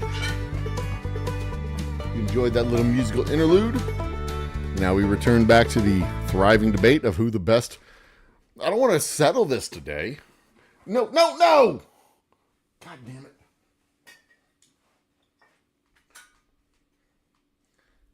Lay down. One out. Bugging me to come in. Go. That was my dog. That was my dog, Wally. It's 3 a.m, and he's tapping around the house like an idiot. All right. Now he's back at my fucking door. I'm going to put him in his kennel. All right, on we go. Obviously, they play the first bowl in Green Bay, right? Saints are out on grounds that no team known as the Aints. I hold a grudge against the Saints anyway. They chose to suck while we didn't have a football team in Houston. So, yeah, I blame them for us having to watch the Cowboys because they chose to suck. How about the Raiders? Most loyal fan. They are an iconic franchise, but they've fallen on hard times. So it'd be hard to say that they're one of the best franchises in the history of the game when they're actually in the process of moving to Las Vegas. And they've moved back and forth between Oakland and LA and Oakland and LA. I don't know. They're iconic and they're a great franchise, but I don't think they're top 5. Yep. Keep it up. Oh, Jesus. And yes, my dog's name is Wally. My sons named him after the robot. So there you go. Dallas Cowboys hold the highest regular season win-loss ratio percentage, 576 with a 562, 413, and 6 record through the end of 2023 season. Yes, they do. That's a pretty cool statistic. I did not know about that statistic. Still more loyal than other LA franchises. Yeah. Usually I lived next door to the stadium for a while. Oh, did you now? Fuck the Yankees. 339. Yeah, we're somewhere in that neighborhood right now. It is 4 o'clock right now. So, they have a loyal fan base. The Chicago Bears are another old guard OG NFL team. They're one of the first. Great franchise, another great franchise for the league. I don't know if they're top 5. I don't think they're top 5 because we debate whether or not they belong in the top 3. Should we take out Pittsburgh and put in Chicago? If we got to debate it, and we're not debating about the other two go in, Green Bay and Dallas. I think it's Green Bay and Dallas are debatably, one of those two are debatably the best franchise in the league. Just finished trivia questions for a bar toasted at tomorrow. Oh, wow. I was doing trivia questions on Bacon Show the other day while I was triggering Phil, I think it was, about well, I wasn't triggering Phil. Phil was being triggered because Taylor Swift exists. It was so funny. He was so mad that she exists. Anyway, if heaven is real and I somehow end up there, shagging balls in center field will be a daily activity. I love it. Oh my God. You get to play baseball every day? I'm in. I will say my rosaries. That's all you had to do, fam. Say no more. Say no more. I am in. Where's the rosary? Let's do this shit. Our Father who art in heaven, hallowed be thy name. Thy kingdom come, thy will be done on earth as it is in heaven. And heaven is a baseball field and a cornfield in Iowa. Hail Mary, full of grace, the Lord is with thee. Blessed art thou among women, blessed is the fruit of thy womb, Jesus. Holy Mary, Mother of God, that is a great hit. I got it. It's mine. I'd rather rob a home run than hit one. I would love to. One thing I had 3 walk-off hits as a baseball player. 3 times. And one of them was down by a run, men on first and third, 2 outs, full count, ground ball right up the middle. Popped a ground ball right up the middle into center field. Run scored from first base. No, that's not right. The run couldn't have scored from first base. It was runners on second and third. And I shot one right up the middle. They were shading me a little bit in the left field. I shot it right up the middle. It hit second base and bounced into right center field. And we won the game with a walk-off base hit. But I have never, ever, ever hit a home run. Never once I hit a ball over the fence. My one regret from playing baseball as a kid is I never, ever, ever hit a home run. I had several walk-off hits, but never a home run. One regret is that if I could go back and do it again, I'd hit that one ball over the fence. Not even in batting practice. I didn't even hit a batting practice ball over the fence. Never once. Totally fun to watch during the Olympics. Oh, curling, yeah. Curling's fun. Curling is fun. I don't watch it, but I hear it's fun. If I want to watch people sweep, I'll just sit at home and yell at my wife. Shit, that's fucking wrong. Sorry. She's not watching, but sorry. I'm sure she heard it. I can't see things up close anymore. I think that's why I never started. I think that's why I've started liking people more. Since 1967, mid 40s and somewhere 2020, no glasses. It's inevitable. I'm going to go as long as I can. Yep. My post LASIK eyes started to deteriorate when I was getting my MBA, and I started really, really studying statistics, ironically enough. 6 years old, first pair of grass. Well, it was a dump, but it was a legendary historical. We're on the same page with that, Jason. Yep.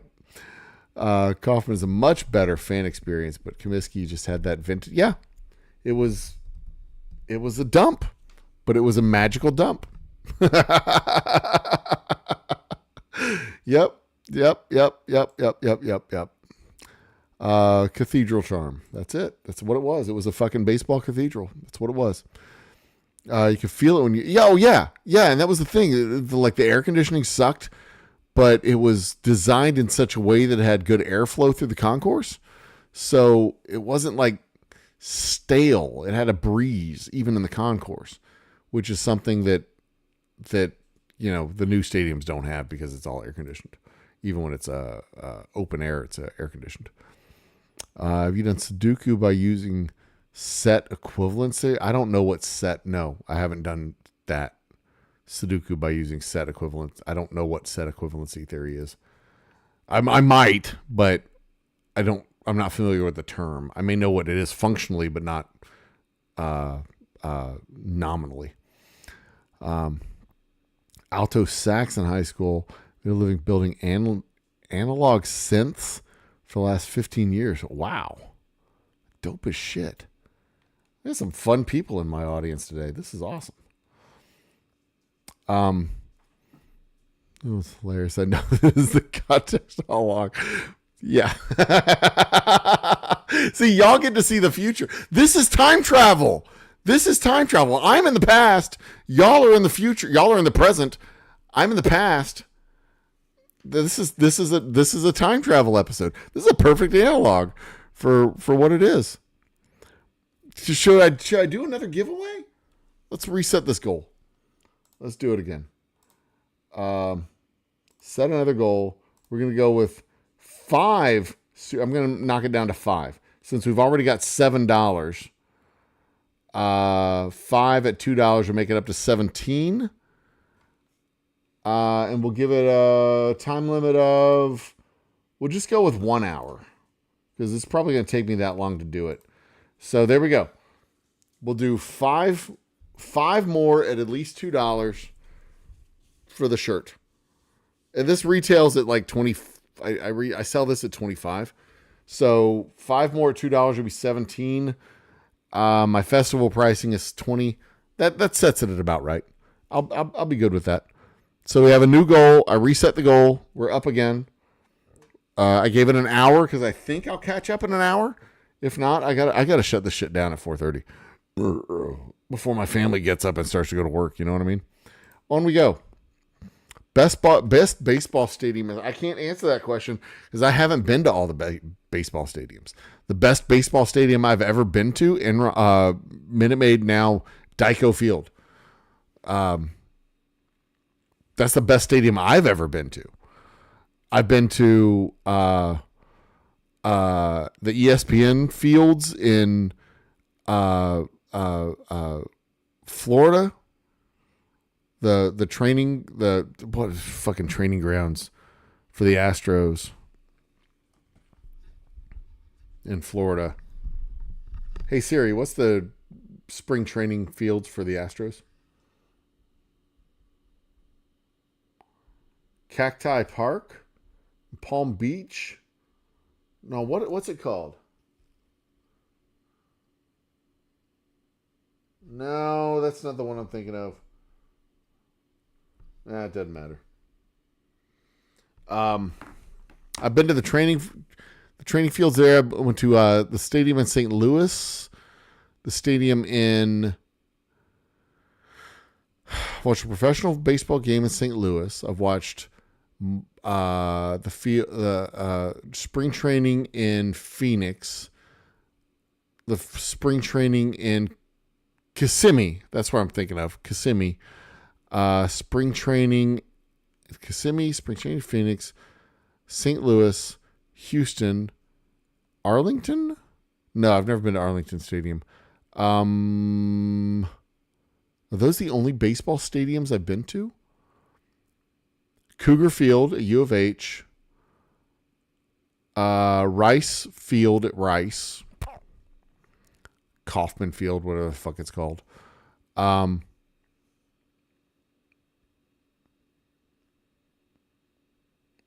Yeah, that's it. That's so I can't tell you what the best baseball stadium is because I haven't been to very many baseball stadiums. But I'm loosely making plans to go to Cooperstown this next summer, which is going to be fucking exciting. If I get to go to Cooperstown, get to see the Baseball Hall of Fame. Oh man, that would be so fucking cool to get to see the Baseball Hall of Fame. That's like going to the Pope's house. It'd be so cool. I think that's what I want to do. Anyway, onward. Wrigley Field. Have I been to Wrigley Field? I've been to Wrigley Field, but I haven't been in Wrigley Field. I had a beer at the bar in right field for Wrigley. Thank you, Traveling Fools. I had a beer at the bar at Wrigley Field, and I got a jacket from the bar in right field or whatever. The bar at home plate, whatever that bar was at Wrigley Field. I got a jacket. So... but I've never been to a game at Wrigley Field. So I don't know if that counts. So I forgot about that. That was cool. That was cool when I went to Chicago on business and I was able to visit a field. And is it in men's color? This is Columbia Blue, bitch. This is Love Ya Blue from the 1980s, 70s and 80s Oilers. The Love Ya Blue Old Humble t-shirts. Yeah, it's men's colors. If you're man enough to wear it. Bitch.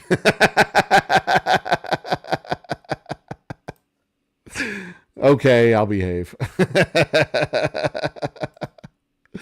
Can I pin this? No, it's gone. Okay. Back to Twidget. All right, let's get this going. I gotta move faster. Publicly owned, maybe better. Yeah, I didn't think it was traded. I think it was publicly owned because it doesn't matter. I think the Celtics were also publicly. There was a basketball team I thought that was actually on. I can't remember. Doesn't matter. A violin is the most beautiful sound in the world in the right hands.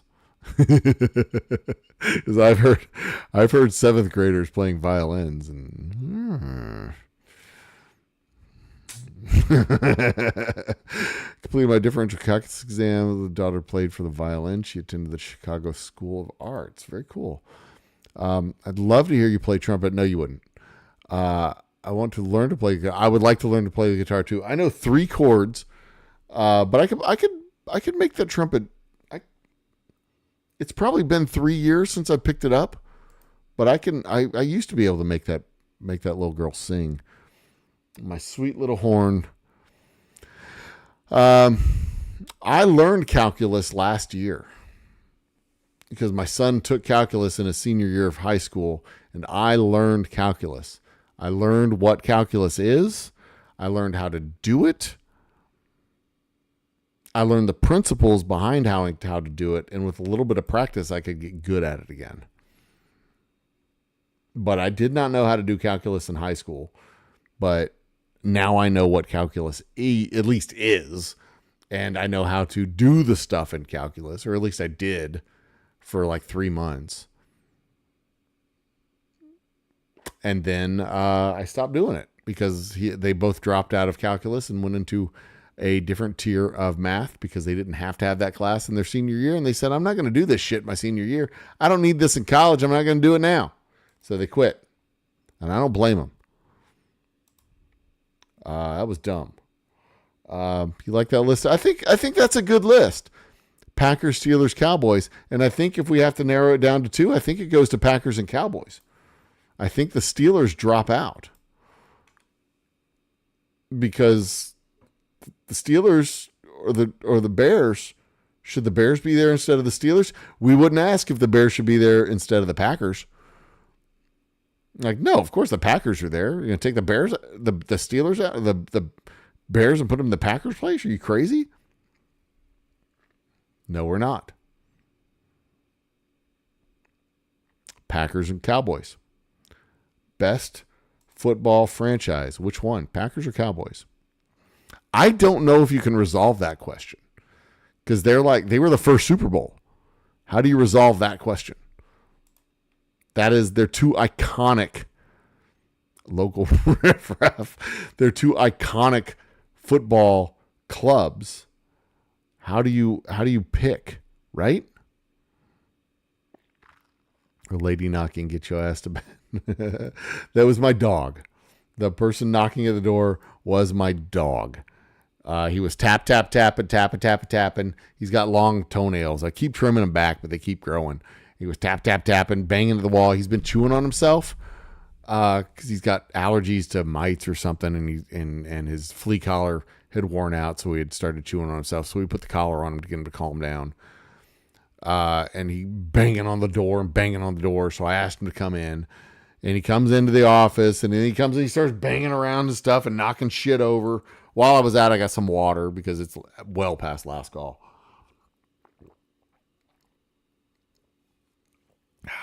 Yum. Water. And I'm almost out of whiskey, so I figured there was no need to have more whiskey. Plus, it's almost 4:00. Anyway, on we go. This is when my show's working well. This is how it works well. Y'all are commenting. Y'all are putting in chat. I'm following along at a distance. We're getting it going. We're getting it caught up.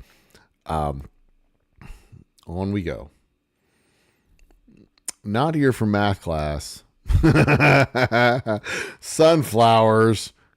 Everyone's always here for math class. Mine's named after Walter and the Big Lebowski. No shit. One of my favorite movies. The Big Lebowski is a great movie. Onward. Some Walter Payton and Walter Johnson in them. Patriots do not belong on that list, Vanessa Kitty. They are a iconic team, but only for the last like 25 years. I don't even know if they existed in the 70s. Did the Patriots exist in the 70s in the NFL? I don't know. I don't think they did. But the Cowboys have been an important team in every era of the NFL. The Packers have been an important team in every era of the NFL. I don't know if you can say that about the Bears. I don't know if you can say it about the Steelers. I don't think you can say that about the 49ers. But every era of the NFL, the Packers and Cowboys have been important franchises. I think that's a fair statement. And I think that's an accurate statement. If you go back to the 50s, well, not the 50s, yeah, the 50s, the pre-Super Bowl era, and then starting in the Super Bowl era, I mean, they were the first Super Bowl teams, and then in the '70s, the 60s, the '70s, Green Bay kind of drops off a little bit. The Cowboys drop off a little bit in the '80s, but Dallas was iconic, even if it wasn't the Cowboys. Green Bay's returns to prominence again in the '90s. Yeah, I think that's safe. I think that's a safe pairing for the top two. I really do. We do math every day, you just don't see it. Yeah, that's true. Because I think that's a safe bet, because even when you think of maybe the Steelers, because they dropped off, and I don't think the Steelers have been particularly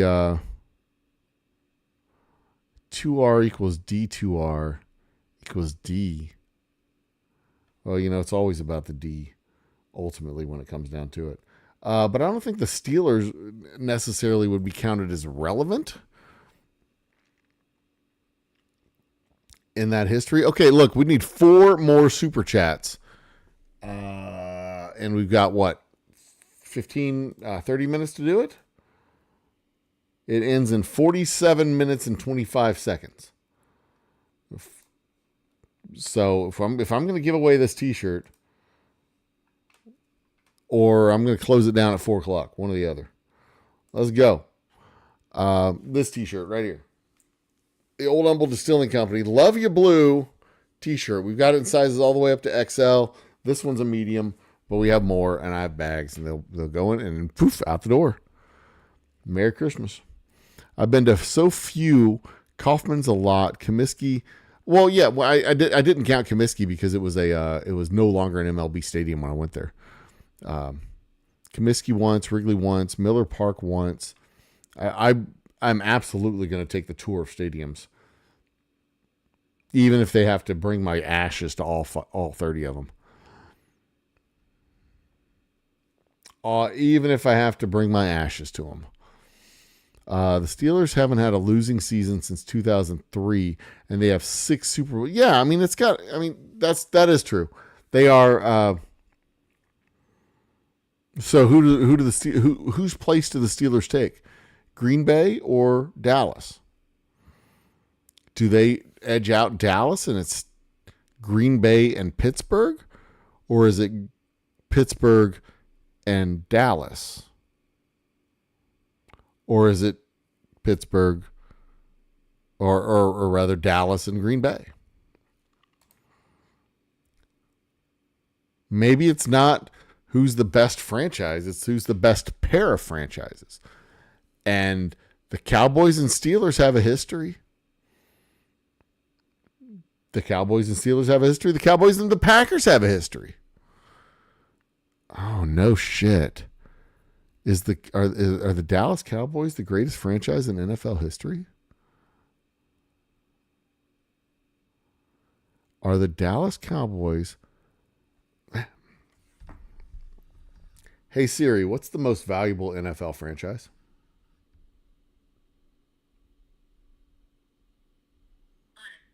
Okay. Motherfucker. Siri tells me the most valuable NFL franchise is the Dallas Cowboys. And I just lost a light. Huh.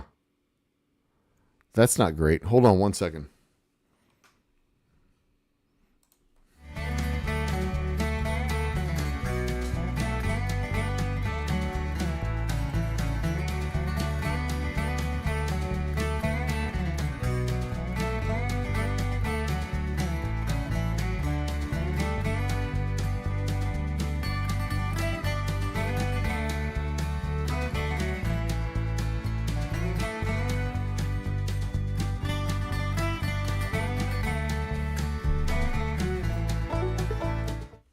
So what we just did, this little exercise that we did over the last whatever hour was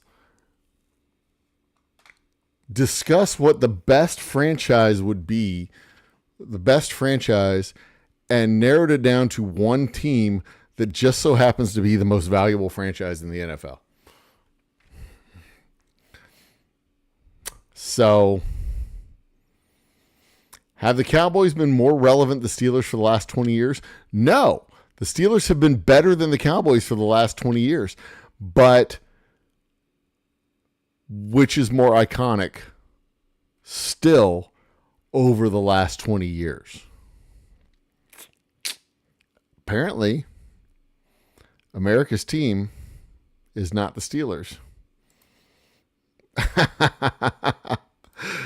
Top Shelf Dustin, welcome to the party, my man. Cheers. It's well past last call, but we're wrapping it up. I'm doing a giveaway. If we do 4 more $2 super chats, I'm giving away a t-shirt. A Love You Blue t-shirt. A Love You Blue Old Humble t-shirt. The colors that the Titans still claim but aren't theirs. Fuck the Titans. So if you I need 4 more super chats, at least $2. And we just concluded that the Cowboys are the best franchise in the NFL, and they just so happen to also be the most valuable franchise in the NFL. So yeah, there you go. It is what it is, man. Is what it is. I don't make the rules.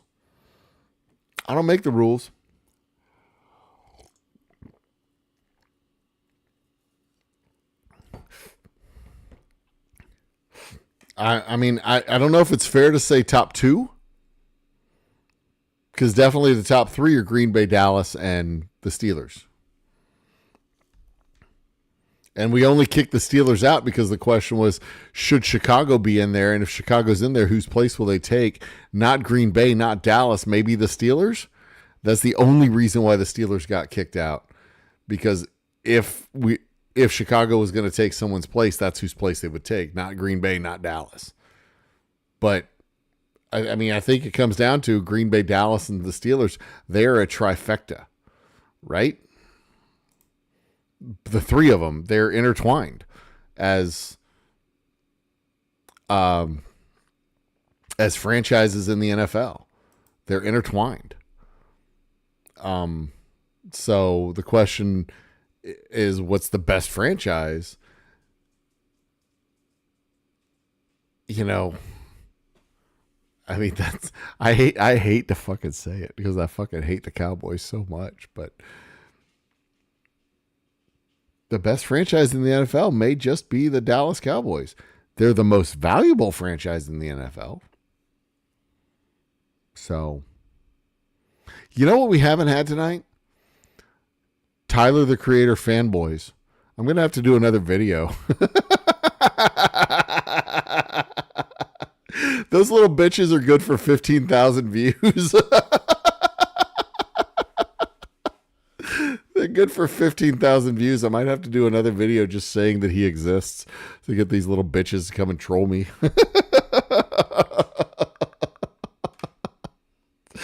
Oh, Lord.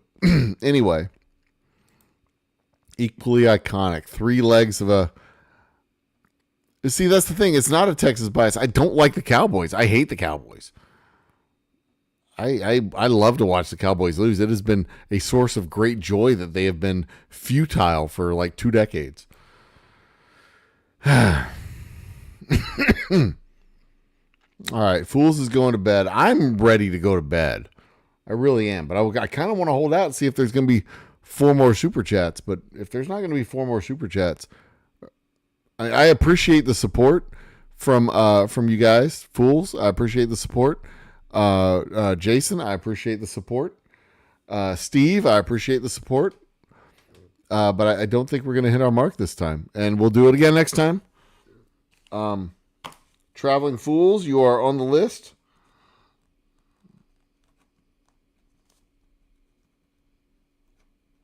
For $2. So when we do the drawing, you will be on the board for two slots. I promise. Cross my heart.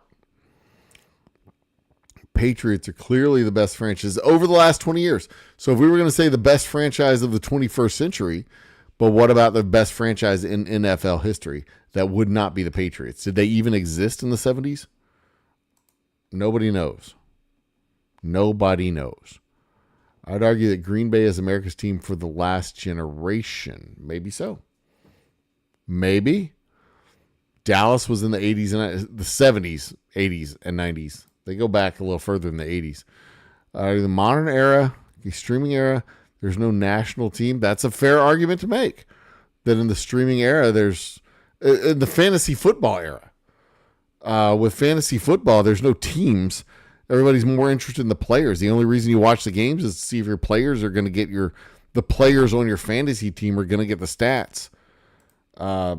That's one of the reasons why I could never get into fantasy football. I could not stomach the idea of watching the Lions play the Seahawks. Who gives a shit in Houston about the Lions and the Seahawks?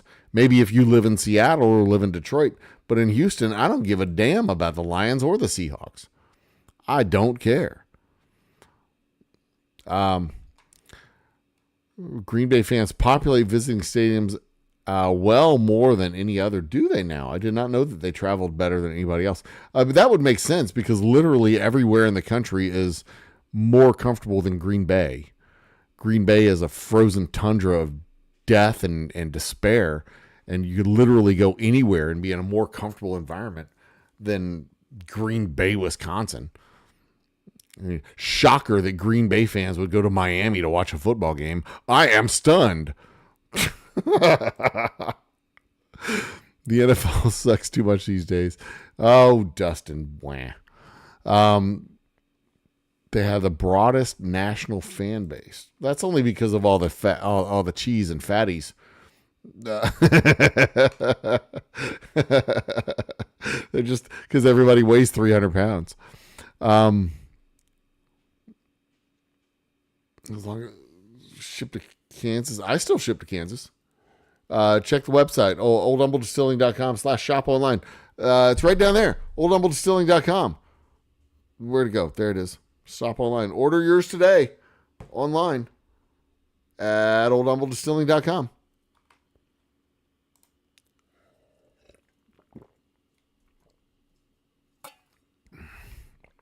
I wasn't here in the 70s either.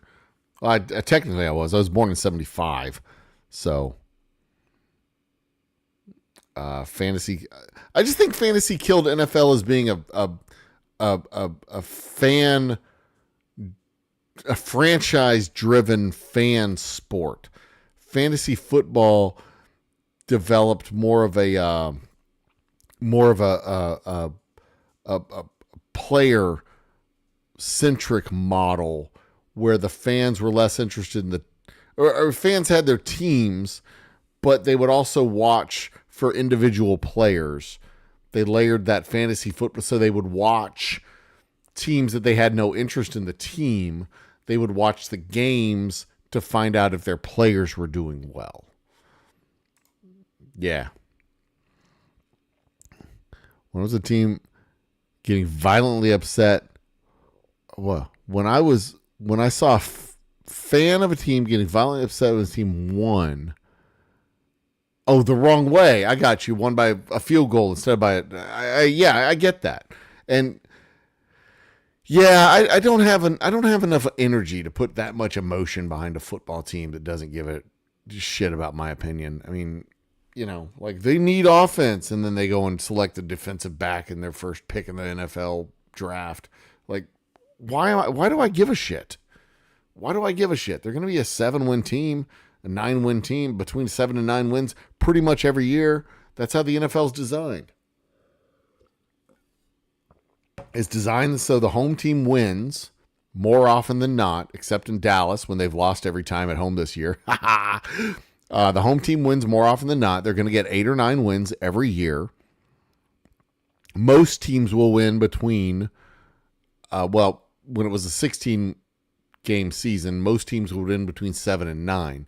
Now, most teams will win between 6 and 10 because they have 17 games instead of 16 games. But still, it'll be, Probably tighter than 6-10. Probably 9-7. Probably. But it's just, I don't know. My beef is that watching the game on TV has no flow to it. The commercials are too frequent and too long. That's my beef with the NFL. I like watching it, but I prefer to follow it after the fact and watch the highlights. It's tough for me to watch a game. I will fall asleep in the third quarter, almost without fail. Next. Actually, I like fantasy for that reason. It gives you a reason. Yeah, and I get that. That's why fantasy is such a big deal and why the NFL loves fantasy football so much, because it makes people watch games that they have no interest in. It's just hard to talk about it's hard to talk about football with fantasy football people. Yeah. They're no fun. Next. Wait, what? Texas is bullshit. Texas is less comfortable than Green Bay.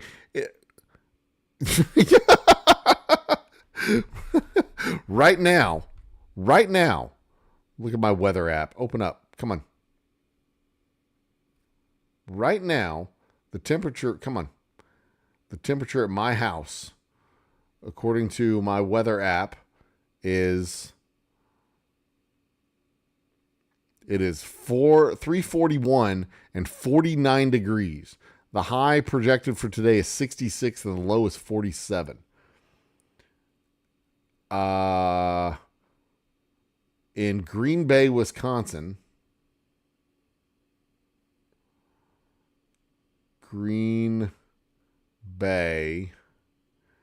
currently in Green Bay, Wisconsin, it is 16 degrees with a high of 30.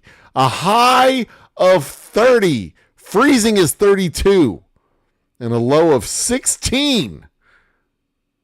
It's more comfortable in Green Bay than Texas. That is demonstrably untrue. That is what we call in the industry horse shit.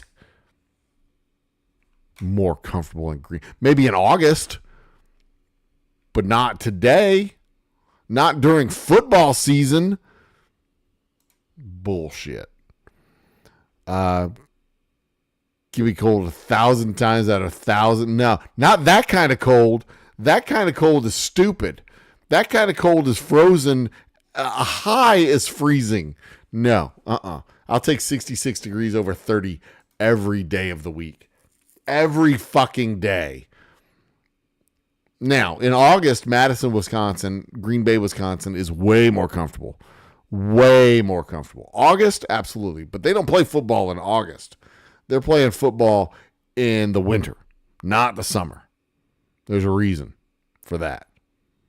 Because it sucks. Cheese and brats and beer. What's wrong with it? Nothing's wrong with any of that, but that's why they have the broadest fan base. Is because cheese and brats and beer give you big fat ass. Cheese, meats, and beer. 80% of the reason I get out of bed. Yep. Technically, it's here in the 70s too, I guess. 8.5 months of it. Aha, ding. Oh no, he ran for a TD, but the wrong running back got the TD. Oh yeah. I get that. So he left upset because he's a fantasy dork. Fantasy dorks suck. But now compared to Dallas, they don't play football in August. So no, that's not football season. Green Bay doesn't exist outside of the football season. Green Bay ceases to be a thing. Football season ends, and Green Bay folds up and goes back into its box until the beginning of football season, and then it gets unfolded and put back on the I assume the coast of Wisconsin, because it's a bay. What's wrong with freezing? A high of 30 is perfectly fine. Bullshit. No. No. A high of 30 sucks. Wrong. That is incorrect. Your opinion is wrong, and you are wrong for having that opinion. As a fan, I want to go to a football game if it isn't snowing. I don't want to go to a football game if it is snowing. If it's snowing, We don't go anywhere in Texas. We stay home.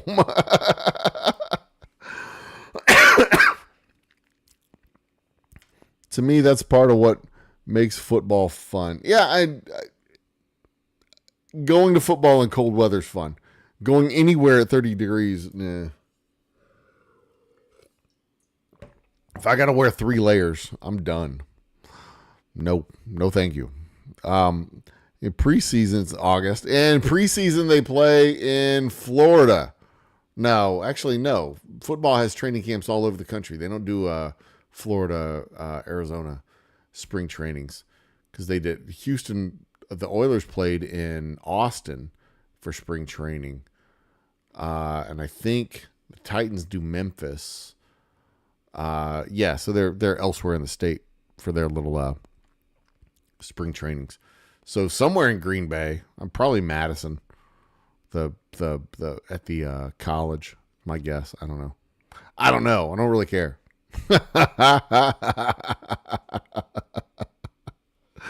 But that's also why we have air conditioning down here in Texas and roofs and air conditioning. That's what you do. My greatest memories as a human being is Kansas versus Nebraska in the snow. Ugh. I like playing in the mud when it rains. Back in the day, it was good times. Good times. The reason I hate the modern football era.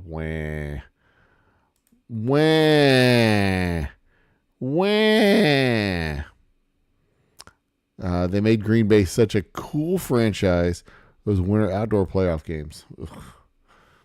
The whole frozen tundra. Yes, it is. And that is the last chat. Preseason usually in the actual stadiums. Yeah, somewhere. Yeah, I think the Texans play next door in their own little bubble. Literally called the bubble. Nah. A high school game. Me and my friends get all dressed up at a minus 10 degree game. Ugh. Gross. Ugh. No. That sucks. I mean, I'm sure it was fun. I'm sure it was an experience. But Jesus Christ, going out where the air hurts your face, ugh, that just doesn't sound like joy. Playoff game with KC last year. 11 fans had to have amputation. That is not great. 11 fans having to have go to a game and get your hand amputated. No, that sucks. Your fingers amputated. No, that is not. Y'all have a fucked up idea of what good is. You need to go talk to. Good is underrated. You're overrating bad. Well, we're done, kids. The goal is not going to be met tonight. We will give away a t-shirt next time. Maybe something else. Maybe a t-shirt and a sticker. Or maybe a t-shirt and a shot glass or something. I don't know. Maybe. We will see. We will see. But we will be back at this. This is the last stream of the year. We will be back at this in January. I was in marching band in high school, as was I. Football season was tough. Can't play saxophone when it's 12 Fahrenheit. Nope. Can't play trumpet either when it's freezing outside. Your mouth will stick to your mouthpiece. That's bad. If you aren't risking your life, then you're not a player. Fuck that. I have XL t-shirts. Calm down. And eat a salad. I have XL t-shirts and you need to eat a salad. I need to eat a salad. But I think I don't know. I haven't tried the large. I haven't worn one yet. But that said, it's time for me to wrap the show. Sax pads. Yeah, the sax pads. Yeah, trumpets. You don't play brass instruments in the freeze. That would suck. That when it's freezing because you're well, you might be shit out of luck then because I don't think I have 2 XLs. Sorry. You might just be shit out of luck. Ladies and gentlemen, brothers and sisters, children of all ages, it's 4:00 in the morning and my lovely wife is sleeping. I need to go to bed. You need to go to bed or you need to go to work. Merry Christmas. Happy New Year. I am the Old Humble Guy. You are not. Until next time, stay awesome to each other and continue being good, I guess. Be okay with being good. Do that. Because life is too short for bad whiskey and too long to do nothing about it. Cheers. Is that one more chat? What we got? 4XL aren't uncommon amongst the whiskey tube world. Should I just leave this on and let y'all chat amongst yourselves? Good night, everybody. Good night. Cheers.